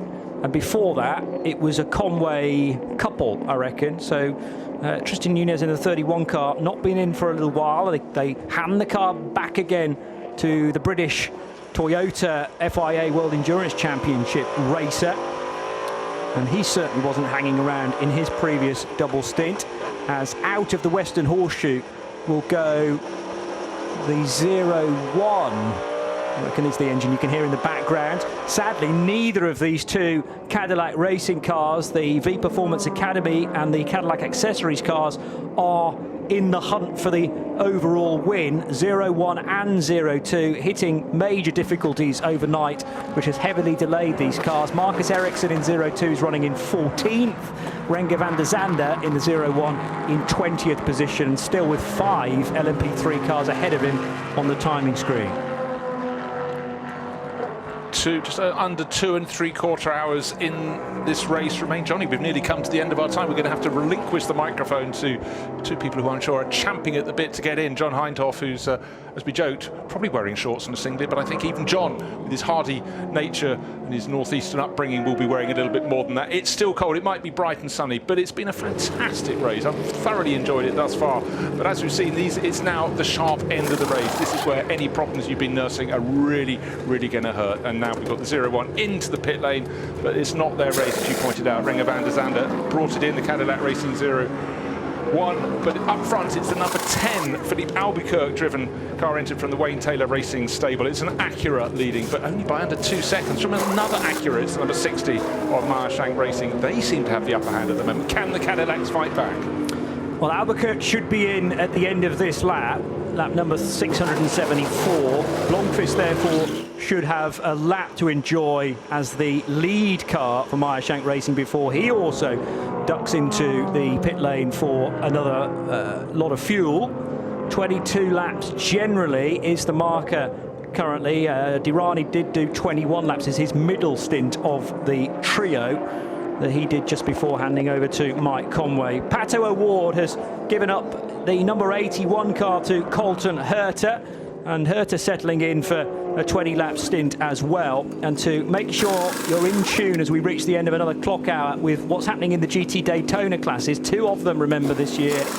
Dennis Olsen piloting the number 2 KCMG Porsche, leading the way, but only by 2.2 seconds from Matt Campbell in the 9 Pfaff Motorsports Plaid Porsche. Then it's James Collado in the 62, 17.8 seconds back, and a further half minute adrift is Ben Barnicoat in the best of the Lexus RCS. Let's get a final word as Bruce and Johnny are about to come to an end from Andrew Marriott down in the pits. Yeah, me too. I feel like one of those drivers whose car's probably in the lead but has done his last stint.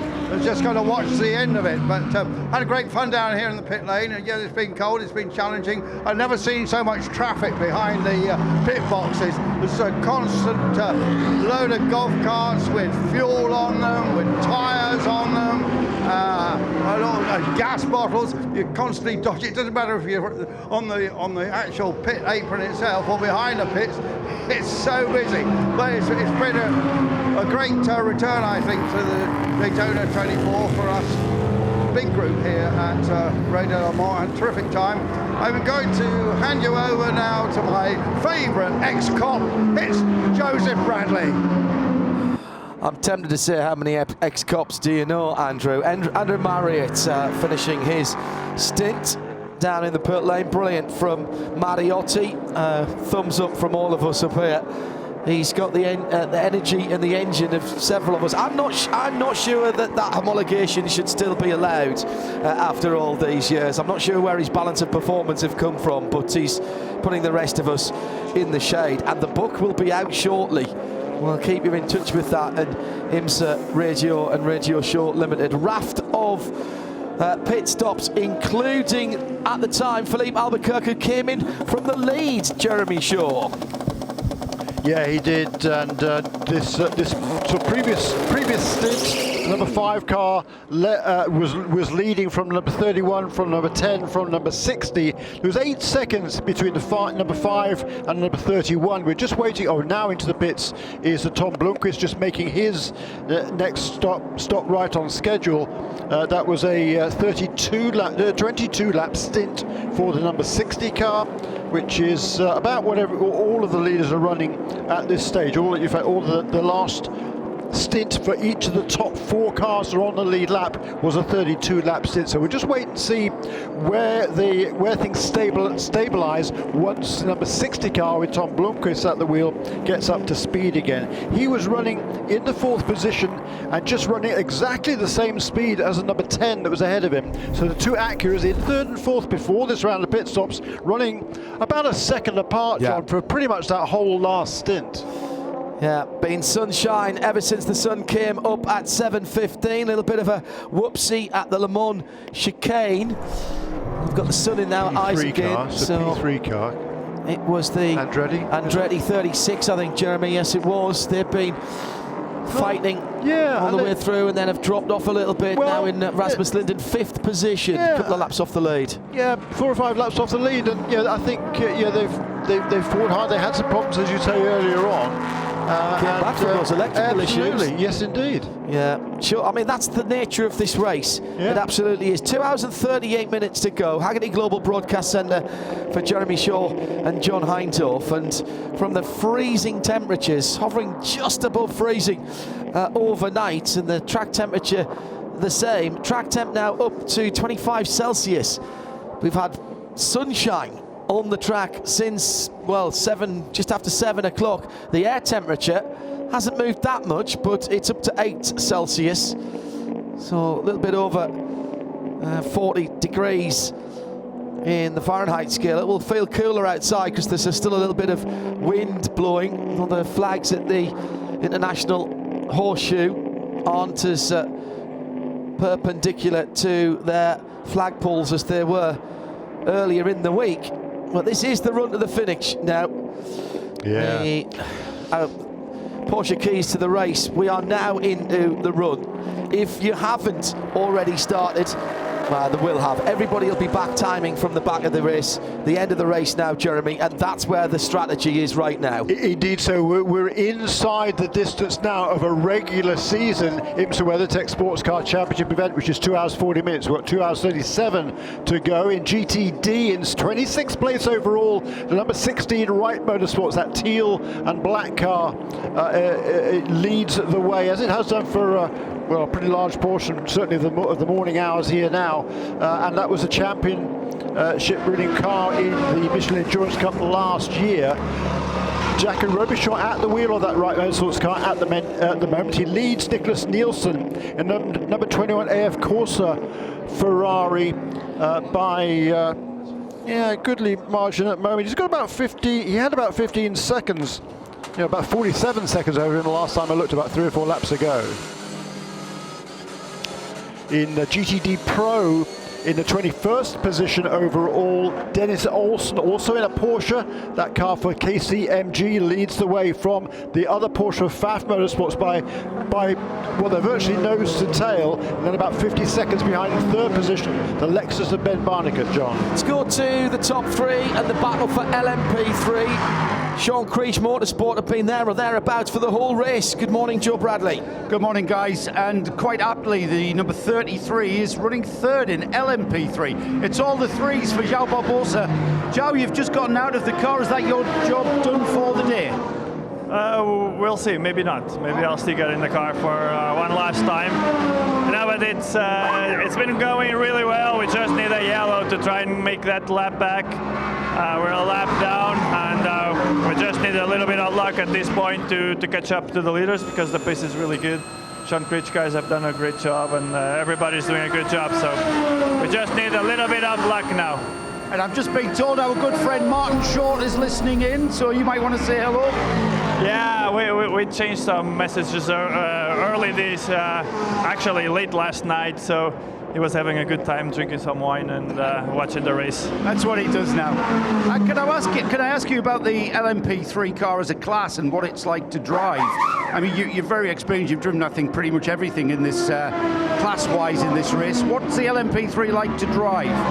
It's a great car to drive. It's really fun to drive. Obviously, when you compare it to the faster cars, the PI, it's the brakes, power, and aero. It just does everything a little bit slower, but they're really, really good fun to drive. And very competitive class with a lot of good teams as well and good drivers.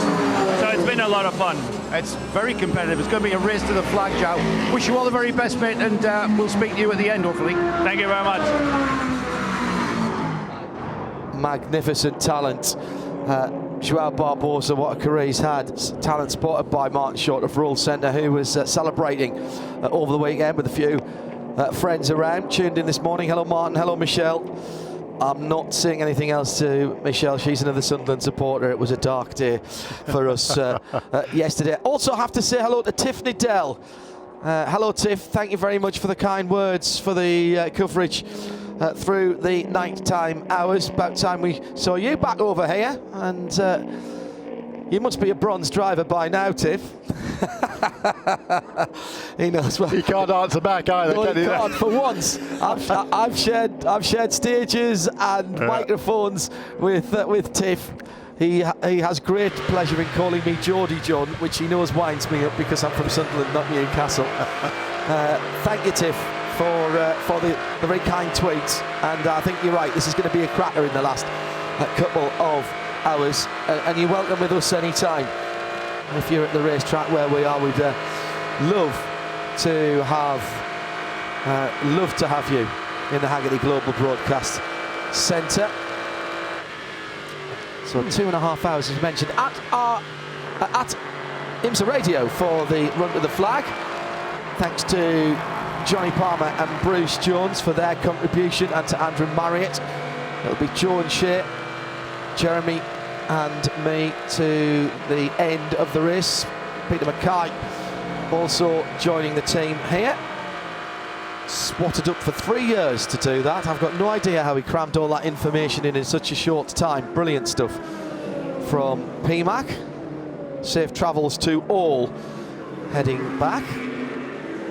Some great people here this weekend. It's been old friends and made some new ones as well, Jeremy. Yeah. Brilliant being back at the track. At this place particularly, actually. Absolutely. I've caught up with all sorts of friends. I haven't seen anybody in this paddock basically for a couple of years. And like you, met a whole bunch of really interesting new people as well. Is it like me that it's as if we've never been away though? I mean, that's the measure of this paddock. Yeah. But I almost feel like I've picked up conversations that I left 2 years ago to the day. Well, that's right, and many people down there, I mean, they know they haven't seen us around, but they still heard us. Yeah, and they thought they didn't know we'd be doing it from home. I've had that so many times. Oh, but you were at Petit, weren't you? No. Well, congratulations to our tech boards for making that happen. They've worked really hard at the track at NASCAR Productions, Tim Gray and his team in London.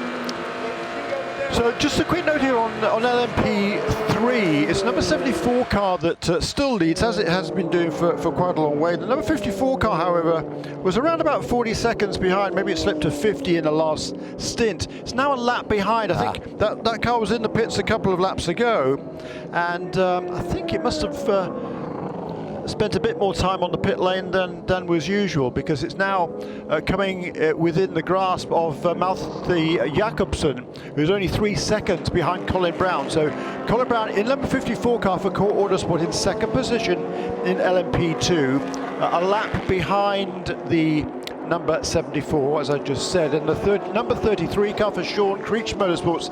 That is the car that Gerard Barbosa recently vacated. It is now just 2.5 seconds behind Colin Brown. So Malte Jakobsen, the youngster, chasing Colin Brown. It's a good point you bring up there, Jeremy. Top 4 overall and in DPI, all still in the same lap and within, 20 seconds of each other. LMP2, we've got Colton Herter and Dragon Speed. Are they now a full lap ahead, Jeremy, of the battle for second? 30 and equal lap ahead. So they're still on the same lap as well. Yeah. There's about almost half a minute between the number 81 of Colton Herter and Ferdy Habsburg. That gap's been the same now for the last basically a couple of hours, and the number 52 car is similar margin behind. Is the car that started from the pole position.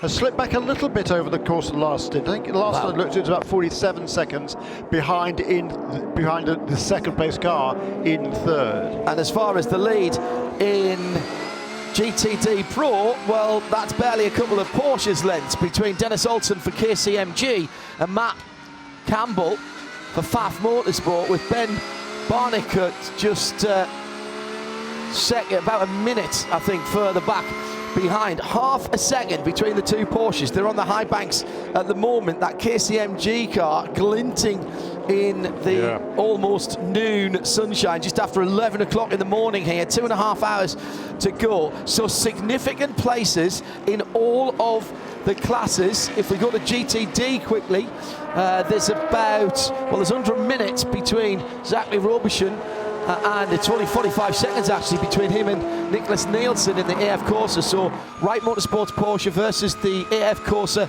Ferrari, and about another minute further back, Spencer Pumpelly in the Aston Martin Vantage for Magnus Racing, their first time with the Vantage. So they're still all in with a shout.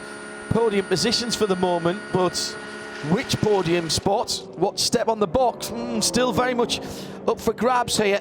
You get the feeling now that the ante has been upped. It's going to take more than just a few dollars for the buy-in on this one. If you've got anything left in the fast draw, new tyres left? Oh, yes, please. We'll have them to the end of the race. Driver who's feeling fresh and ready to go. Yeah, time to go and wake him up, slap him around with some raw meat and say bad things about his family. Get him out there. We need everything we've got now, because these are the last couple of hours, 2.5 hours to go. So what, 120, 150 minutes or thereabouts to find out who gets the watches later on today. Yeah, we won't be using any new tyres now. I think you can safely say until the end of the race it'll be perhaps just barely scrubbed tyres or brand new tyres to go all the way for all the leading contenders in each of the classes from here. So overall, Richard Westbrook leads now for Mustang Sampling and JDC Miller Motorsports by 18 seconds over a three-car battle for second place. Yeah, and the number 10 car is going to lose that in a moment or two. Has lost it. Albuquerque just making a tiny mistake going into turn 6, and a pounce from Mike Conway.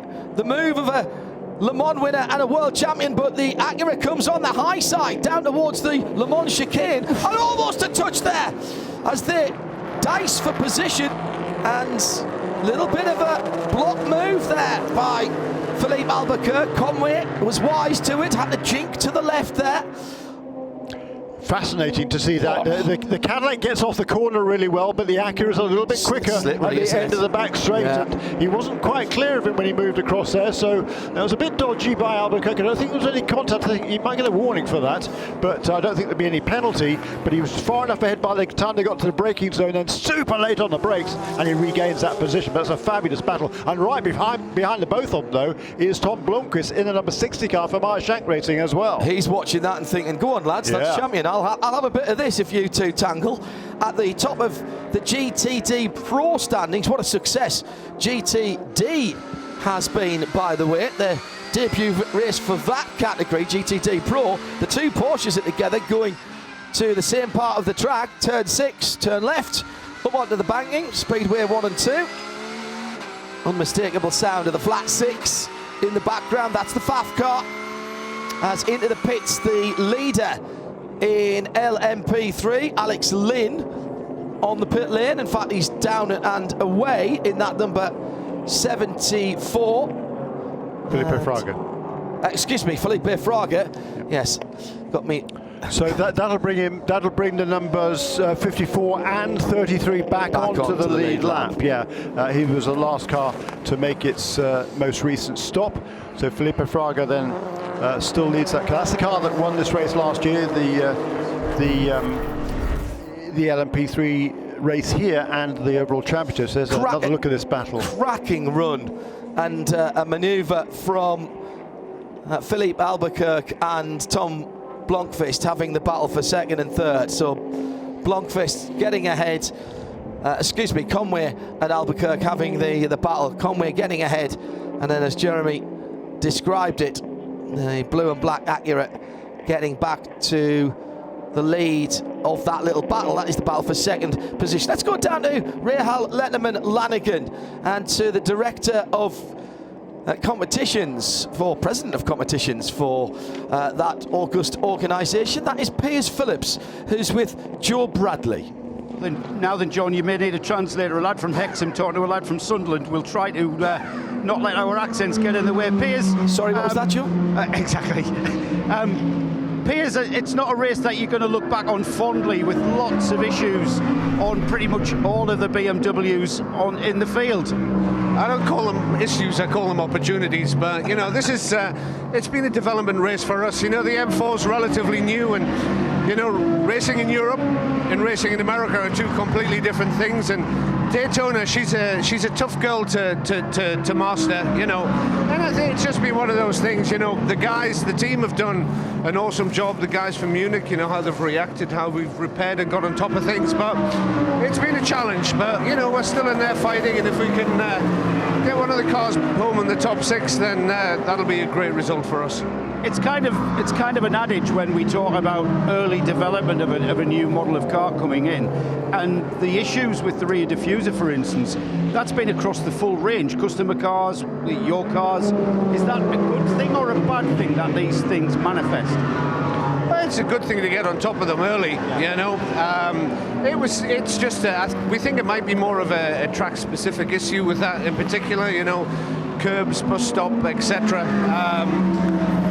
It's never a good thing to have issues, but you know, to get them early, get them in the first race, and try and get ahead of that. And so the teams are aware, not just for us as RLL, but the customer teams. You know, and that's our mission this year, to help the customer teams try and win a championship.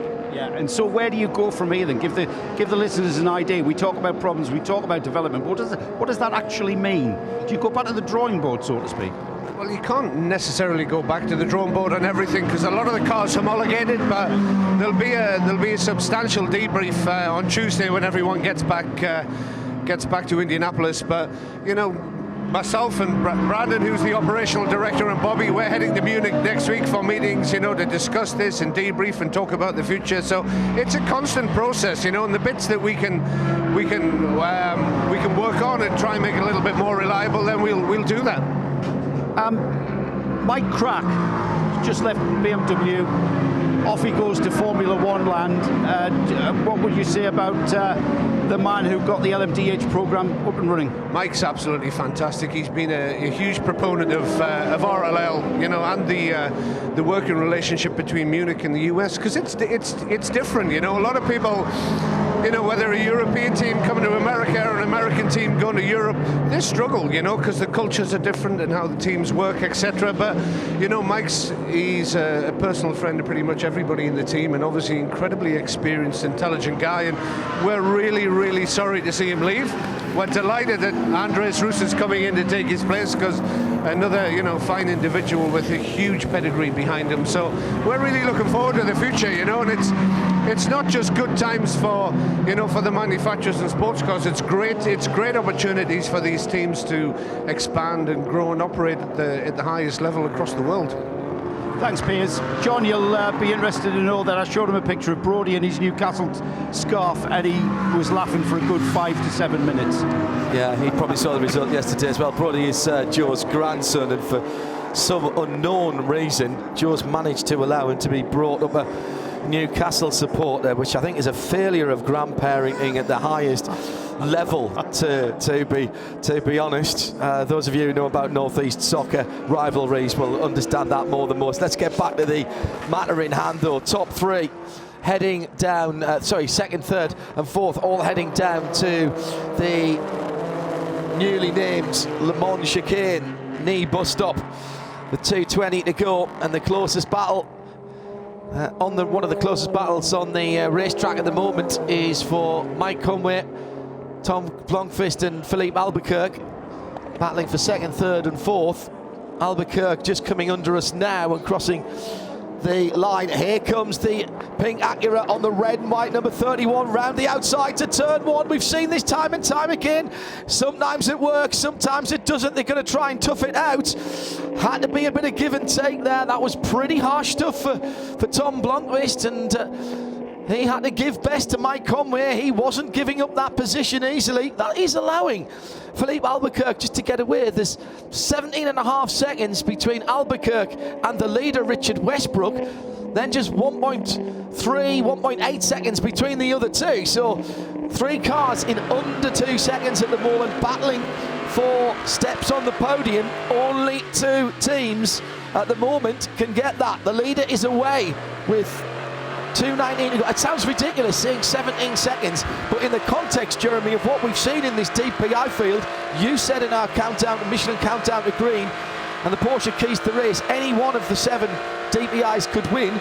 They've all led genuinely on pace, not just on pit stop rotation. Now, some have fallen by the wayside, absolutely, but we've got 4 cars, and quite obviously, there's only 3 spots on the podium here. It's time to go. It's time to go. I mean, what a race this is turning out to be. It's a classic. You know, it kind of ebbs and flows, but you know, that margin that number 5 car has over the number 10 right now, it's Cadillac versus Acura.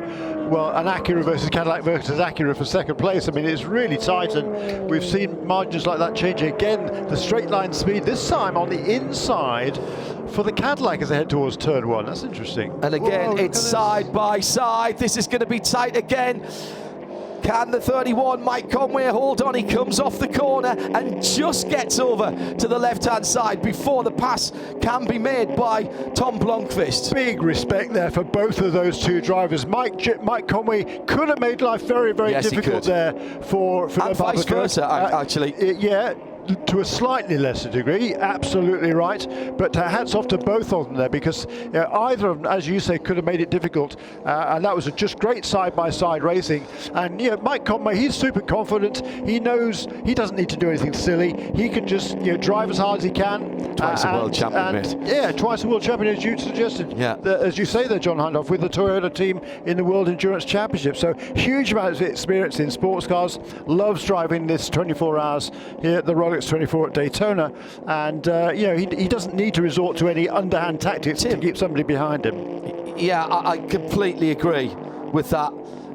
Two different manufacturers, of course, and the car up the road is another Acura, so Mike Conway doesn't want to be chasing two Acuras down. That has come down by about a second. Yeah, for quite a while it was after the most recent round of pit stops, it was about 18 seconds. It's down to 16 now between first and second, but really that's just ebbing and flowing in traffic. Plus on that last lap with that battle between Mike Conway and Tom Blomqvist, that's allowed Alpagovic just to pull away a little bit and focus forward just a bit. He's now maybe a couple of seconds behind that other pair, but this is just really exciting stuff. And the last pit stops, the car that will lead the pit stop sequence first in is going to be the number 31 car, I would suggest, probably in about 3 laps time. So the good thing about endurance racing is it breaks down cultural, religious, national barriers. As Ben Stevenson has said, nothing wrong with supporting the black and white team in the Northeast as long as they enjoy endurance racing. They're all good in my eyes. Can't disagree with that. Really can't. Is it me, says Steve Tabman, or is the wing element on the Acura noticeably flatter with a less of an angle of attack in comparison to the Cadillac? Could be. They are certainly quicker in a straight line, Steve, at IMSA Radio. If you want to get in touch with us in the Hagerty Global Broadcast booth. Still to come after the race, the checkered flag, end of the competition, start of the conversation. Hashtag Michelin PRT for the matters arising in what has been, even thus far, a fascinating race with still 2.25 hours to go. We won't leave you hanging at the end of this one. Plenty of interviews. Jeremy's already got the abacus out to do the arithmetic in this battle for third position. At the moment, it's Mike Conway round the top side this time for the Acura of Tom Blomqvist. Underneath our feet, down towards turn 1. He's ahead. Can he get the car pulled into the apex? He can't because of the BMW there, but he'll use that as a bit of a pick. One either side of the 24 RLL BMW, and Blomqvist is back into third position. Well, there's no quarter asked or given here. What I'm seeing here, Jeremy, is now the drivers have been let off the leash.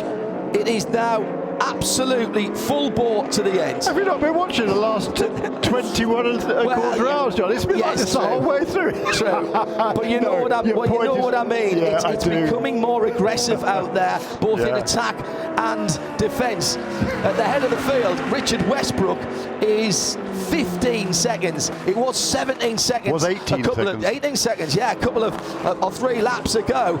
So he, at the moment, is being allowed to soft pedal in that car. He's not having to take any risks through traffic. Yeah, we're going to see what, they've been doing 32 lap stints recently in these cars, in recent stints. Before that, generally, it was 21 laps. So we'll see what these stints are now. I think they might well be down to 21 if they need to up the pace a little bit. But again, we're 2 hours and 14 minutes to go. Down here in the Michelin pit box, it's a nice place to be, nice and shaded all the way down at pit exit with Tony Menard, president of Michelin North America. Now, Tony, everybody was really worried coming into the race about the cold temperatures overnight. No issues, everyone behaved themselves. Is that a surprise to you at Michelin as well? A little bit, honestly. And on Friday, I met Mr. France, and he asked me one single question, say, weather should be very cold during the night and your tires will be okay. And I think so, Mr. Van. And I met him this morning, and the first thing he told me, he said, "Thank you, that was great." So now we knew that we were able to do it, but I think, and we have launched in parallel, a kind of research in our books, because I am not sure that we have ever raced during 8 consecutive hours with such low temperature ever. So we'll check.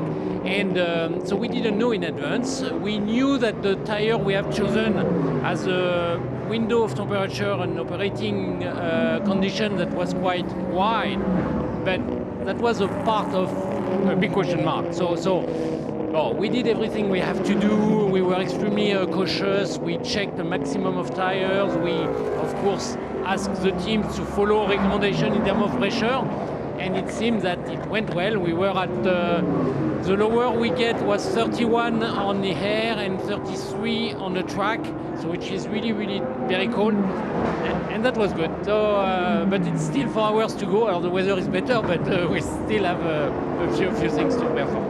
That's excellent. We've got the leader in the pits really quick. I just want to call the stop as the number 5 Mustang sampling car is in. 4 new Michelin tires going on that car. Stickers, no driver change, fuel only. Looks to be going very smooth. Now, Tony, before the race weekend began, there was a minimum pressure that was mandated for all the teams. Do you think that helped with the stability? The pressure recommendation were the same than the year before. The fact is now IMSA is enforcing that.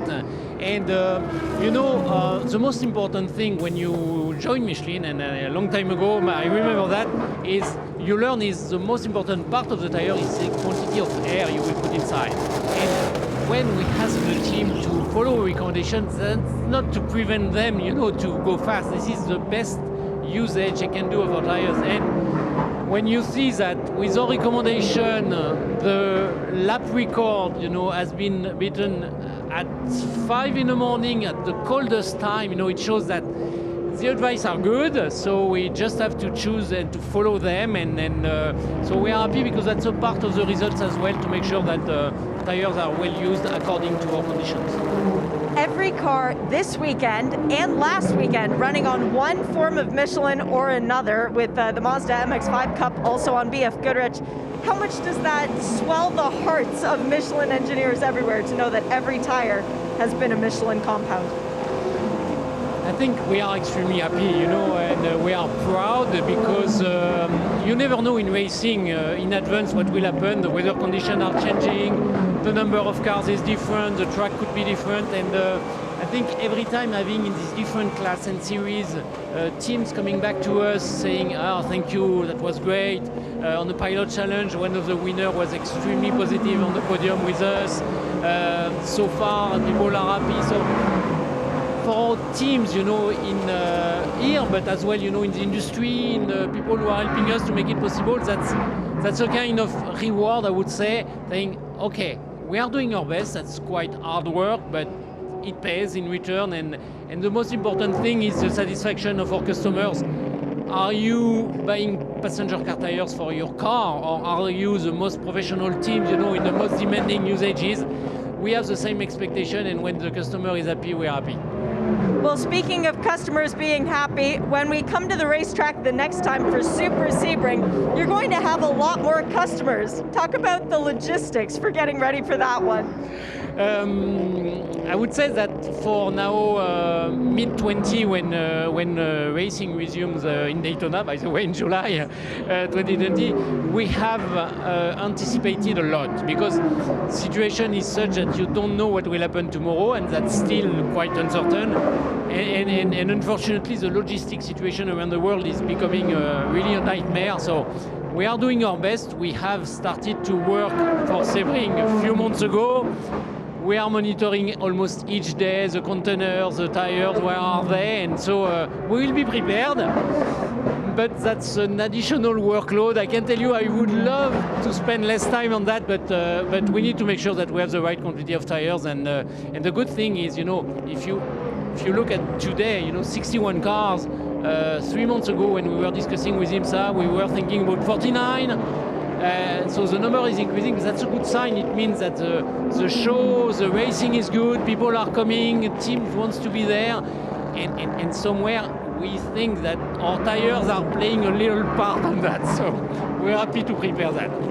Tony, thank you so much for taking some time to talk to us. Everybody in the booth is asking after you. John says hi and enjoy the end of this race. Thank you very much. Say hello to the team. Thank you. And just a little postscript to that. Thank you, Shea, for that interview with Tony Menard, the man behind all of the logistics for Michelin competition here in the US. Michelin pivoted really quickly in its plants in Europe to switch from making tyres into making protection equipment for the early days of COVID. Well done to them for doing that. It's part of a really big effort by everybody in motorsport that saw people like McLaren and other engineering companies working on ventilator solutions and all that kind of stuff. I think we can be very proud of what the part motorsport played in the last 2 years, and at the same time got back to the business of motor racing, particularly here in the US, very quickly indeed. Remember, we had a race here at Daytona, 4th of July weekend, 2020. So absolutely extraordinary stuff. 2 hours and 7 minutes to go. Joe Bradley and Shea Adam down in the pit lane for the run to the checkered flag and beyond. Jeremy Shaw and John Hindhaugh in the booth. 7 minutes to the last 2 hours. Jeremy, you've been looking at the numbers, and at the front of the field, it's very close.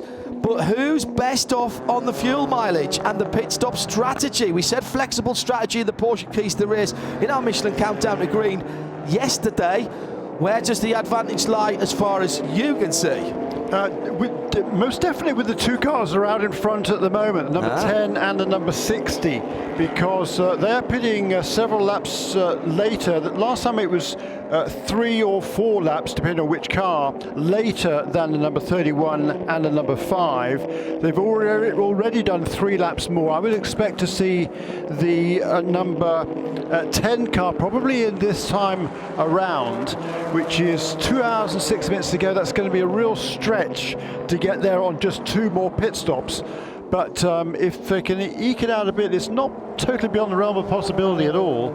And I don't think the number 5, number 31 could do that. Who's this coming into pits right now? I think it's the number 10 car, isn't it? This is the 10 for Connington and Alder. This is the leader, Philippe Albuquerque, into the pit lane. So this is a 22 lap stint for this car, 21 lap stint for number 5 when it came in a few laps ago. Take a pit report from our pit reporters on the scene. Just going to pop my head out and see what's happening at the number 10. It's weird, John. Sorry, mate. I'm stuck in one of the boxes. You probably could see that better than I can. Yeah, the number 60 car should be probably next time around. As usual, the Acura engine revved within an inch of its life. No driver change. 4 tyres, couldn't see if there were stickers, might be able to as they go past you, Joe. They look brand new to me. They look brand new to me. 32 seconds stopped. Shea Adam saw the car go by. Were they sticker tyres? Yeah, they were, and that's Ricky Taylor behind the wheel now. Ricky Taylor probably to the end of the race, so there was a driver change there. My apologies. Got the binos on it a tad too late, Jeremy. I think Ricky will probably do the last 2 hours. That'll be a triple stint, won't it? Yes, absolutely. He hopes, and yes. Interesting comment from Wayne Taylor in the early hours of the morning that he felt the track was coming to the car and the conditions were coming to the car, rather almost grudgingly accepted that they might have the pace for this because he's an old stager, doesn't want to show all the cards at the same time. That's exactly right, and he always plays his cards close to his chest, but that car's been competitive all race long. Here, right on schedule, here's a number 60 car, again a 22 lap stint for the number 60 car as well. Number 22, the 10 and the 31 all did 22 laps. Number 5 only 21 last time around in the pits. Turn my mic on if I want to talk, and that again is the door open. 4 tyres going on there as well, and that is a driver change there. Joe Bradley is the closest, but we'll check it as we go through. So out from the 10, Philippe Albuquerque. who are you putting in? Again, there's the revving of the engine. Oh, and a little stumble there by one of our camera operators in the pit lane, but jumps up straight away. So hopefully okay there. And who's that, Shea, who's taking that one out? Let's see who it was coming through. Elio Castroneves, question mark. No, it is Tom Blomqvist out. Tom Blomqvist out of the car. And it was, see, it tripped the exit sensor. It's waiting for the Alcamel screen to update for me. Out he goes now. Well, says Tom Blomqvist. So, I wonder if they did that thing where a driver handed a new bottle in. I saw a helmeted driver by the car. Blomqvist was already in the car. So, if there was a driver change and Blomqvist got in, it wasn't Blomqvist before, if you see what I mean, according to the timing and scoring. Through goes the number 10. Through goes the number 10, Ricky Taylor. So having stopped a lap earlier with some heat in the Michelins, the number 10 back to the lead of the motor race. Zero driver change at the 60, so it was just a driver handing the driver the ball. It's one of those things that the driver is allowed as an extra person over the wall as a driver's assistant, but they have to be in their driving gear. So that saves one of the pit crew doing the fueling or the tyres from having to do two jobs. And that's why sometimes we can see a driver. Still a slight problem with the sun in our eyes here. All I saw was a helmet down there and thought, oh, there's been a driver change. So apologies for misleading you on that. So the pit stops for the two Acuras completed. So that leaves Richard Westbrook in the lead of the motor race, and he's due in when? Oh, a while yet. Oh yeah, just 18 laps. Yeah, he only pitted 6 laps ago. The number 5 car ran 1 lap less than the number 31 car on its last stint, so they are now pitting on the same lap. As per the previous stint, the number 60 and the number 10 car came in respectively 5 and 4 laps later.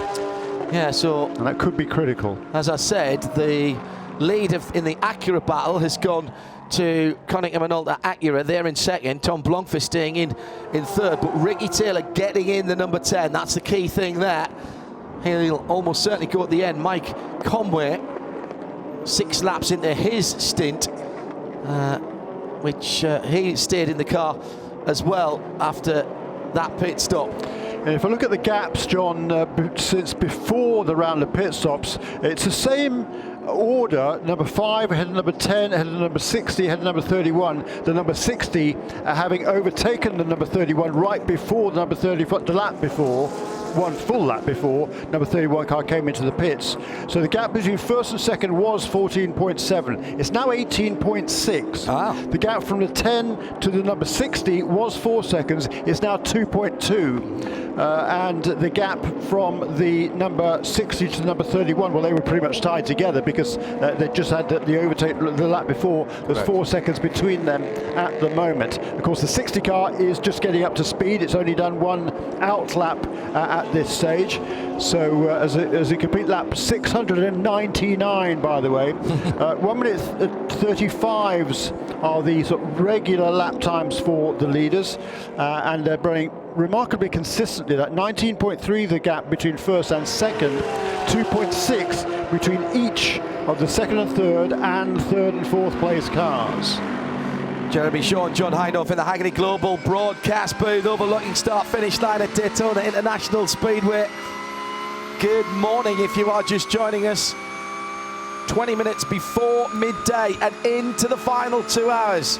Sirius XM 202, RS2, IMSA Radio via www.imsaradio.com, 107.9 around the circuit and in sound and vision outside the US. And if your territory doesn't have a network TV deal, we've got pictures for you.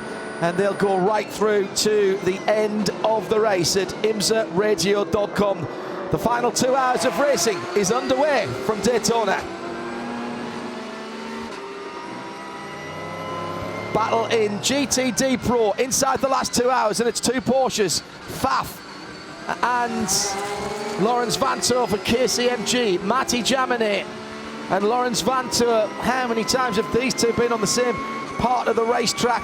And the two Porsches, the plaid Porsche of Faf, regular in IMSA competition, KCMG making their debut here at the Rolex 24.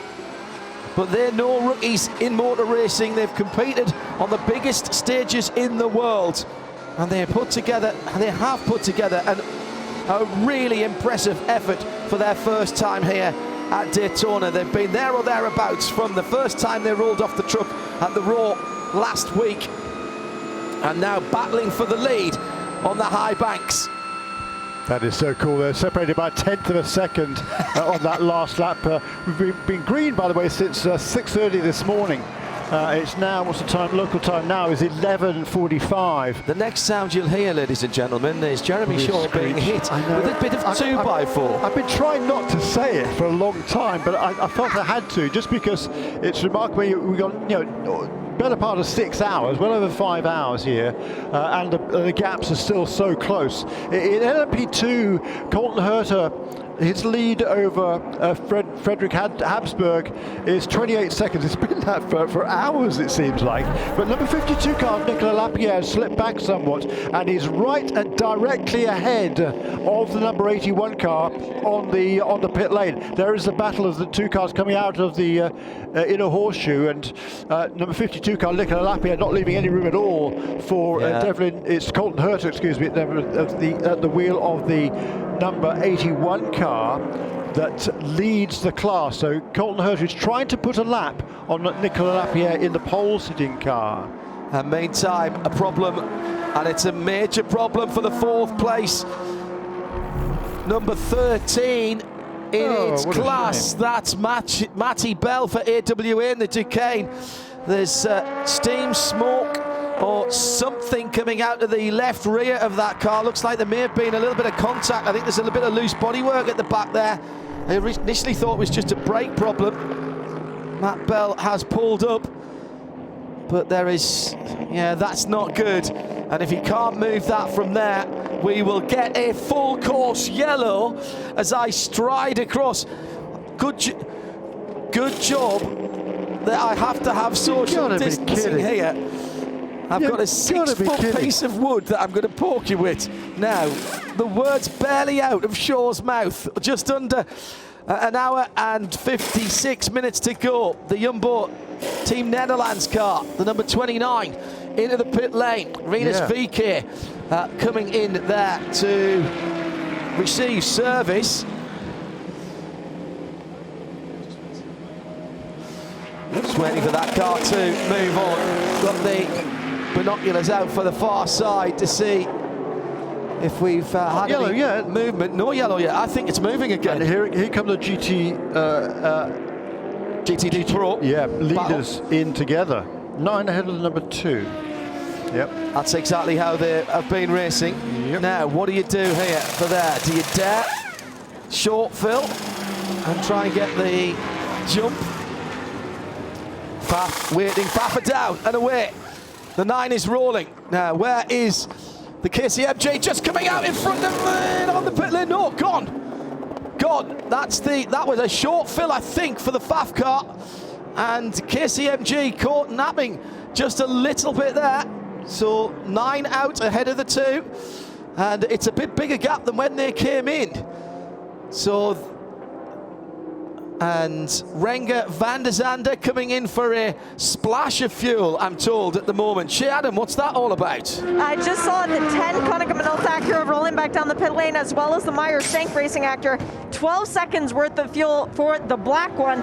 The pink one, it took 9 seconds worth of fuel. And the full course caution is out. Go ahead and hit Jeremy. Yeah, full course caution is out for the Matt Bell machine, stuck on the back straight, as we reported. So they've come in and splashed with fuel now to get out before the full course caution came out. That's really heads up for both of the teams there, the Konica Minolta Acura and the Meyer Shank Racing Acura. Ricky Taylor and Tom Blomqvist. Yeah, and it's also very much heads up there for the for race control. They waited to give everybody an opportunity. They made all the teams aware there was a problem, and that we might be going full course caution. They then gave everybody effectively one lap to decide whether or not they wanted to come onto the pit lane. Some did, some didn't.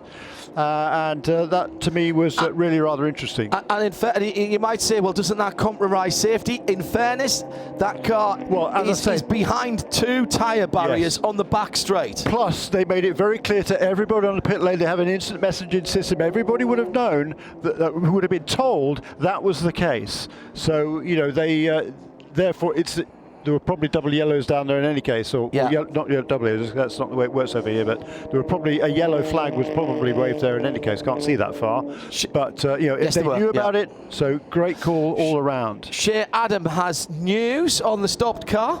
I checked in with Trevor McClure, the guy on the box for AWA, and he said, we think it's a drive shaft. The good news is it's a quick fix. We are not giving up. They have a board on their pit box that's been counting down the hours. They just erased Dale to go and wrote 2. They're not done with this race yet. Okay, thank you, Shea. Yeah, but they had got themselves to within 1 lap of the lead, that AWA team. A really good effort. They had some difficulties early on, various difficulties earlier, but got themselves pretty much back into contention. See if we could use this time before the pits open to get a quick couple of interviews down on the pit lane. I know Joe was down at Team Yorkshire, United Autosport, down on the pit lane, but they might be getting a little bit busy with pit stops coming down. Richard Dean, I don't think I've heard Richard while I've been in the booth. Joe, let's have a word with the team principal of United Autosport. Let's get the summary of the race. Richard, United Autosport have become a team that's kind of gotten used to winning. However, it's days like this, I suppose, that makes the winning more glorious. Yeah, something like that. I like how you've glossed that up. You like that? Do you like that spin? You can use that. I feel a whole lot better. Yeah, it's been pretty tough for us to be in contention right from the start. We lost quite a few laps early on, and we haven't been able to sort of get them back. It's been a bit static for a while. Yeah. How do you keep the boys and girls motivated in a situation like this, where you're in contention coming into this, and then it ebbs away from you? Yeah, just usual Yorkshire tea and a few snacks here that we brought in from England, and everybody's motivated still. There's always a race to still go for, isn't there? You've got to keep on your toes all the way through it. Opportunities still to have. Yeah, you've always got to be looking. 2022, another busy year for you boys and girls. Tell me about what's in store, because we're always looking forward in this business, aren't we? You don't look back. Yeah, a busy program here. The 4 IMSA races that we're going to do here, that we're absolutely loving. Our second season doing the endurance race. So that's all along the enduros. Yeah, the 4 endurance races. We'll do all of those. It's 1 P2 car. We've got 2 cars in WEC, one car in ELMS. So those are just the LMP2 cars. We've got obviously a lot of LMP3 cars in various championships, and round of the Asian Le Mans as well that we'll be doing. So we go from here straight to Abu Dhabi for some testing and Asian Le Mans. What's your thoughts on the GTP classification for next year, and of course the big class at Le Mans, the LMH, LMDH? Not any sights set on moving up? I mean, I've got my sights set on it, but it hasn't quite worked out for us. I mean, there's still opportunities to be had there. We sort of missed out on the big ones, but we're pushing hard, and I think between now and 2024 there's still some opportunities to be had. So for us it's just a simple case that we've got to keep presenting ourselves well and keep winning, and if we can keep at the front in all the categories we do, then maybe we'll get an opportunity to compete in the top class, and hopefully GTP as well. I remember when you told me you didn't have your sights set on LMP2, it was too early, and then 6 months later there you were. I know you as a bit of a driver, and everybody our age does. You've got your backside in a few historic cars. Have you got anything planned for the coming season to do that? We're pretty busy, we've got so many races. I think we've got something like 38 or 40 weekends out of 52 where we're active. So for me to add a few races in, well, it'd be a nice thought. maybe a weekend at home on those, or that handful of weekends that we're not at a racetrack. But I'll certainly get in a car, because we've got a busy restoration side of the business, and usually one of those cars, when it's finished, I'm about the only person who can fit in it to do a shakedown. So, it's a nice. That's nice. Yeah, a bit of fun as well. Keep my hand in. Yeah, great stuff. Wish it was in better circumstances, mate. Wish we were, talking in contention, but that's motor racing, I think, is the saying. Yeah, absolutely. Yeah, we can't win them all, as they say. Thanks, Richard. Always a pleasure. Motor racing, not motor winning, isn't it? That I thought that was a barbed comment, wasn't it? Oh, I'm the only one who can get in them. The older cars. Saucer of milk table for one there. Richard Dean. Good to hear the dulcet tones of Richard Dean, Yorkshire's finest, in the United Autosport pit. His father was very well known over here, of course, in the old Can-Am days. Memorably won a race at, I think it was Road Atlanta, in a Porsche 908 against all the big McLarens. 1970, that was it? Something like that? Yeah, around about there. Amazing stuff. Talking about Tiffany Dell earlier on, and a few people saying, we should get Tiff back if he's a bronze driver. A great opportunity, of course, in the future. I mean, we talked to President John Doonan, IMSA President John Doonan, about this earlier in our broadcast, with IMSA now having acquired HSR and helping to promote and run some of the meetings. Brian Hinton done a fantastic job down through the years there. That's what we need Tiff back for. Reacquaint himself of cars that he was used to seeing a few years ago. He would love that, and he would love the circuits over here as well. Pit stops, and we are off and running again. Who's at pit in? Shea Adam has the Dragon Speed number 81 in the pit lane. This is fuel only. They have opened the passenger side door, if it would be. Actually, no, I think that's the side the driver gets in on normally on the LMP2, the right side. They pulled something out that might have been, it was a water bottle that they handed in to Colton Herta, just to give him a little bit of extra hydration, but he's handed that back, waiting on the fuel nozzles out. They're telling him not to go, now go, go, go. Try and beat out the Whelen Engineering Cadillac, and he does with ease. Thank you, Shea. Also, red light at the end of the pit lane, and Tom Blomqvist sees it and stops, pulling up behind him Richard Westbrook, then Colton Herta, and behind that the number 31 of Mike Conway. Ricky Taylor stayed out there, Jeremy Shaw, did not pit. The other three DPIs on the lead lap have come in, but that was, of course, they were just in not so very long ago for a quick splash. The number 10 and number 60 came in right before the caution period. Number 10 this time stayed out. Number 60, interestingly, came in and topped off. I presume it's just a top off rather than having a difficulty. So it'll probably get out ahead of the other two.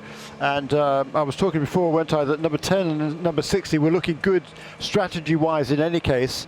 I think from here, when we go back to green, they should be able to just about make it, I think, on the one more pit stop.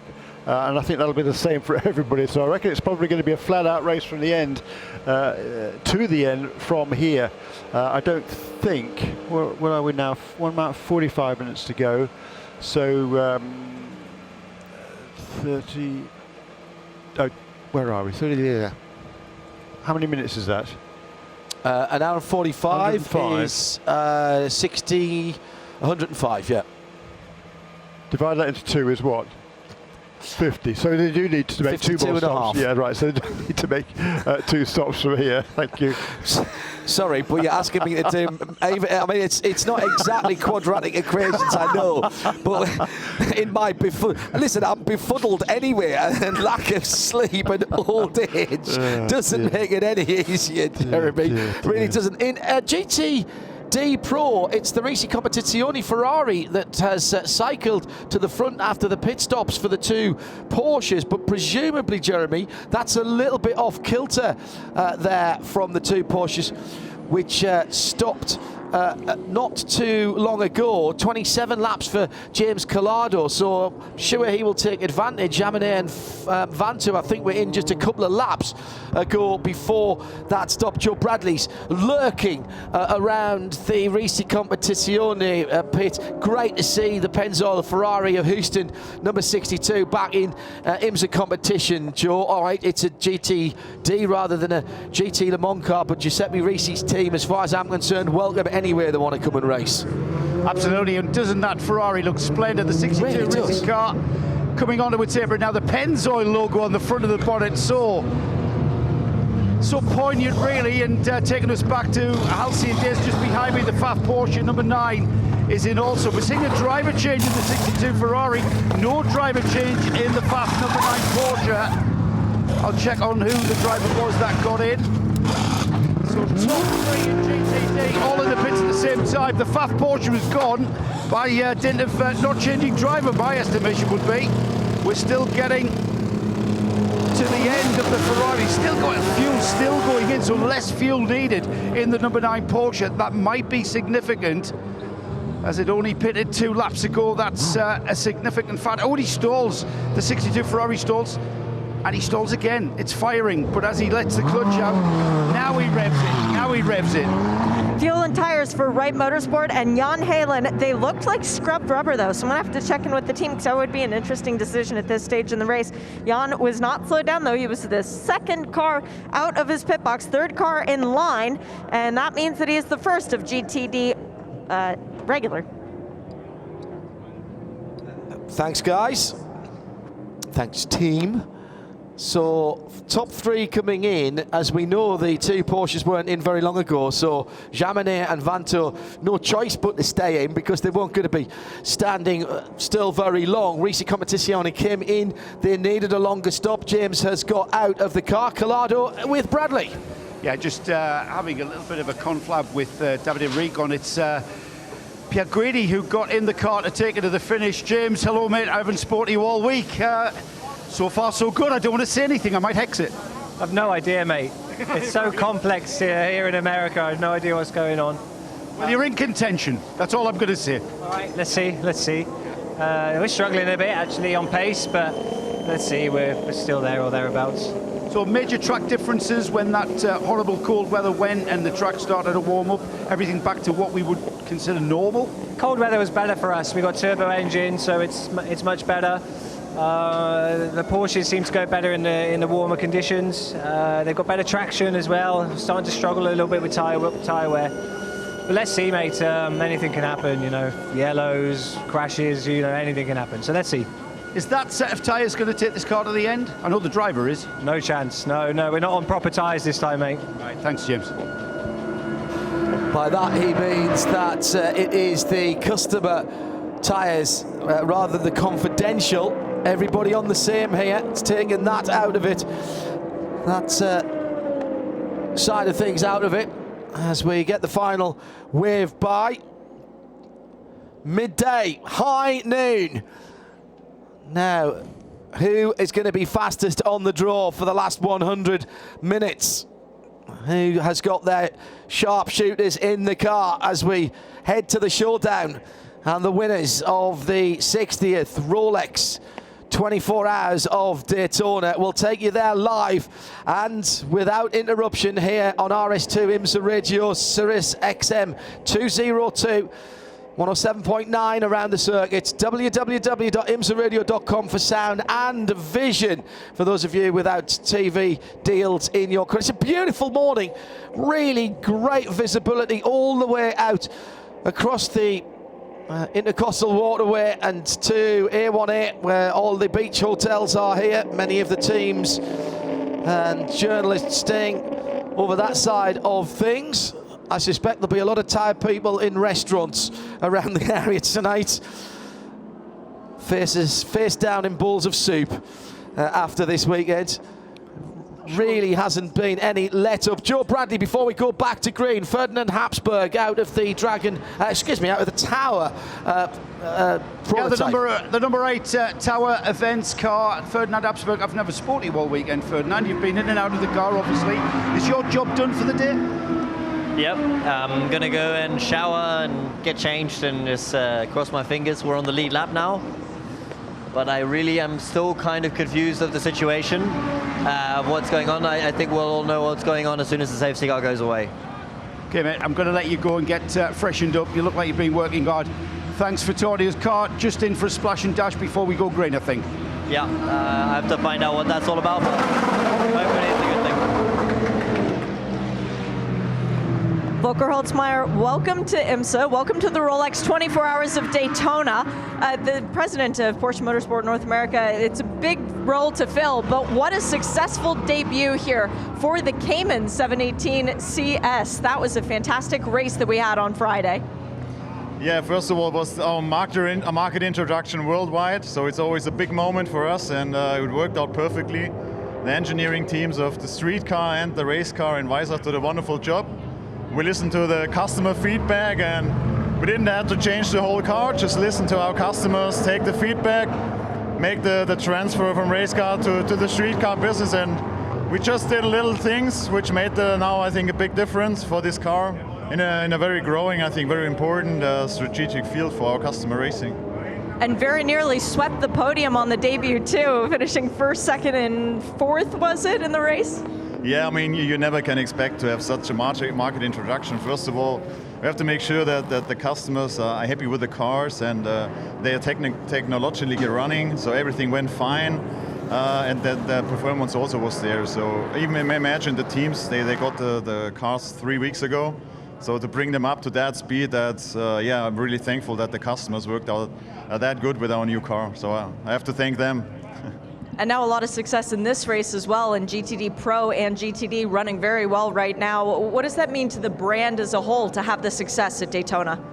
I mean, Daytona is a well-known, one of the most iconic races. So having it's like the farewell party for this model, because next year we're going to introduce the new GT3R. So it's awesome what our teams do. Even having the success last season with Pfaff and Wright, and now our teams continuing to show how capable that car is. We're very proud of our customers. You mentioned next year, so I have to ask about the LMDH program. The details starting to come out about that car, particularly the engine. I'm interested why it's a street car engine base instead of a bespoke race car engine. I think the information we go out wasn't that way, so it's not a street car engine. So I think that will be corrected in the time, but basically we said it's a V8 engine, but not it's a street car engine. Large capacity, I love it, because you think back to the Spider days and the success of that engine moving forward. So Porsche knows how to build a good engine, and that should be successful going forward as well. Yeah, absolutely. This is new, the new top class coming in 23. Going with factory racing and also customer racing, so that's a new target, and this will for sure, I think it will shape the motorsport landscape in a pretty good direction. With ACO and IMSA working together that close, we love this project. Well, we found out the other day that the new class is going to be called GTP, so surely the new car should be called a 962, right? Yeah, of course, the naming is a very interesting topic, but we are not that, we didn't communicate anything. And not there yet. Well, hey, enjoy the end of this race. Thank you so much for a few minutes of your time, and go Porsche. Thank you very much. Oh, come on, we've got a sweepstake going on. I've got 9:20, and I'm thinking, come on, and the last one was a 9:19. Surely it's got to be 9:20. I've got that in the speed. Thank you, Volker Holtzmeier, for that. So that's interesting. So not a street car engine, but a large capacity V8 is what we're hearing for that LMDH. The spine and the drivetrain shared with Audi, of course. Porsche doing all of the development work on that base car. Audi will develop their own aero package and styling, and subsequently as will any other Volkswagen AG brands, group brands that decide to come in, and of course they'll use that as well. Coming down to 95 minutes, we're completing the final lap around as we are coming to, well, I was going to say down to the last knockings, not quite yet, but I'll tell you what, there's plenty of racing still to go here. BMW is pulling away, the M4 with that very striking Sao Paulo yellow paint. That car has pulled away, therefore it's Ricky Taylor who brings the field around with Tom Blomqvist, Loic Duval, Mike Conway just pitted out. We've got a little snafu on the timing because Mike Conway is still being shown in the pits at the moment, but we'll call it as we see it as they come back to green across the start-finish line. Acura number 10 down into the first corner, side by side, right behind him for second and third position, and the 60 goes to the high side. Tom Blomqvist protecting the Acura 1-2 as they go through turns 1 and 2 down towards the International Horseshoe. The prototype field are through the potential black spot of the first corner. There go the GTD field as well, so that's good news. Good restart from Ricky Taylor, has managed to pull himself away from the rest of the field. And I'm not saying I'm smarter than computers, but I think the scoring has gone a bit haywire here. I believe that rather than the number 10 and or the number 60 being one lap ahead of number 5 and 31, I think they're all on the same lap. I think this is a battle for the lead, and they're all pretty much nose to tail at that restart. So I'm not going to regard the scoring at the moment. And in LMP2, ditto, although the scoring is right there, the top three, 81, 8 and 52, absolutely together. In LMP3, the number 74 car does have a one-lap lead now over the number 54 and the number 33, which are battling nose to tail for second. One thing I would say, Jeremy, don't forget the number 10, Cunningham Minolta Acura, didn't stop in that last run through the yellows. It stayed out when all of the others came in, but it was, I didn't think it was that far ahead to have made up a lap. There was a red light at the end of the pit lane. Penalty for rotation on the jacks. Pit lane penalties have been a story of the day. We're talking about that in Michelin post-race tech later on. Hashtag Michelin PRT. Jordan Pepper for Inception McLaren. Been running so well, that car, but just dropping away from the sharp end of the GT Daytona field in the last hour or so. The battle at the front of the field, however, is absolutely not dying down. How long were they waiting at the end of the pit exit, John? It wasn't a minute or more, was it? I honestly don't know, Jeremy. I wasn't looking that way. No. I mean, that's the only thing that it could have been. That's my thought. That's my only. Because the 10 and number 60 came in before the caution, pretty much together, within a couple of seconds of each other. Then they went out. Then they got behind the safety car, and then everybody came in except for the number 10. So I don't see how it could be a lap ahead of everybody else. Well, but see what happens. Maybe I missed something. It does mean that they're off kilter by a pit stop at least to the other three cars in contention in DP. It's only a lap or so of fuel difference there. 2 laps of fuel difference there. The number 31 car was a lot. That did come in again to splash with fuel. So that's better off than everybody else. And with an hour and 31 minutes to go, that's going to be very, very tight to get to the end with. Yeah, they'll need 2 stops from here. Through to the last 90 minutes. 4th position for Mike Conway in the red and white Whelen Engineering Cadillac. Not getting lap times either at the moment. Yeah, as I said, I think things have locked up a little bit because it was, as we were coming back to green, the timing screen was still showing the 31 in the pit. So we'll call what we can see on the circuit. Still the battle. One thing I can tell you, the battle in GTD Pro, the 2 Porsches from Pfaff and KCMG, will they continue the entertainment? It's Pfaff, the number 9 red plaid car that leads from the blue, black and white. They're down at the International Horseshoe. He's that right in behind them as well. Now that's a car that's not in the fight. That's the right Porsche. They're a little bit further back, and they are not in the same category. They are in fact leading in GT Daytona, although a couple of laps back for the 2 cars, but leading its own category. So Porsche doing very nicely at the moment, 1st and 2nd in GTD Pro and leading GTD. Holtzmeier will be delighted with that. New head of Porsche Motorsport North America. And we should say hello to his predecessor, Dr. Daniel Ambruster. What a tenure he had in that job, bringing us the Porsche Carrera Cup North America, presented by visitcaymanislands.com, and the new 992 Cup car last year. First time we've had a Carrera Cup North America. Down underneath the line, Racing Team Nederland, side by side with the Dragon Speed car going into turn 1. And that's a pass, and that is a pass for position, as Louis Delatraz has taken the lead in LMP2. Colton Herter could not get down and close the door. Delatraz gets the hammer down in the Jumbo-sponsored car. No, the Jumbo car is Rinus VeeKay, John. I think he's trying to get back on the lead lap. I think he is now back on the lead lap. Is that right? Yes. Yeah, excuse me. Absolutely. Yeah. So he's been that team has been battling super hard. No, that's easily mistaken. The number 29 car, they've been battling. They were 2 laps down, then they were 1 lap down, and Rinus VeeKay has absolutely been flying. And he took advantage of that caution period to get onto the tail of those lead cars. And now he's got that lap back again. Yeah. So apologies for that from me, but that's a good point. He is back on the lead lap, and that could be crucial if another yellow comes out. The Tower Motorsport Louis Delatraz guy showing it just a second back from the lead, and then another 2.4 seconds back to PR1 and the 52 wins car. Yeah, it's close, isn't it?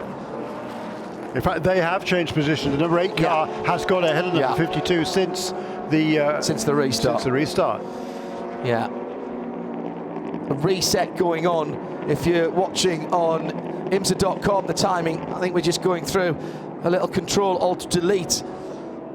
Thanks to our colleagues at Alcamel for getting us all the information. Yeah, good stuff. 34.6 then last time around for our race leader, and it's now caught up. So we have Blomqvist in number 60 car. Number 5 car is Loic Duval. Mike Conway, number 31, nose to tail this battle for the lead with 1 hour and 27 minutes to go. And top 4 on the lap, as Jeremy suggested. 7:13 gone down. Look, it's Sunday morning. Even the timing computers can need an extra cup of coffee here and there. Battle for the lead in GTD Pro. Cross the line through the tri-oval. Now down to the infield. Round the outside for KCMG. We've seen this battle so many times in all of the classes. Loving the fact that the right Porsche is sitting in there. Jan Heelan's got a grandstand view of the battle for the lead. Lawrence Vanto second for KCMG in the Pro category. Matthew Jaminet for Pfaff Motorsports. Jan Heelan sitting there. I'm sure Jan Heelan will be just giggling to himself watching this ahead of him. Super driver and great series and season for him last year. I think there's an onboard camera on that 16 right car, so might get some shots from that for those of you with the international feed. Through turn 6, nasty little bump at the apex there on the curb. 3 Porsches, first and second in GTD Pro on Speedway turn 1, and first in GTD as they go out there. So the unlapping manoeuvre, back on the lead lap for Racing Team Netherlands. Little bit of a slide on the yellow line for Rinus VeeKay as he went down the inside of Colton Herter. So Colton not needing to fight that fight right now. That was not a pass for position, despite what this commentator said. So apologies for misleading you on that one. Look at this battle here between the two Acuras. This is for the lead of the race. Down the inside, the Sirius XM pink and white car gets a nose ahead. But will the black and blue number 10 get the run? They do. There's a little bit of side drafting, weaving around down to the Le Mans chicane. Inside line is favoured here, and inside line takes the lead. New leader, another change of leader. We're well into the 30s of lead changes. Many more than that. Yeah. I stopped counting. Well, you told me to go away, so I went away. I did what I was told. Yeah, no, we ran out of fingers and toes in between Jeremy and I, so that's brilliant. But all At 2 of in the morning, it would have been 32 changes. All right, okay, yeah. So at the line, the lead had changed by turn 1. It may go back again, round the outside, and a little lock-up for Ricky Taylor. But he couldn't get the car stopped in turn 1. This is magnificent stuff. Absolutely magnificent stuff. But what it's allowing is the JDC Miller car to close up. Top 4 absolutely together now. On the run down to the kink on the infield. There was perhaps a second between the 2 Acuras and the 2 Cadillacs on the last lap, but with that infighting between the 2 of them, the Cadillacs are right there, and they're going to be coming up to traffic, well, for most of the next hour and 23 minutes. I tell you what, Jeremy, running side by side really does. You really show how much that slows the cars down. And we're back onto the same place.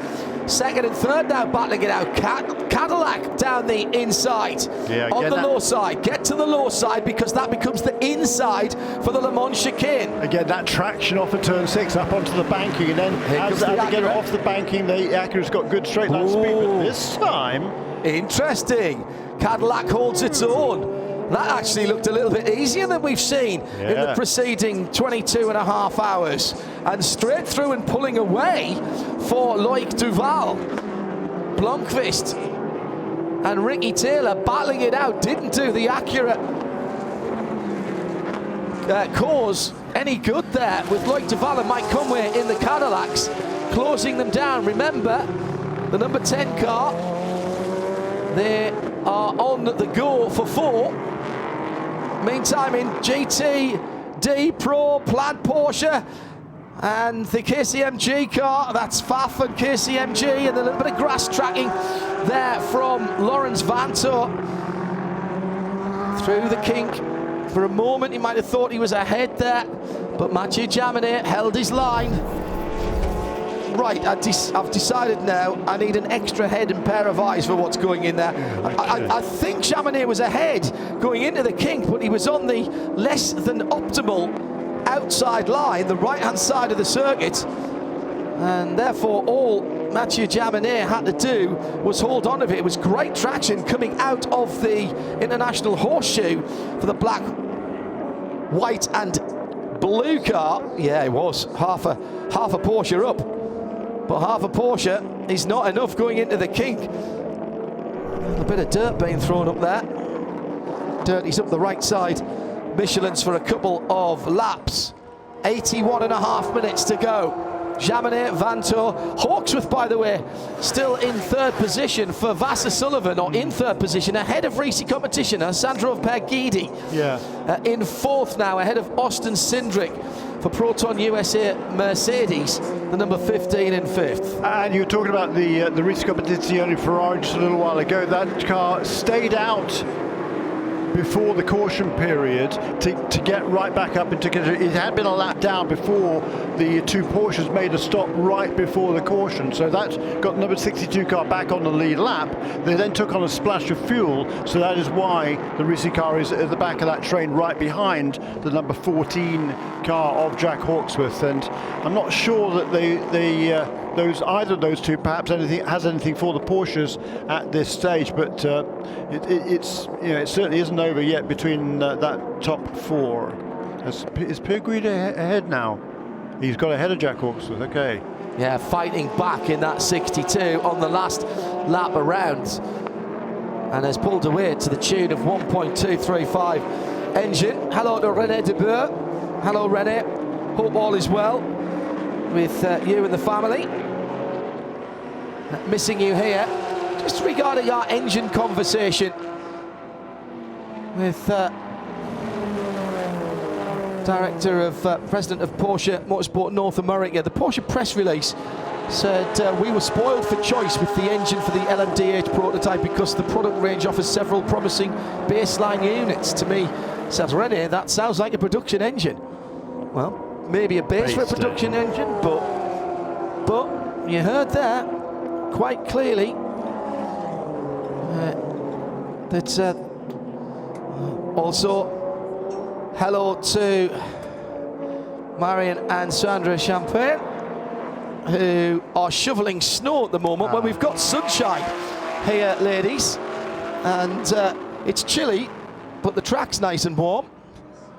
And at the moment, 30 degrees Celsius in the sunshine, that track.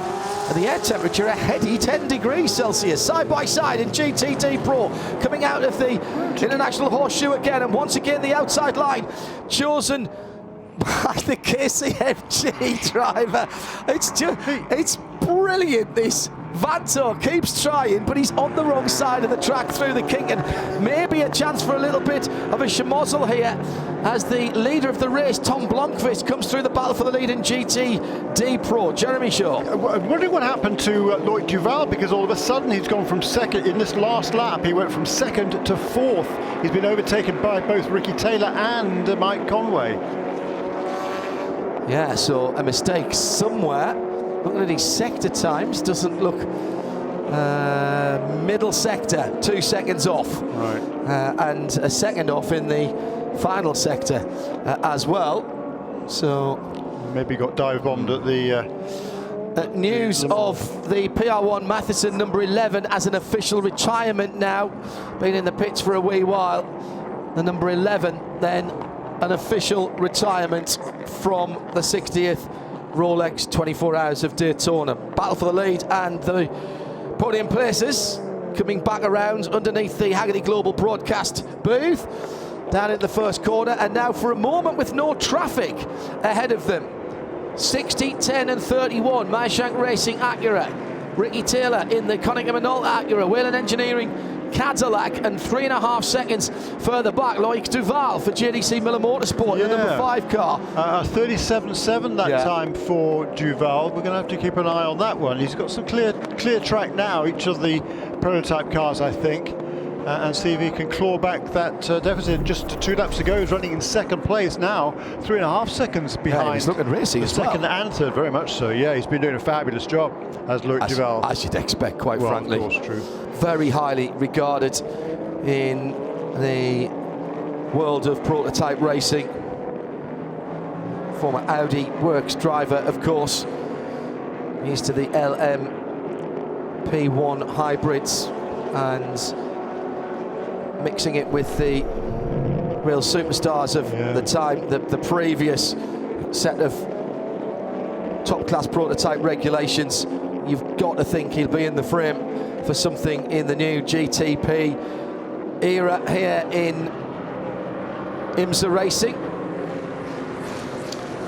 Still the battle goes on between the two Porsches. Jan Heylen still sitting in behind going, no, I'm quite happy here, thanks. I'm not getting involved in that. No way, no how.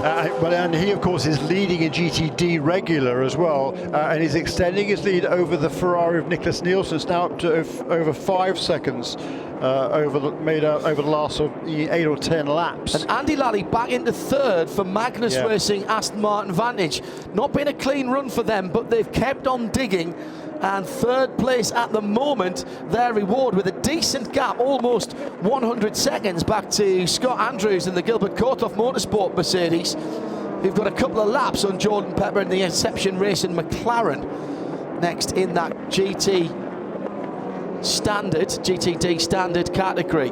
Yeah, that car had some problems not too long ago, but Andy Lally certainly he's certainly slipping back, I think, just little by little from both the Porsche and the Ferrari, but it has been a really good performance once again for that Magnus Racing team. At IMSA Radio, don't forget the hashtag Michelin PRT for your questions, comments, point to rising. This one bubbling up nicely.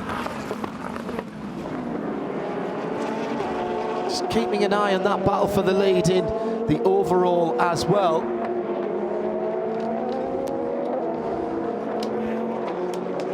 Shea Adams spotting something down in the pit lane. Shea? The 19 Lamborghini was just very slow going into turn 1 through the tri-oval. And oh, by the way, we've got a pit board down. Second in GTD, the Ferrari for AM course number 21 will be coming to see me shortly for fuel and at least 1 tire. At least 1 tire, okay. Well, that's too soon to be able to get to the end of this race. Yeah, if it's 1 tire that's laid out, that might suggest that they think they have for sure a puncture or something like that. So we'll keep an eye on that AF course of the lighter red of the 2 Ferraris that are out there. This battle in LMP2 continues with Tower Motorsport just half a second behind Colton Herta. Louis Delatraz then pushing on the Tower car. Colton Herta for Dragon Speed. And at the front of the field, 1.6 seconds. Tom Blomqvist to Ricky Taylor, 1.1 seconds. Ricky Taylor to Mike Conway, 3.6 seconds back to Loic Duval. Yeah, 1 minute 34.7 there for Tom Blomqvist. That's the best luck we've had in a little while. And he's got that gap back to over a second at least.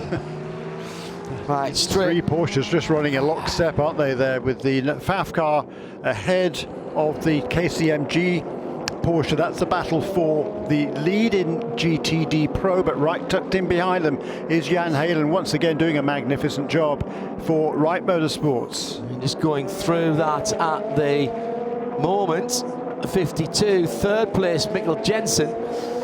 PR on Matheson Motorsport, the Wins car, trying to bridge the almost 4-second gap between the battling first and second. He is on the same lap. Oh yeah. And that is still very much a live battle. Going down the back straight now are the two leaders in LMP2. The very bright yellow and orange Dragon racing car and the Tower Motorsport, a tangerine black and white for those cars. This has been a cracking battle, and it shows at the moment, no possibility of a let-up for anybody. They're all staring at the timing screens, staring at the screens down in the pit lane. Both teams, it's a bit like when you're at a stick and ball game, you're watching the end of this, and if you're superstitious, you can't move.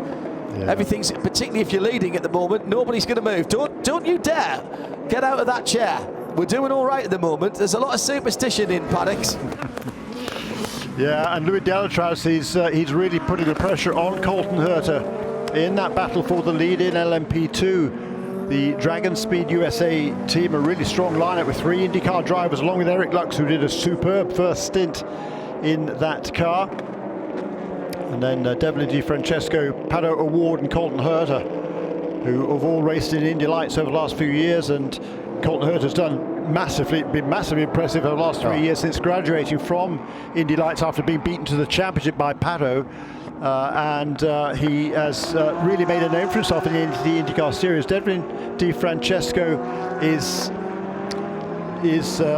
making his step up from Indy Lights this season, and of course Pato O'Ward not only has been starring in the IndyCars over the last year or two, he also had a very impressive test for McLaren in the F1 car toward the end of last year.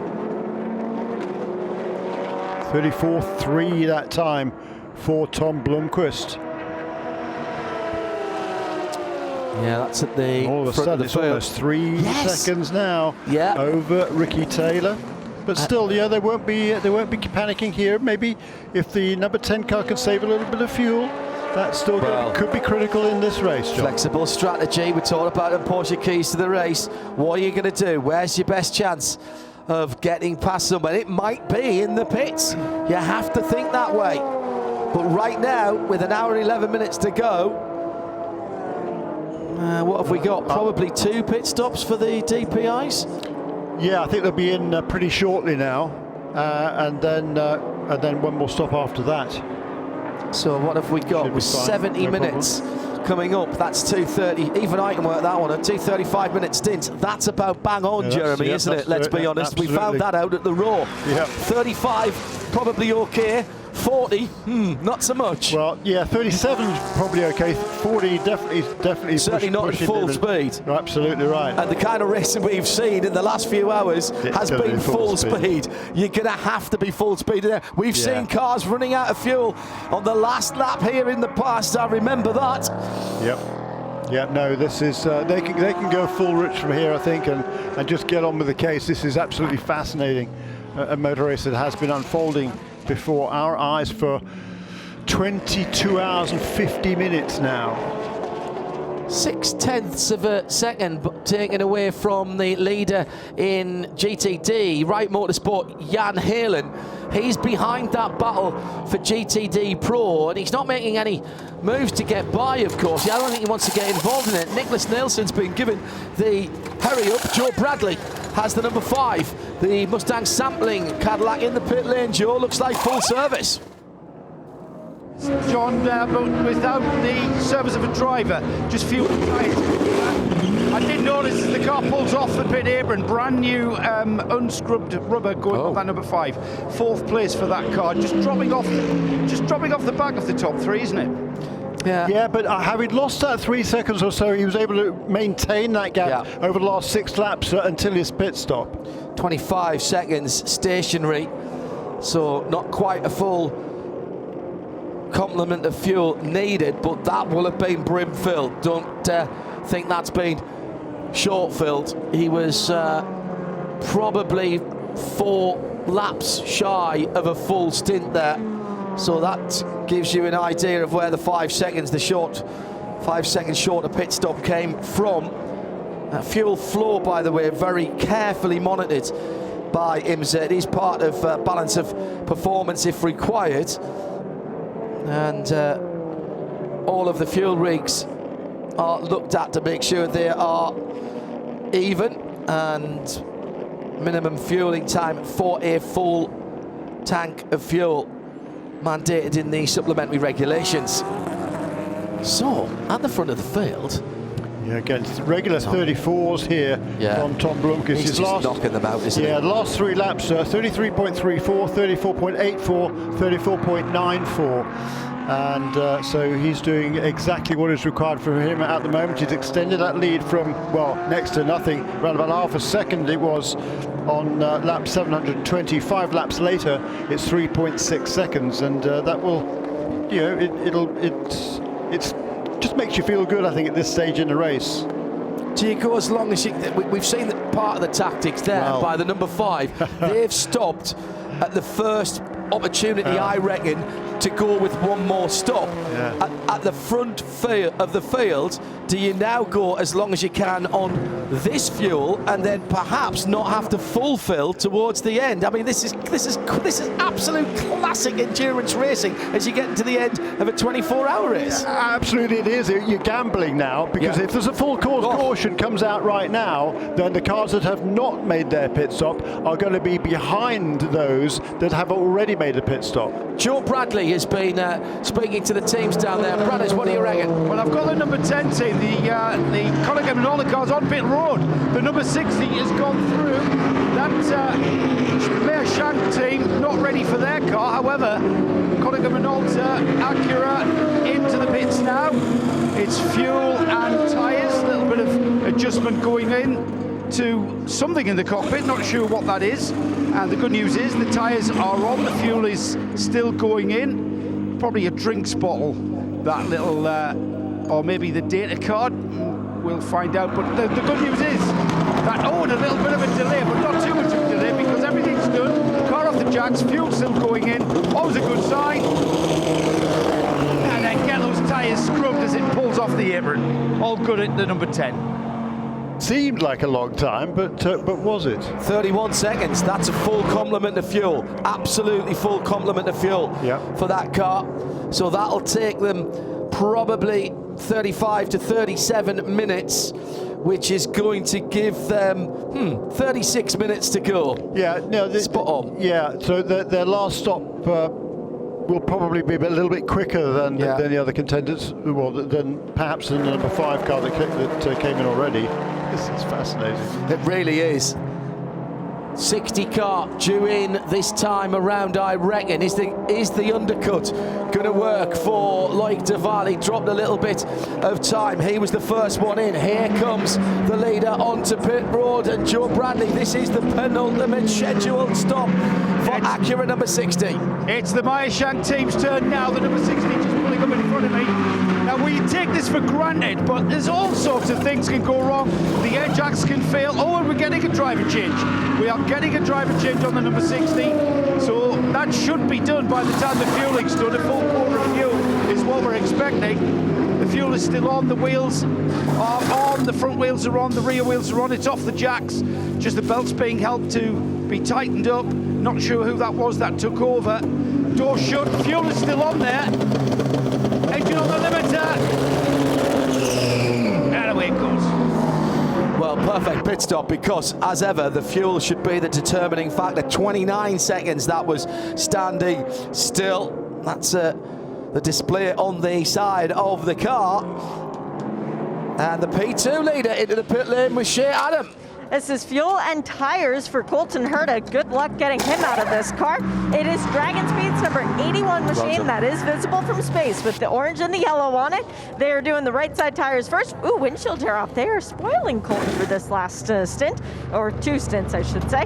Left side tire change going on now. Again with the drinks bottle coming in through the right side door during the pit stop. I wonder if they're having a drinks bottle malfunction, or if perhaps their drivers just want maybe a warm water bottle, because I'd imagine being in that race car, it's got to be pretty chilly after being overnight. Waiting on the fuel. Right to run the engine, feels a bit like IndyCar, and leaves the pit lane as quickly as possible. Pato O'Ward, by the way, was hanging out in the box about 40 minutes ago. You could tell that he was desperate to get back in, and he was just trying to bug Elton Julian to let him in for the last stint.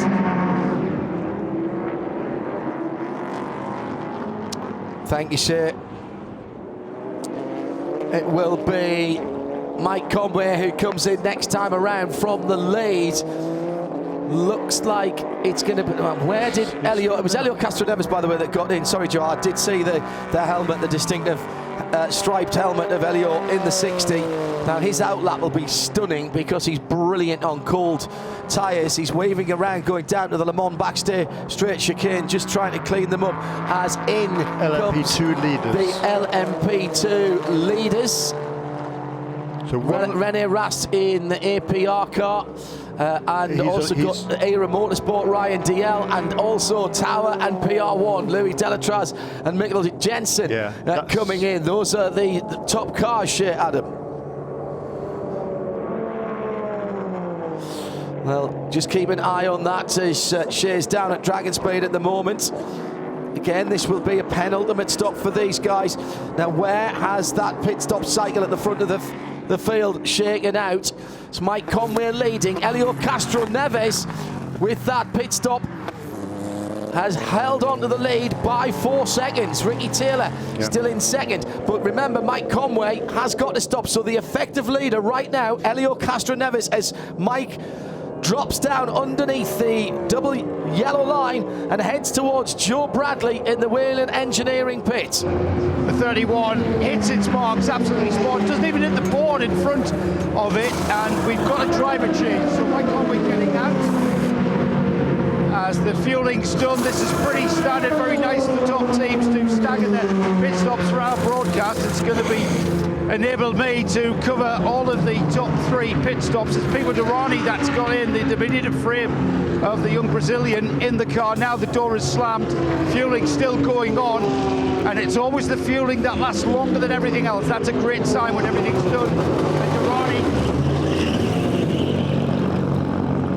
down to Dragon Speed with Elton Julian. You've had the brightest car, the one that gets the most attention all week. Now coming down to this last stint, you have the unenviable decision, Colton Herta or Pato O'Ward, to take it to the checkered flag. How are you going to calm one of those 2 guys down? Well, it's been done, but it wasn't really clear cut, was it? I mean, you should have been here. It's heads and heads. I mean, what do you want? So it really actually sorted itself out because of the yellows and the way things played out. We had some issues with the rear wing gurney and other little niggles the whole day and night, which kind of pushed our plan back, and it just kind of solved itself. But had that not been the case, we didn't know what to do. I wish I had two cars for him. Yeah, that would be fun to see, Colton versus Pato, but we get that in IndyCar. Yeah, we can make that happen. All right, next year I'm going to hold you to that. So it is Colton into the end. Yes. Another question. Every time you guys have been doing pit stops lately, you've been passing a water bottle into the driver. Is there some sort of driver drinks malfunction, or are you just making sure they're hydrated? It's just driver preference, really. I think the IndyCar guys realize that their drinks bottles in IndyCar are so bad. They're like, I get a bottle? They don't trust our drink bottle system, which is fine, but it's just driver preference. Actually, funnily enough, I was a bit like them. I didn't drink during the stint, I drank in between. But other people want to continuously drink, so driver preference. Think about how hot the IndyCars must be right now. So this is a walk in the park. Looks like a game of patience out there, Mike. You're just off the tail of the top 2, but that's nothing at this stage, is it? Yeah, I mean, still an hour to go. Yeah, just the accuracy to be picking up the pace a little bit, especially the 60 car at the end there. Yeah, just hard to get by them. But we try all we can do.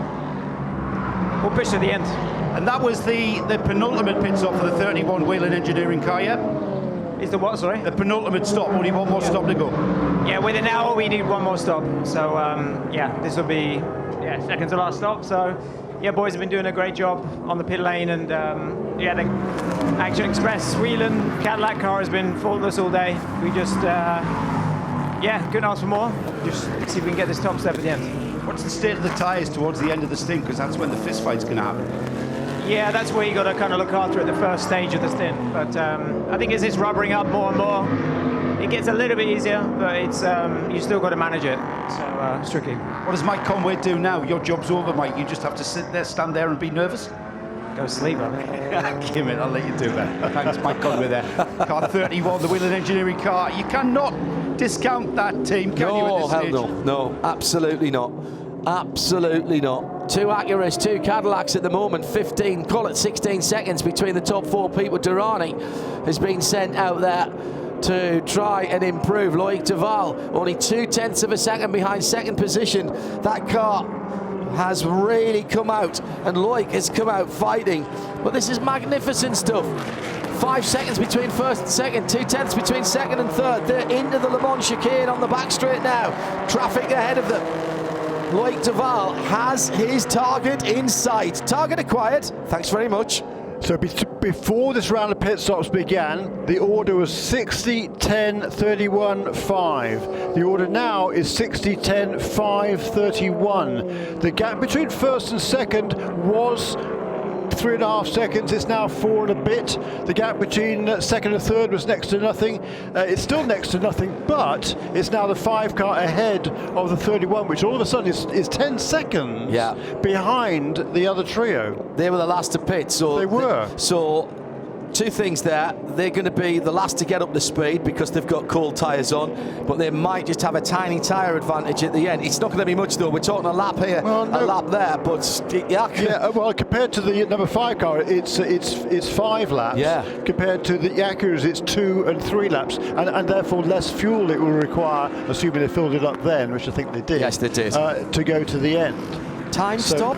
Dare you? Do a time stop? Yeah, well, absolutely. I mean, it's almost a full stop, but not quite. But they know exactly what the fuel consumption is. They know exactly how much to put in, how long that takes, and that'll be it. They're not going to put any extra fuel in. There's no extra time here in the Rolex 24 Daytona. No green white checker. So the choice then for the 31 Whelen Engineering team is, do they come at the first possible opportunity with about 37 minutes to go and put in enough fuel to get to the end, which will be a little bit less, or do they go long and take the track position and then put the fuel in to get to the end? And that is the choice. I think it is the choice. Would you come in first? I think they will come in first. Yeah, me too. They're in 4th position now. If they come in, they trigger everything else. They trigger everything else. If they come in, and then there's a full course caution when the other guys have not yet pitted. The pits will be closed, and therefore the other guys will not be able to stop until the pits are opened, and they will,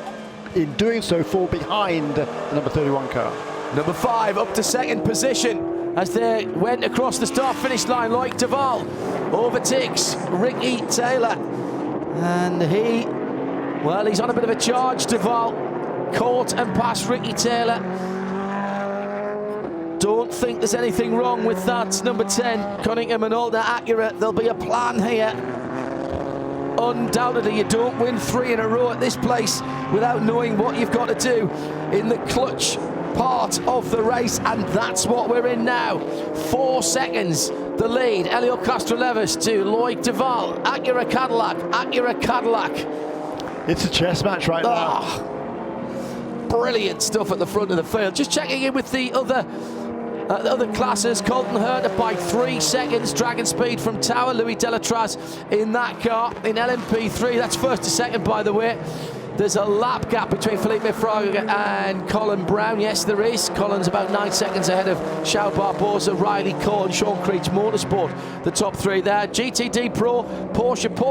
Still, I mean, it's been ridiculous that. It's 2 hours. They've been a second apart. And marvellous stuff. Alessandro Pagidi is another 7 seconds further back, holding third position for recent competition in the 62 Ferrari. Vassar Sullivan's Lexus, another 6 seconds further back for Hawksworth. In GTD, Ferrari by 5.5 seconds. Nicholas Nielsen in the second place with the Ferrari 488 of F Corsa, chasing the Porsche of Wright Motorsports in Jan Heylen, and Andy Lally, Magnus Racing, in a solid third place in the Gilbert Korthoff Motorsports AMG GT3 Mercedes number 32, 2 laps back from there. So the interest there between first and second position. Ferrari, Aston Martin, Mercedes, McLaren in the top 4, by the way. I should just mention that 4 different manufacturers in the GTD standard category. 54 minutes to go. And we're inside the last hour here at the Daytona International Speedway for the 2022 season opener for the WeatherTech SportsCar Championship.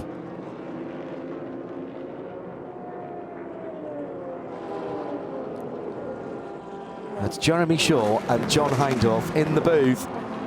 It's all action, and it has been pretty much since the start. Yes, we've been punctuated by yellow flags, but my goodness, that long 6 hour plus chunk of green. Yeah, 5 hours and I wrote it down somewhere. Where did I write it down? In from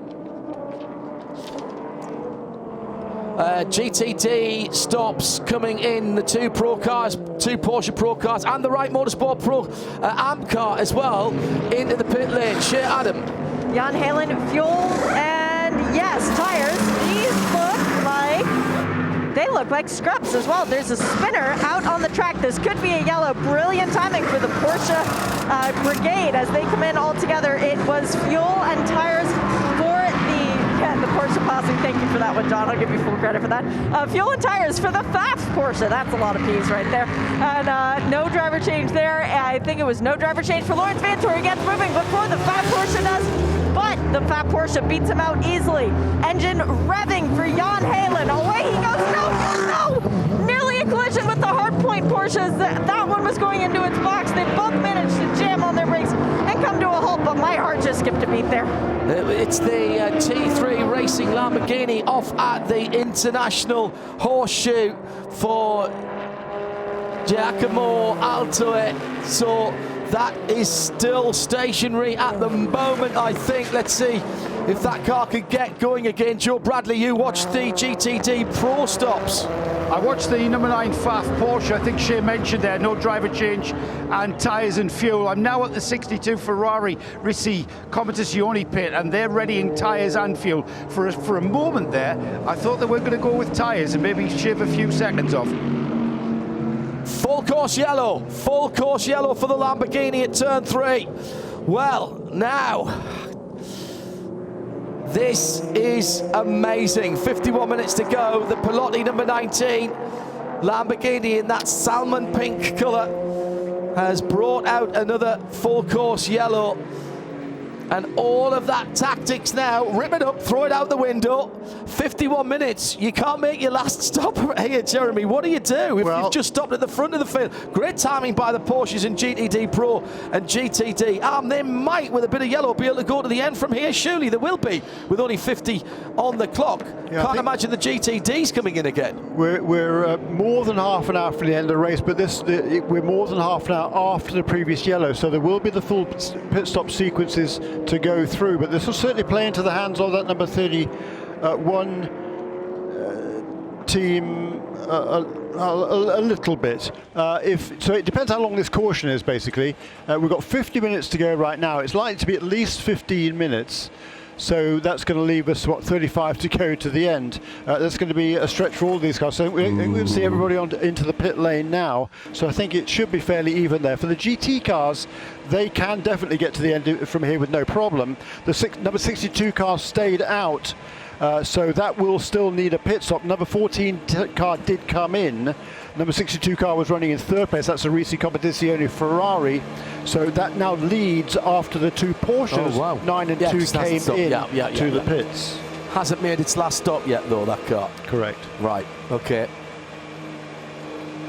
And in GTD regular, the 21 car will lead ahead of the number 44 and then the number 16, but the 16 car is the only one of those three that has already made its last stop. Yeah. Understood. It was very tight in the pit lane when the Right Motorsport, the light blue number 16 car, Shea Adam, it was very tight indeed with the hardpoint car coming through that area of the pit lane. Was there actually contact there, Shea? You were watching that. No, thankfully there was no Porsche contact, but it was an unsafe release. The good news for Wright potentially is that the last time there was an unsafe release penalty issued, it was just a warning. So if the precedent is followed, it should just be a warning for the 16. A balmy 12 degrees in the air, 32 Celsius on the track. We've already got the Lamborghini from TR3 Racing under tow, so that's very good news. Race control have been asking repeatedly for the cars to pack up as quickly as possible as the pass around is starting now. They want to get this done as quickly as possible for obvious reasons. Get back to green as quickly as possible. So it will be at the front of the field, Elio Castroneves that leads from Loic Duval. What a run from that last pit stop for Loic.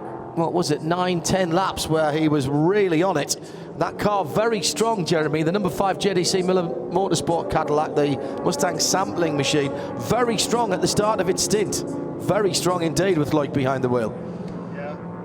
Yeah, true enough, and he's got that car up into second place, made the pass on Ricky Taylor, and that's not an easy thing to do, well, anybody will tell you who's raced against Ricky Taylor. He's not an easy guy to pass, particularly when there's a Rolex 24 and a Rolex watch on offer, and he knows what it feels like to have that watch on his wrist. He's got 2 of them already.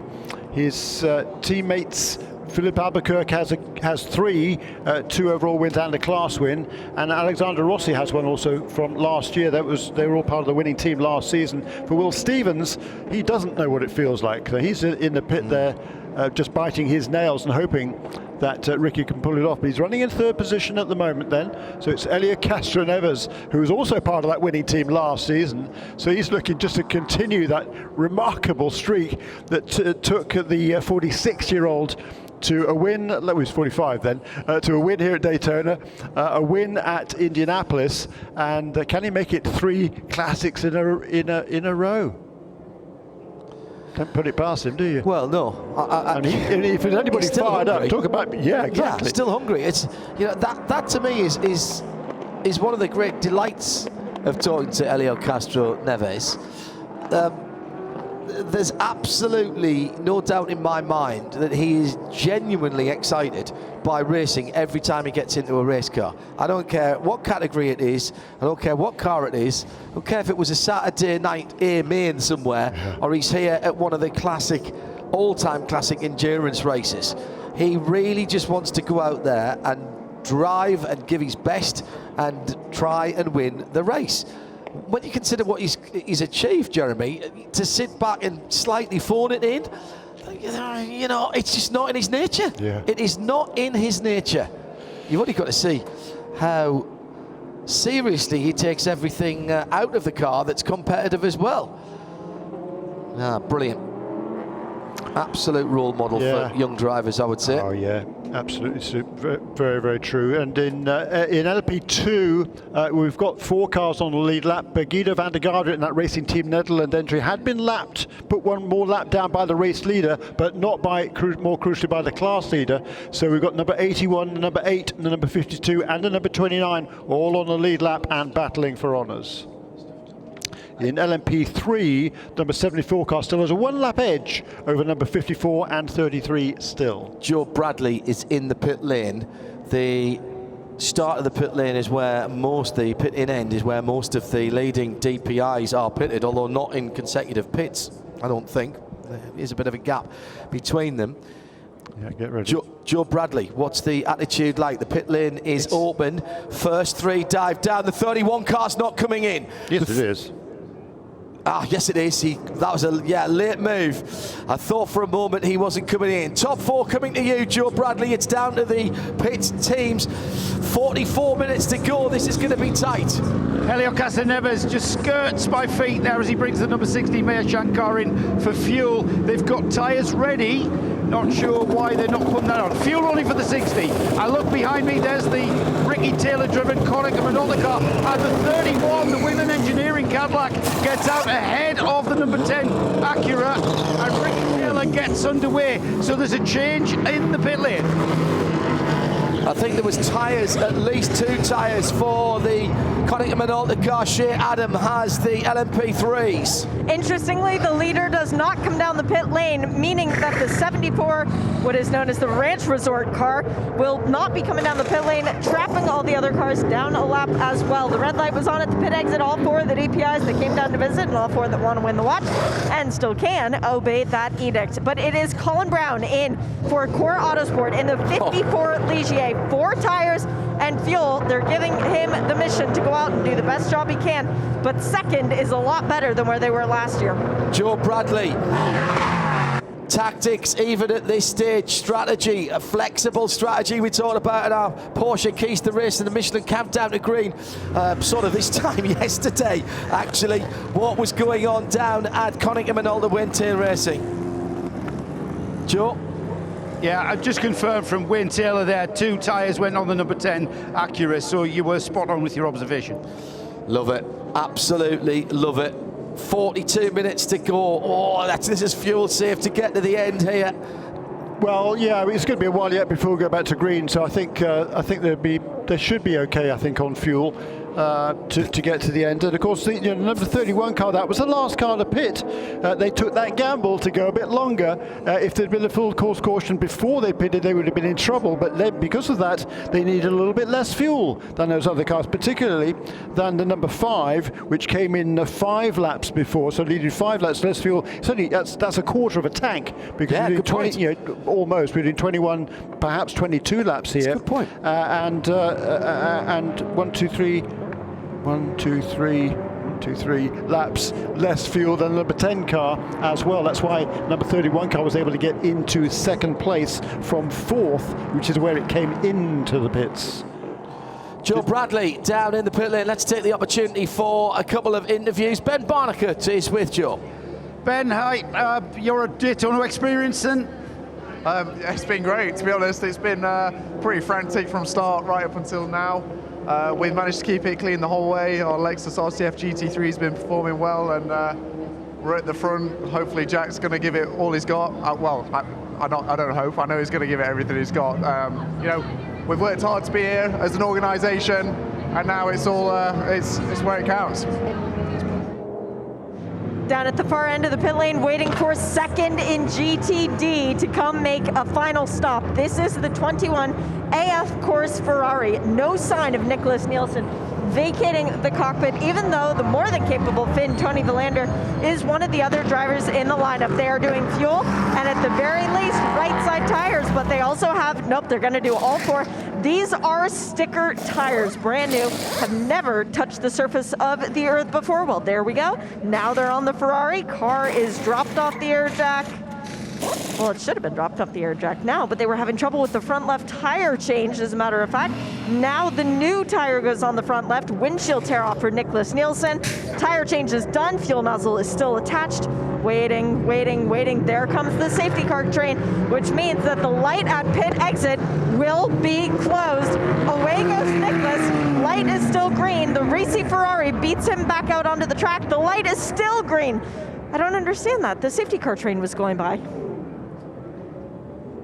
I think it was because the last car was going to be by the time they got there, and that actually is exactly what's happened. There was no danger of those cars emerging into the safety car train. and it's still full course yellow anyway, so they will catch back up again. So the last car, I think, last car on the train had crossed the start-finish line. That would be my take on that. Neither of the two leading Porsches in GTD Pro stopped there, so Jack Hawksworth has gone up into third position. It means Austin Cindric couldn't stay out and get the lap of 2 that he is down at the moment, back for Proton USA, so he pitted. No point in trying, there was no way he was going to get the lap back because the leaders stayed out. None of the P2 cars. In P2, yeah, they all came in. Yeah, they all came in, last that's time right. around. Yeah, so they went out, though, in a different order. They came in the order 81, 8, 52, yes, 29. That's what I was just looking at. They left in the order 8, 81, 52, 29. So the top 2 have exchanged positions during that pit stop, and Louis Delatraz ahead of Colton Herta at the restart. Final wave by happening right now. Great turnaround. We're going to be somewhere near 35 minutes. You were spot on there, Jeremy. And we've only had a couple of laps of safety cars since they're fueled up. I think it's going to be okay. We should have full throttle, full rich, full commitment to the final checkered flag here. Yes, it's certainly they're going to have to keep their eyes open. They'll need every drop of fuel. Oh yes, I think. But they should all have pretty much the same amount on board those cars. I think to go to the end, so it was the number 18 car just going behind the pit wall, by the way, which is 6th in the class, and that's going to fall to 7th, I think, because Phil Hansen, number 22 car, is going to go past it next time around. So number 18 car, that is for Era Motorsports, 6th in class in LMP2. We've got a car coming down the pit lane. It's the 31 Whelan car coming in again here. And so is number 5. And the both 5. Cadillacs. So both Cadillacs are coming in for a splash. Joe Bradley, I take it there's no tyres down there? No tyres. I'm at the number 5 pit now. The Mustang Sandvik car pulls up in front of me. It is purely fuel, and that's not so much interesting. It really was a splash and dash, and the 31 gets out ahead, fractionally out ahead. So just a top up of fuel there from both of the 31 and the number 5. And the Algarve Pro Racing LMP2 just having to wait for those 2 cars. So they've done that. The final wave by is starting. There should be a prototype class split as well. So this helps those guys 2 ways. One, they've got a little more fuel, and number 2, Jeremy, they I think this might add another yellow flag lap to what's going on. No, I don't think it'll add a lap. This is not going to delay anything so far as race control is concerned. Okay, DPI class split is ongoing. Yeah, so they've got to catch up pretty darn quick in order to be able to take advantage of that. Yeah, good point. And right now, where the leaders are going down the back straight, and those 2 cars that just pitted are headed towards turn 5 at a pretty rapid rate of knots. I bet they are. I mean, great, because they get to put a bit more. They should be. Yeah. They'll get it. No doubt they'll get to them. That should put a bit more heat into the Michelin tyres as well. The track temperature 32 Celsius, air temp 11 Celsius, 36 minutes to go, and they need to boogie on by. Where is the safety car? It's still at the head of the field, and there will be one more lap. There will be one more lap. So they are going to get back to their position. Very interesting. So now of course, I don't think the Acuras can take the chance of doing that. Oh no! And coming into the pit lane now, because we should be going green next time by. They're moving to the front with the second of the Algarve Pro Race car coming in, or it's a number 74. That's already a lap ahead of the field in LMP3. Just a kind of a security stop for them. They're not going to lose a position. Yeah, I saw the orange there. Very good, Jeremy. Riley Motorsports, Felipe Fraga.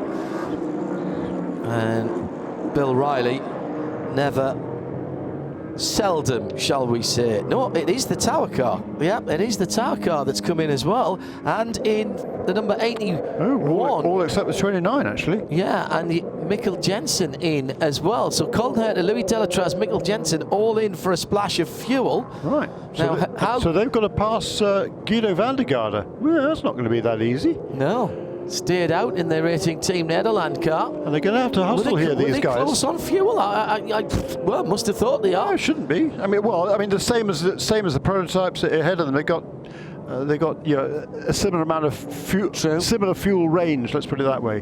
34 minutes to go. No, it's not super easy. Delatraz got out ahead of Colton Herta there. Tower Motorsport from Dragon Speed. He came in behind ahead. Okay. It was 8:81.52 as they came in, and the number 29 car of Guido van der Garde leapfrogged all of them because it didn't make a stop.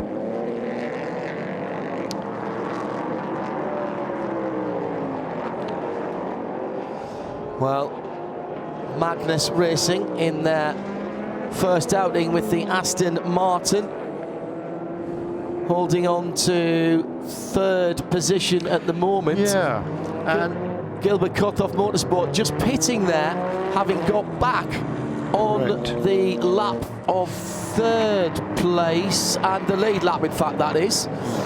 That's correct, because the number 21 and the number 44 did come into pits on that sequence. Number 16 car had come in right before the caution period. Magnus running a magnificent race with the new machinery. Just over half an hour to go. Well, coming up to 1:10 in the afternoon. And now we reset. The drivers have their last instructions. The pit crews have done what they have got to do. It should be a straight fight to the finish, and another lap of yellow. This must be because the prototype split was not completed. No, that's up to the teams to get that split done. They wouldn't delay that restart for that. Shea Adam, second in the queue of cars, and will stay second as they come across the line. Racing team Nederland. Yes. They are second in the queue. They did not pit last time around. Are they rolling the dice? Do they look confident? They're in. The car is in now, John. I walked over the wall and I asked, can you guys make it on fuel? And they said, well, no. So, yep, the car is in. It is a splash of fuel only for Guido van der Garde, but a miscommunication as to why he did not come in and pit with everyone else. No. Fine. Thank you, Shea. So now they battle at the front of LMP2, Jeremy, is Tower, Dragon Speed and PR1 Matheson. So that is Louis Delatraz, Colton Herta, Mikkel Jensen. Yes, I'll have the popcorn for that, thank you very much indeed. And at the front of the field overall, Elio Castroneves, Ricky Taylor, Peter Durrani, Loic Duval. Loic Duval very quick at the start of the stint. Coming down to 30 minutes to go. It'll be under that by the time we come back to the green flag, I think. Mathieu Jaminet for Pfaff Motorsport leads KCMG's Lawrence Vanter, 9 and 2 Porsches, Vassar Sullivan Lexus, Alessandro Perguidi, top 4 in GTD Pro on the lead lap. In LMP2, Louis Delatraz, Holton Curdy, Mikkel Jensen. Holton Curdy, yeah. And Guido van der Garde is still on the lead lap, but she's lost a bit of real estate. And in GTD, Jan Helen, EF Courses, Nicholas Nelson, and that's Wright Motorsport Porsche, EF Corsa Ferrari, Magnus Racing Aston, and further back down the queue, Gilbert Kothoff Mercedes back on the lead lap in GTD for Scott Andrews. 4 different manufacturers in the top 4 in GTD, Jeremy. Right, don't get too close to the walls, I would suggest. And yeah, for the number 29 car, if that was an error not coming in, I might have been tempted to roll the dice there and stay out. If there is another caution, they're going to be able to reach the finish just fine. 30 minutes on the nose for the 2022 season opener. It is the 60th Rolex 24 Hours at Daytona. Castroneves weaving left to right through the tri-oval and down towards turn 1. He's got a decent start, but not a great one. Here comes the second place Acura, looks down the inside, a little bit of a lock up there. Yeah, almost nailed the back of the other sister Acura there and took them both out. That wouldn't have been good. He just locked him up and just avoided. That was a scary moment. Dragon Speed car all over the place, trying to defend further back from the wins. Mikkel Jensen, PR1 Methods and Motorsport, and like Duval is slow off the track, I think, for the 4th place DPI car. The leaders down towards the Western Horseshoe. Pink and white leads it. Meyershank Racing with Kerm Agajanian. Elio Castroneves is a magician on cold tyres. Ricky Taylor tries to keep him in sight. There was a slight opportunity down at turn 1, and we know Ricky Taylor likes to throw it in there. He's won it that way before, much closer to the finish than that. Yeah, he certainly thought about it. He did, yeah. Yeah, he did. A pass under yellow for car 54 drive-through. Also for the number 21, that's second place in GTD. Drive-through for Nicholas Nilsson and AF Corsa. Yeah, and second place in LMP3 too is number 54. Actually, I think he lost the position there to Maltha Jakobsen in any case. Colin Brown. Yeah, absolutely right. So two significant penalties. Leaders across the line. 28 minutes remaining. Leaders across the line at speed for the first time since the restart. Good crowd down towards turn 1, sitting in the sunshine in the famous grandstands there. That's one of my favourite places to watch. Love that. Down on the transition. Here comes the GTD battle to that area as well. Plaid Porsche from KCMG. Leaders getting very close together indeed. Now that was a little bit earlier on, that was what happened. The 31 of Pipo Derani and Loic Duval disputing the exit of the international hairpin on the restart. Was the contact? Might have been there. Very close if it wasn't. So that one's going to be burbling away. 27 minutes to go. Live from Daytona International Speedway. Sirius XM 202, RS2 across the world. 107.9 here at the track. Jeremy Shaw with me, John Hindhaugh in the Haggerty Global Broadcast booth. It's Shea Adam and Joe Bradley in the pit. Under half an hour now. Castroneves, Ricky Taylor, Acura from Acura, Derani and Duval, 31 Cadillac from 5 Cadillac. Nothing strategically now, Jeremy. This is all about the pace of the car and the skill of the driver. Yeah, the final strategies have played out. It was no tyres, wasn't it, I think, for the Meyershank Racing Acura. 2 tyres for the number 10 Acura of Konica Minolta, Wayne Taylor's team. And then the other 2 Cadillacs, Pipo Derani and Loic Duval, who I think did change tyres. And they also came in to take a splash of fuel a couple of laps after the cars that are currently running in first and second. So they have a little bit more fuel on board, those 2 cars in third and fourth. 23.5 hours since we went green, and it comes down to a full fuel, full rich, full excitement run to the checkered flag to decide the winners in classes and overall for the 60th Rolex 24 here at Daytona.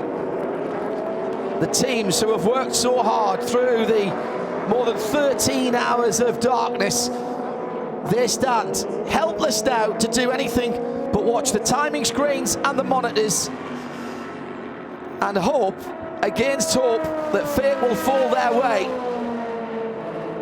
and deliver them a shiny Rolex Daytona Cosmograph. The watch that has become legendary in motorsport circles, ironically designed to go to the moon, submitted to NASA for their space program, it didn't get the contract for that. That went to another manufacturer, but in its own right, it has become an horological classic. And none more so than the ones that you can't buy, the ones that you win here at Daytona International Speedway. 30 years Rolex have had their name on this race, half of the history of this race for the brand with the gold crown. And who will we be crowning champions this year? 2 Acuras from 2 Cadillacs, Castroneves from Taylor. No challenge at the front of the field from Taylor so far. Remember, took 2 tyres, 0.8 of a second between them. 34.8, 34.8, 34.9, 35 flat, nothing in the lap times between the top 4. They're spread a second and a half between the top 4. No challenges so far. No, and in LMP2, again, less than a second between the top 2 contenders there, the 8 and the number 81. So it's Luis Delatraz ahead of Colton Herter. The third place car, Mikkel Jensen, he's just fallen back a little bit, 3 seconds or so. Guido van der Garde can't quite keep that pace in a Racing Team Netherlands entry. Not a cloud in the sky. Weather is not playing a part. The worry of the overnight cold temperatures didn't play as much of and become as significant as we potentially thought. The track temperature now a toasty 33 Celsius. The Michelin tyres will be loving that. Plus, of course, we've got pretty much 4 days of running on this track now. All the series here this weekend running on Michelin rubber. So the track in its best condition for grip, as it has been since we came here over a week ago for the Raw Before the 24, with the qualifying session, the 100-minute run to set the grid, 4 free practice sessions, and 23 hours and 10 minutes of racing have brought us to this. In GTD Pro, Porsche first and second, the new GTD Pro category. Pfaff Porsche with the plaid car have been battling with KCMG, which seems to be KCMG, the KC Motor Group, and seem to have been battling for most of the race, to be honest. Yeah, haven't they? Yeah. Now, do I detect the pin has been pulled by Elio Castroneves? I'll watch his last lap time this time around. He just seemed a little more aggressive through the Le Mans chicane. They'll be looking at fuel numbers. They should be all right. But they'll be looking on the flasher, Elio Castroneves, as he comes across the start-finish line. Got traffic ahead. Ferrari, GTD, right ahead of him, going down into turn number 1. Right at the apex. Right at the apex, right where he didn't need it. But to the outside, has to take a little bit of curb. Yeah.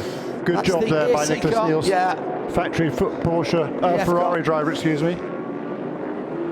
There goes your chance of the new LaFerrari there, Jeremy. Straight down the back of the infield through the kink. I can almost feel the nervous excitement from the pit lane here. Let's check in with Joe Bradley and first Shea Adam, parking themselves among the top teams. Shea, everybody staring at the screen at the drama unfolding here. Yeah, very intently trying very hard not to make eye contact with anyone and then get caused for jinxing anyone. But how about this stat? Simon Pagenaud has now started 21 races in the WeatherTech SportsCar Championship. He stood on the podium 5 times, never on the top step. His best finish here at Daytona is 3rd, and he and I are very, very, very much not making eye contact right now. Joe Bradley, the 2 Cadillacs splashed before the end of that last full course yellow. Wayne Taylor, impassive. He's got about, you can read him as well as you could read the Sphinx. You wouldn't play poker with him, but are the Acuras teams noticeably more nervous than the Cadillac teams in this battle at the front of the field? If they are nervous, they've got a great way of hiding it. I would not play poker with these guys. Everybody calm, just pensive, isn't it? I mean, I daren't even look at people with fear of Xing them. So we're just going to have to let this play out. And you know what? When you're a team and when you're on that pit perch, your job is done. Right now, your job is done, and it's going to come down to the driver and your strategists who can all put their slide rules away, because now it's pure racing to the flag. That's a good point, Joe. Yeah, they've done their jobs now. And each of the last 2 laps, the fastest car on track has been the 4th place car of Loic Duval. 34.3, I think, both of those laps. 34.7 for the 2 race leaders, Castroneves and Taylor. And 34.8 for Pipo Derani. There's gap between 2nd and 3rd is about a couple of seconds, but still there's less than a second between the 2 leaders, and it's not going to be long, is it, before they get themselves up amongst a knot of GT traffic. Yeah, that's a good point, Jeremy. Where are they going to hit it? Well, they're through the Le Mans chicane, the cars, and they'll start catching them now on the high banks of speedway turns 3 and 4. Good spot for Elio to go nice and high and start dealing with them. Here comes the black and blue car.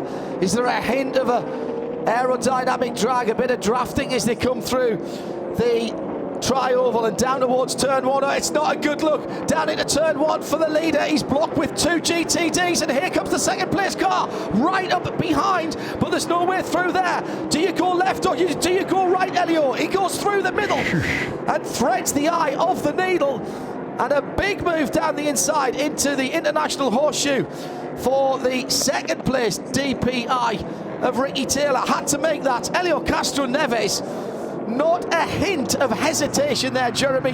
The road was blocked. Elio found a way through, and he's going to have to do it again, right in the grip of GTD traffic that is battling for position here. Remember, these guys are having their own scrap for positions, for points for the championship, for bragging rights at the end of this race in 18 minutes time. Yeah, well, this is a tricky bit right now. This is the most difficult part of the race. 17 minutes to go. I don't think they'll catch the knot of cars again, so it'll just be occasional cars, I think, from there on, once they got past all of these GTD cars. They have got the battle in GTD for the lead to get by. That's the next knot of cars that they have got to get by. The Andy Lally is just up the road for Magnus Racing, and then there's 8 seconds. Andy's got a couple of cars behind him, but Andy Lally, and then there's a bit of a gap, about 8 seconds to Jan Halen. Leaders then. No quarter asked or given at this stage. Nothing to be left out there. Use it up, wear it out.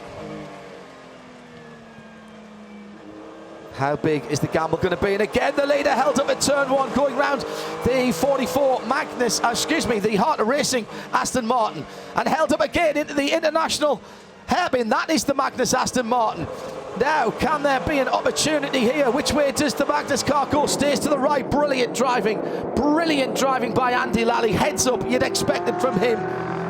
All-pro veteran that he is, does not, despite him battling for a podium position, does not hold up either of the leaders. He does not, but Loic Duval did get advantage over Pipo Derani. He's up into 3rd position.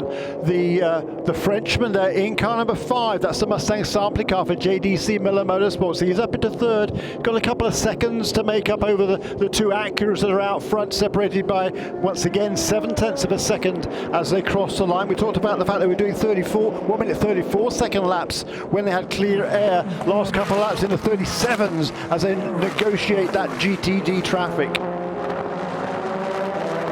Elio Castroneves, closer than ever. Ricky Taylor in behind him, down to under a second. And again, Elio loves the high side, then straight back down to the yellow line, protecting the inside run.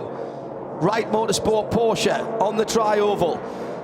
Through goes Castroneves in the pink and white Acura. The black and blue Konica Minolta car is there again. And for once, Elio gets a clear run into turn 1.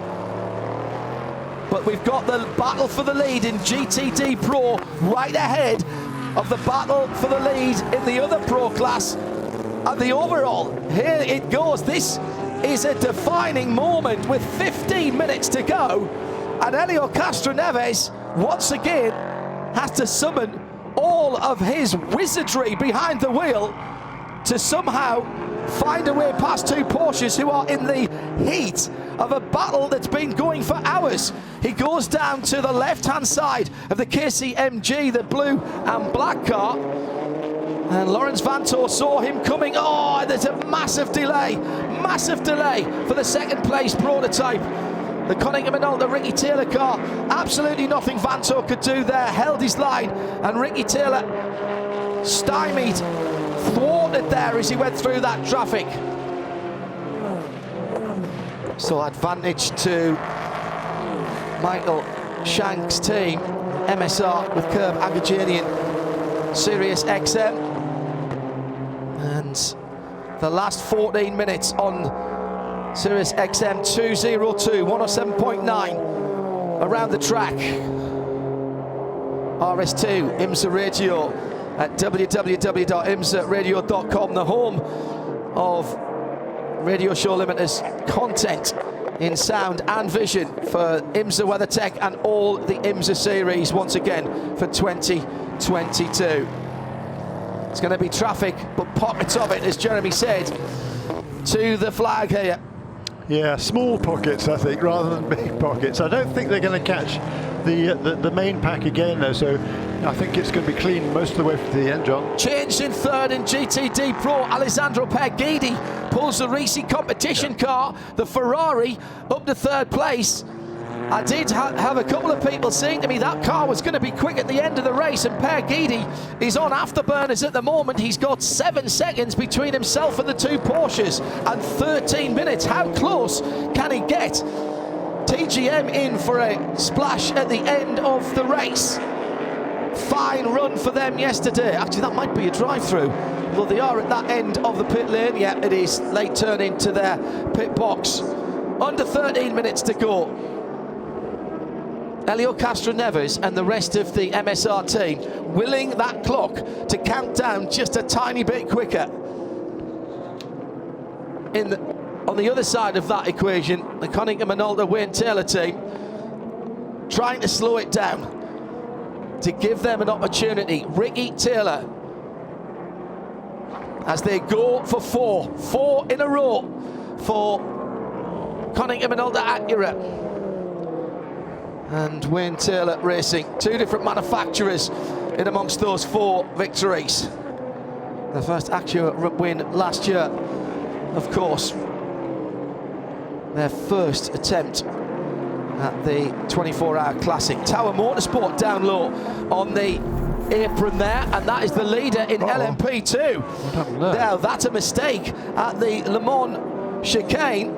And there was side-by-side contact with the Dragon. Yeah, that was racing car. That was for the lead of the race. That was for the lead of that class. Colton Herta diving to the inside into the Le Mans chicane. And side-by-side at turning point there, I think there was. And all the way across the grass goes the number 8 car. Elation in the Dragon pit. That was a bold move there from Colton Herta. He was on the inside. It was always going to be the... Now would be... the end of a Rolex watch. The end of any chance of it, and it would elevate Mikkel Jensen in second. No action taken. Wow. Yeah, I mean, it was a clean pass. I think he was absolutely alongside him at the turning point. It looked like from the angle that we saw. We didn't see as many angles as race control either. So true enough. Reviewed no action. Ted Giovannis given the honour of bringing his own car. The number 64 to the checkered flag here at Daytona. Hugh Plum jumped out of the Porsche. The big Porsche battle in GTD Pro. What a success GTD Pro has been. Top 4 still disputing 3 steps of the podium. Faf, the series regulars, KCMG, the newcomers. There's a great story here, whatever happens for Porsche. And still in GT Le Mans, Jan Halen for Wright Motorsports there. Those 2 GTD Pro leaders, absolutely. I mean, there was barely nothing between them as they headed toward turn 1. Number 2 car looked to the outside, there's nowhere around there.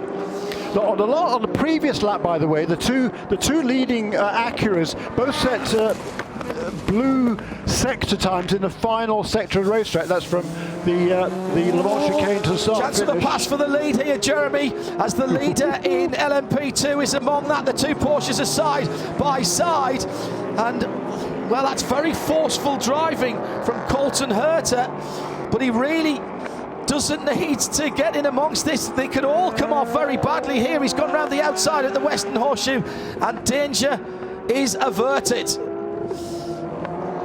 So the two Porsches left to resume the battle. Dear me. Per Guidi still 6 seconds back from that. I suspect he might have gained a little bit by the end of that lap. Yeah, but he's not close. He's not going to catch him. He's best running the same pace. Yeah, under 10 minutes, that's right. So at the front of the field, the gap is 1.1 seconds. Castroneves to Ricky Taylor. Yeah, for a while. No, since the restart. Yeah. Like Duval in third. Pipo Derani 2.2 seconds back. Ricky Taylor not really getting the benefit of those two tyres.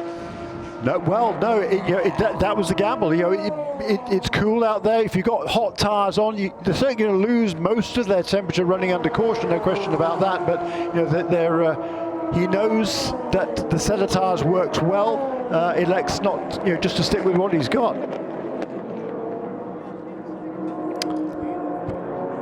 Just watching Andy Lally, he's 12.5 seconds back from Jan Halen. I don't think that's going to be closed down, but that's a solid podium for Aston Martin. Brilliant run for that team with a brand new car for Magnus Racing. It was a really good stint last evening by John Potter. Excellent stint by John, and since then, Andy Lally, his regular co-drivers there, Andy Lally and Spencer Pompelli. Once again, at the front of the GTD field, as prototypes going through. Comments, questions, points arising. Hashtag Michelin PRT for the end. There's contact between the first two Porsches. Hello, I'm here. Hello, remember me? Yes. It's an 8-wheel Porsche. Yes, absolutely, Jeremy, absolutely right. Lawrence Vanter says to Matthew Javanier, remember me? I'm still here. Don't think you can just drive away from me. All of a sudden, a big gap for Elio Castroneves. 3 seconds, and that is a big gap. It was on the final sector, so I've got to presume that perhaps the second place Acura maybe held up a little bit through the Le Mans chicane, John. And that makes it interesting for Loic Duval, who now is only a second away from second place as the two Porsches bounced their way and porpoised their way through the Le Mans chicane. Two identical cars, two great teams, and two fabulous drivers from a marque that is almost inextricably linked with this race when you think up the road at Jacksonville, Brumos, and how many times they've been represented here.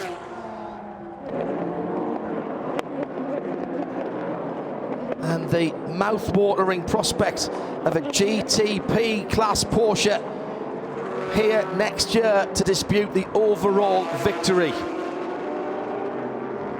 But for the moment, the venerable 911 is waving the flag for Stuttgart and for Weissach. And for the GT department at Flacht, 6.5 to go. 3.6 seconds the lead. Elio Castroneves and Ricky Taylor. Loic Duval under a second now from second position. Loic Duval with nothing between him and the number 10 car. They've got a wee bit of traffic as they come underneath us now. Traffic ahead, Ricky Taylor, danger, as he has to pass other cars, and Loic Duval takes a very wide line into turn 1, too wide, and goes off the circuit for a moment onto the dusty stuff on the outside.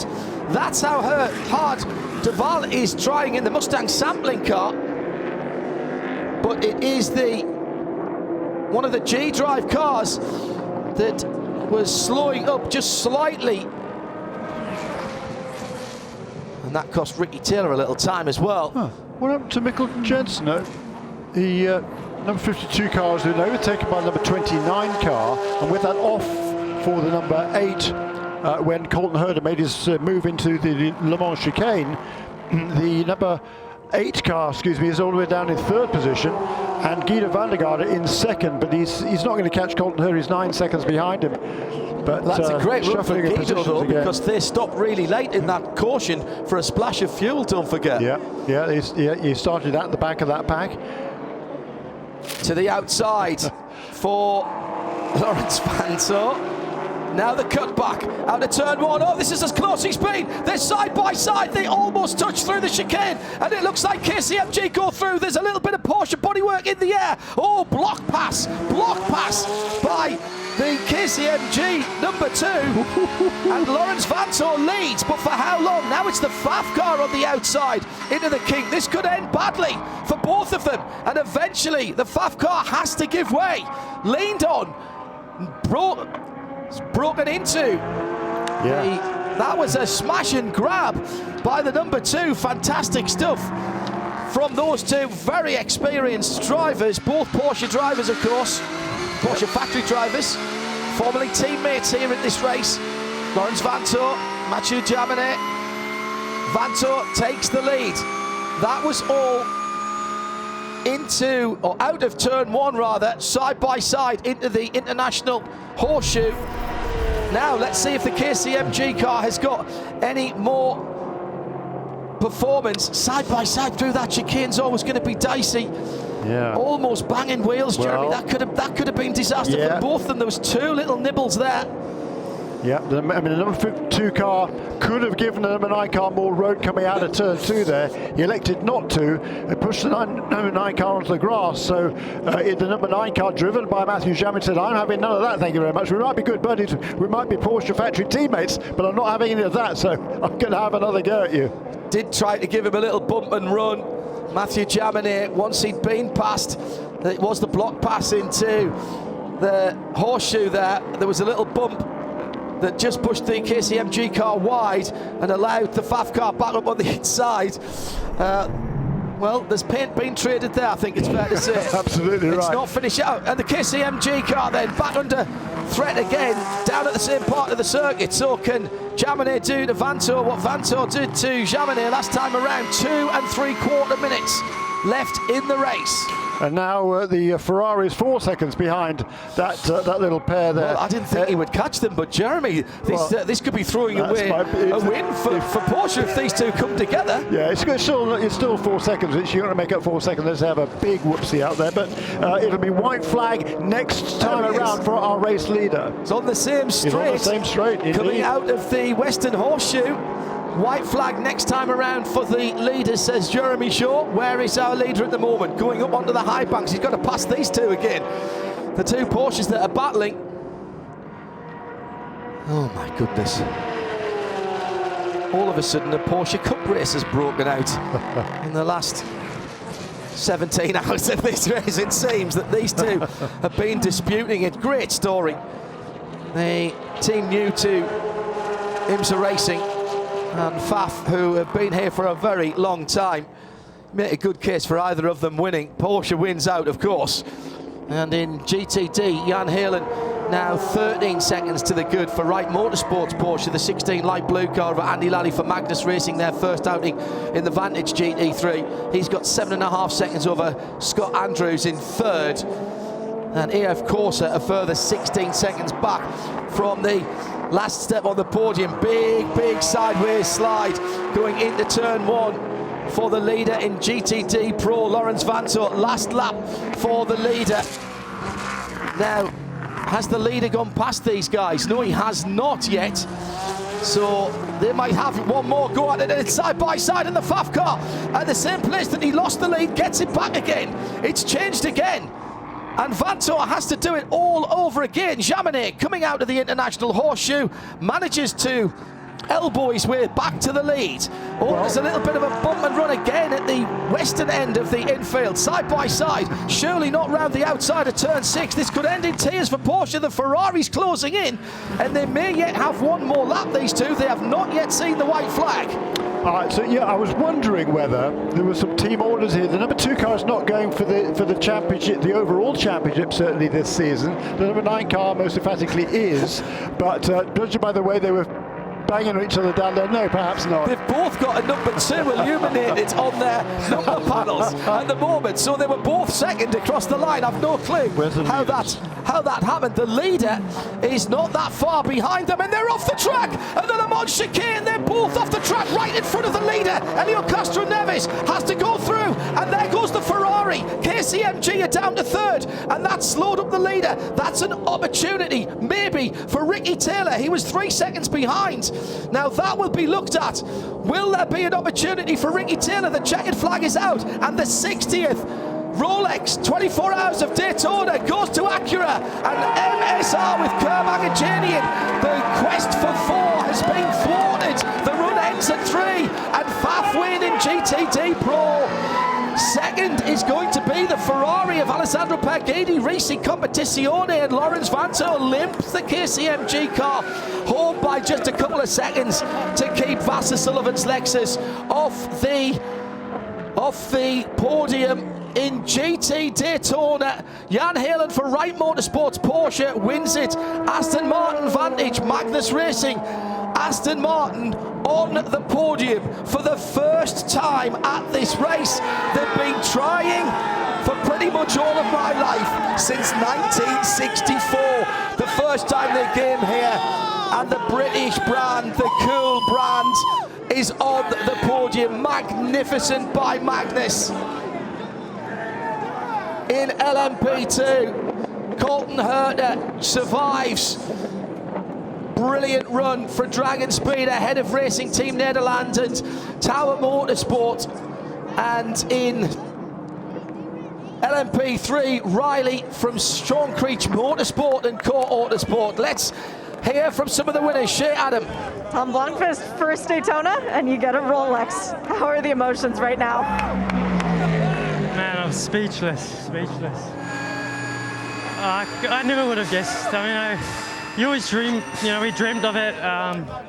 We were quietly confident, but this race was up and down, left and right, all the time. I mean, I got in the car at times and I was like, man, I can't drive this thing. It's a struggle. And then at times, the thing was just a rocket ship, and I was just really in the rhythm. And they wanted to keep me into the end, but I was cooked. I was absolutely cooked. So Elio's won many big races in his time. So yeah, he was a good guy to have take it to the flag. So I'm speechless. I never would have. Does this make up for the time that you couldn't get here? More. This makes up for everything. I mean, yeah.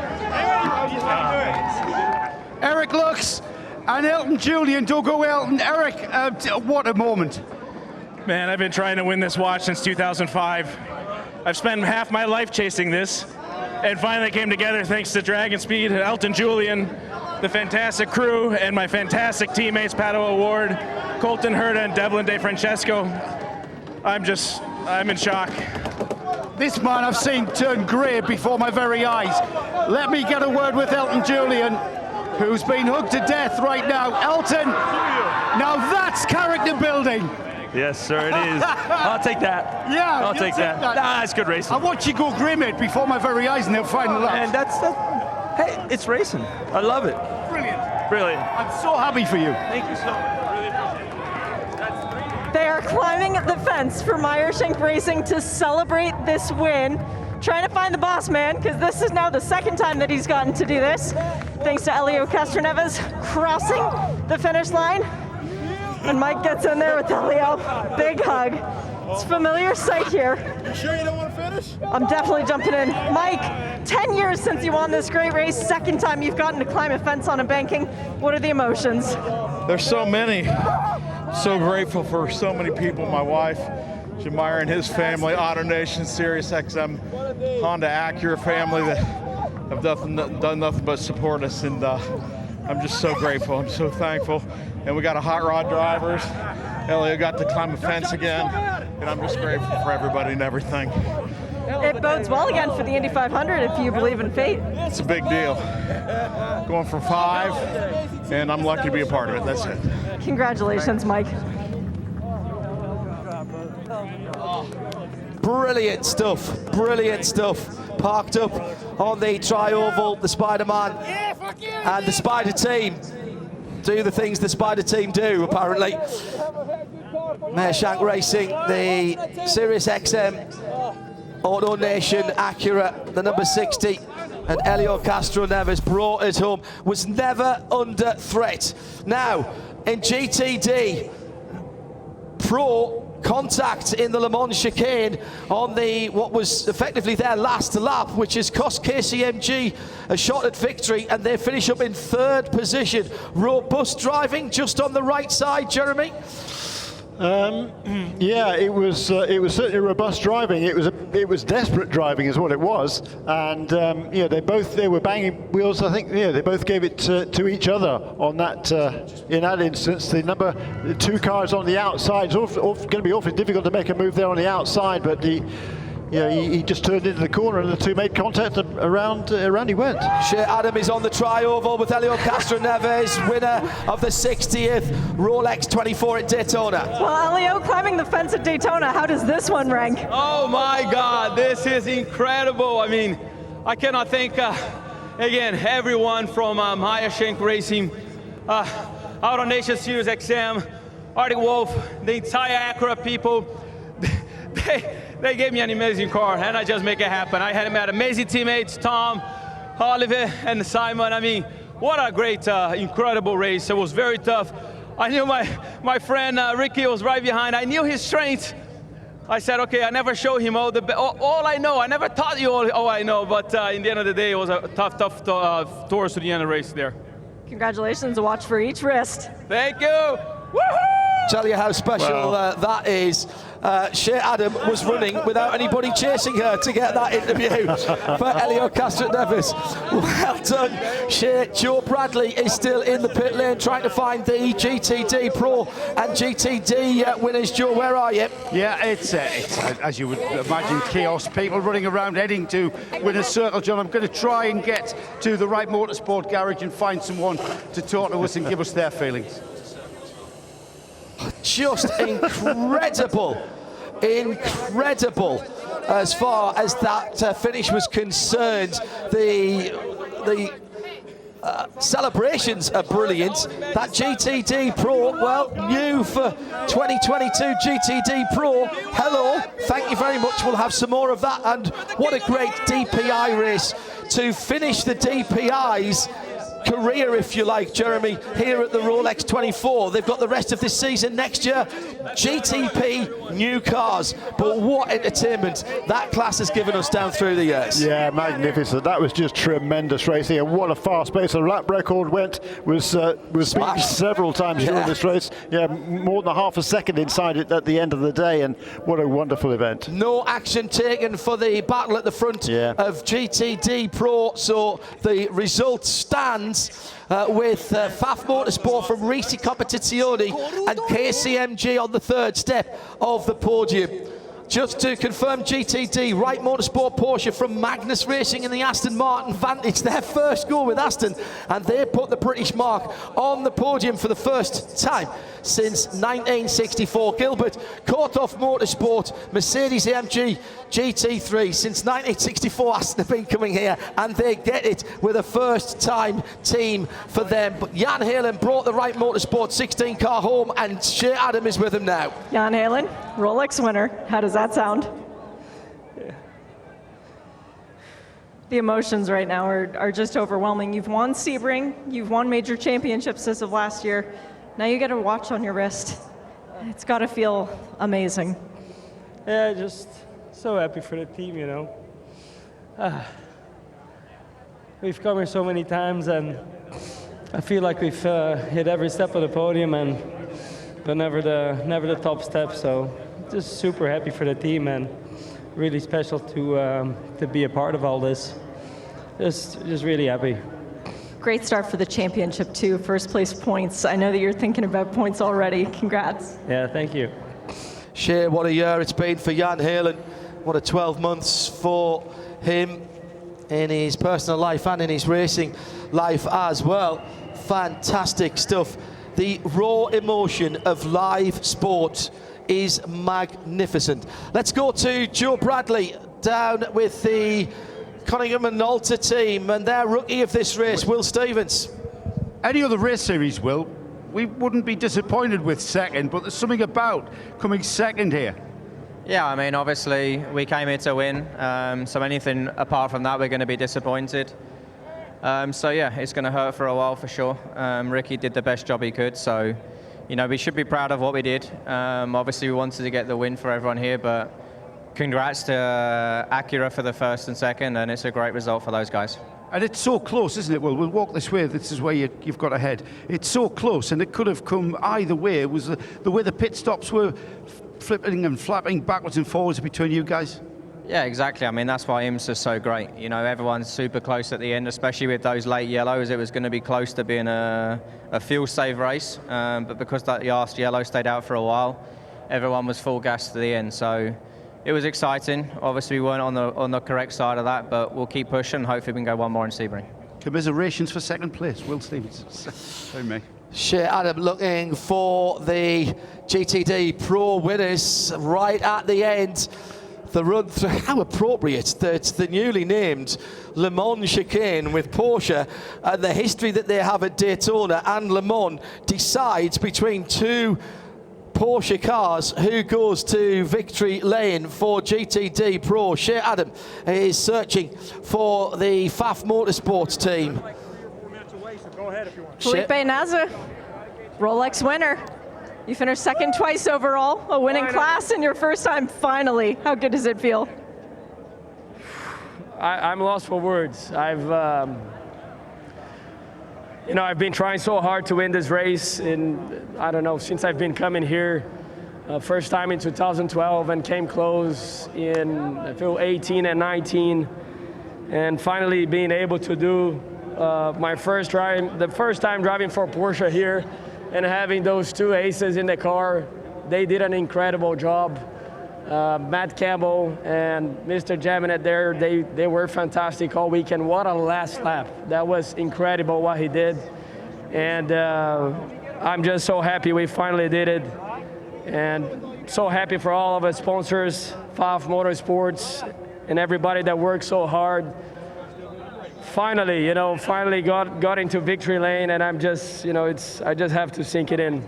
Perfect record as a Porsche factory driver. Congratulations. Thank you. These are that's a professional Porsche driver there, and listen to that emotion. Yeah. This is not just another race. This is not just another job. Yeah, it's fantastic, isn't it? Love It does mean so much to the drivers. There's so much history at this event. This is the 60th running of one of the greatest races in the world. This is one of the classic endurance events and has been now for 60 years. So that is something you want to get your name on.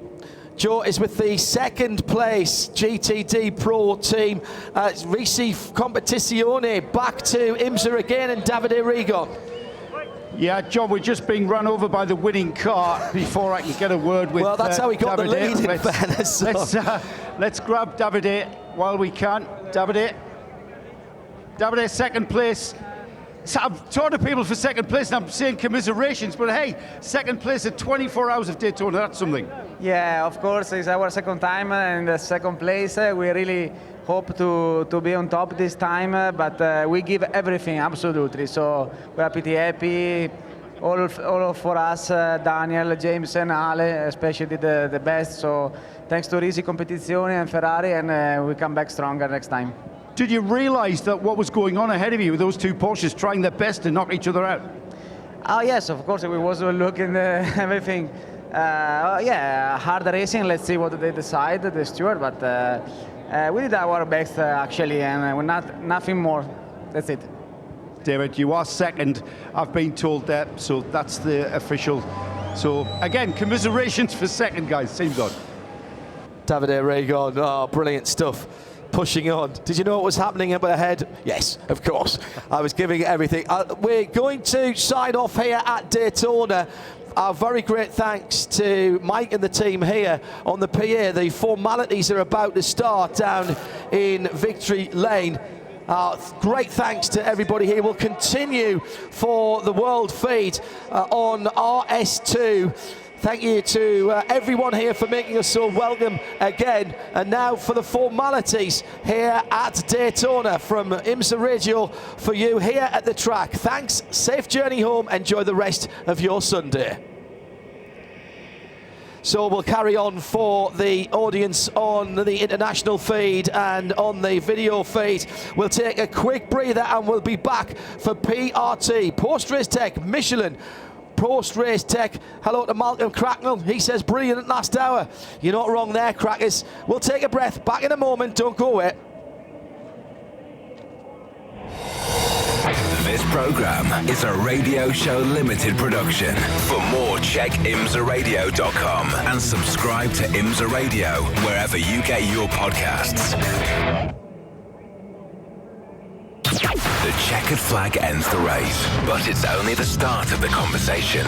Michelin Post-Race Tech on IMSARadio.com. Have your say. Ask the experts.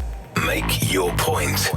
Michelin Post-Race Tech. The end of the race is only the beginning.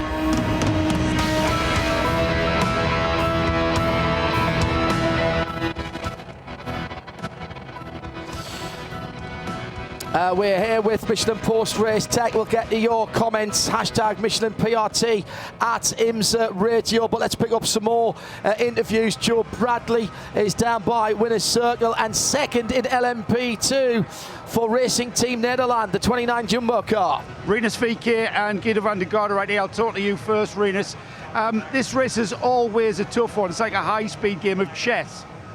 Yeah, you got to be on it every time. And you know, we were in contention for the win all the time, and then early in the morning got an engine issue which put us 2 laps down until an hour and 20 minutes to go, and we still finished P2. Of course, it's a little tough to finish P2 in this way, only 7 seconds back. But Guido did an amazing job, Dylan Murray and Fritz, you know, the whole team did a great job. We were just a little bit unlucky.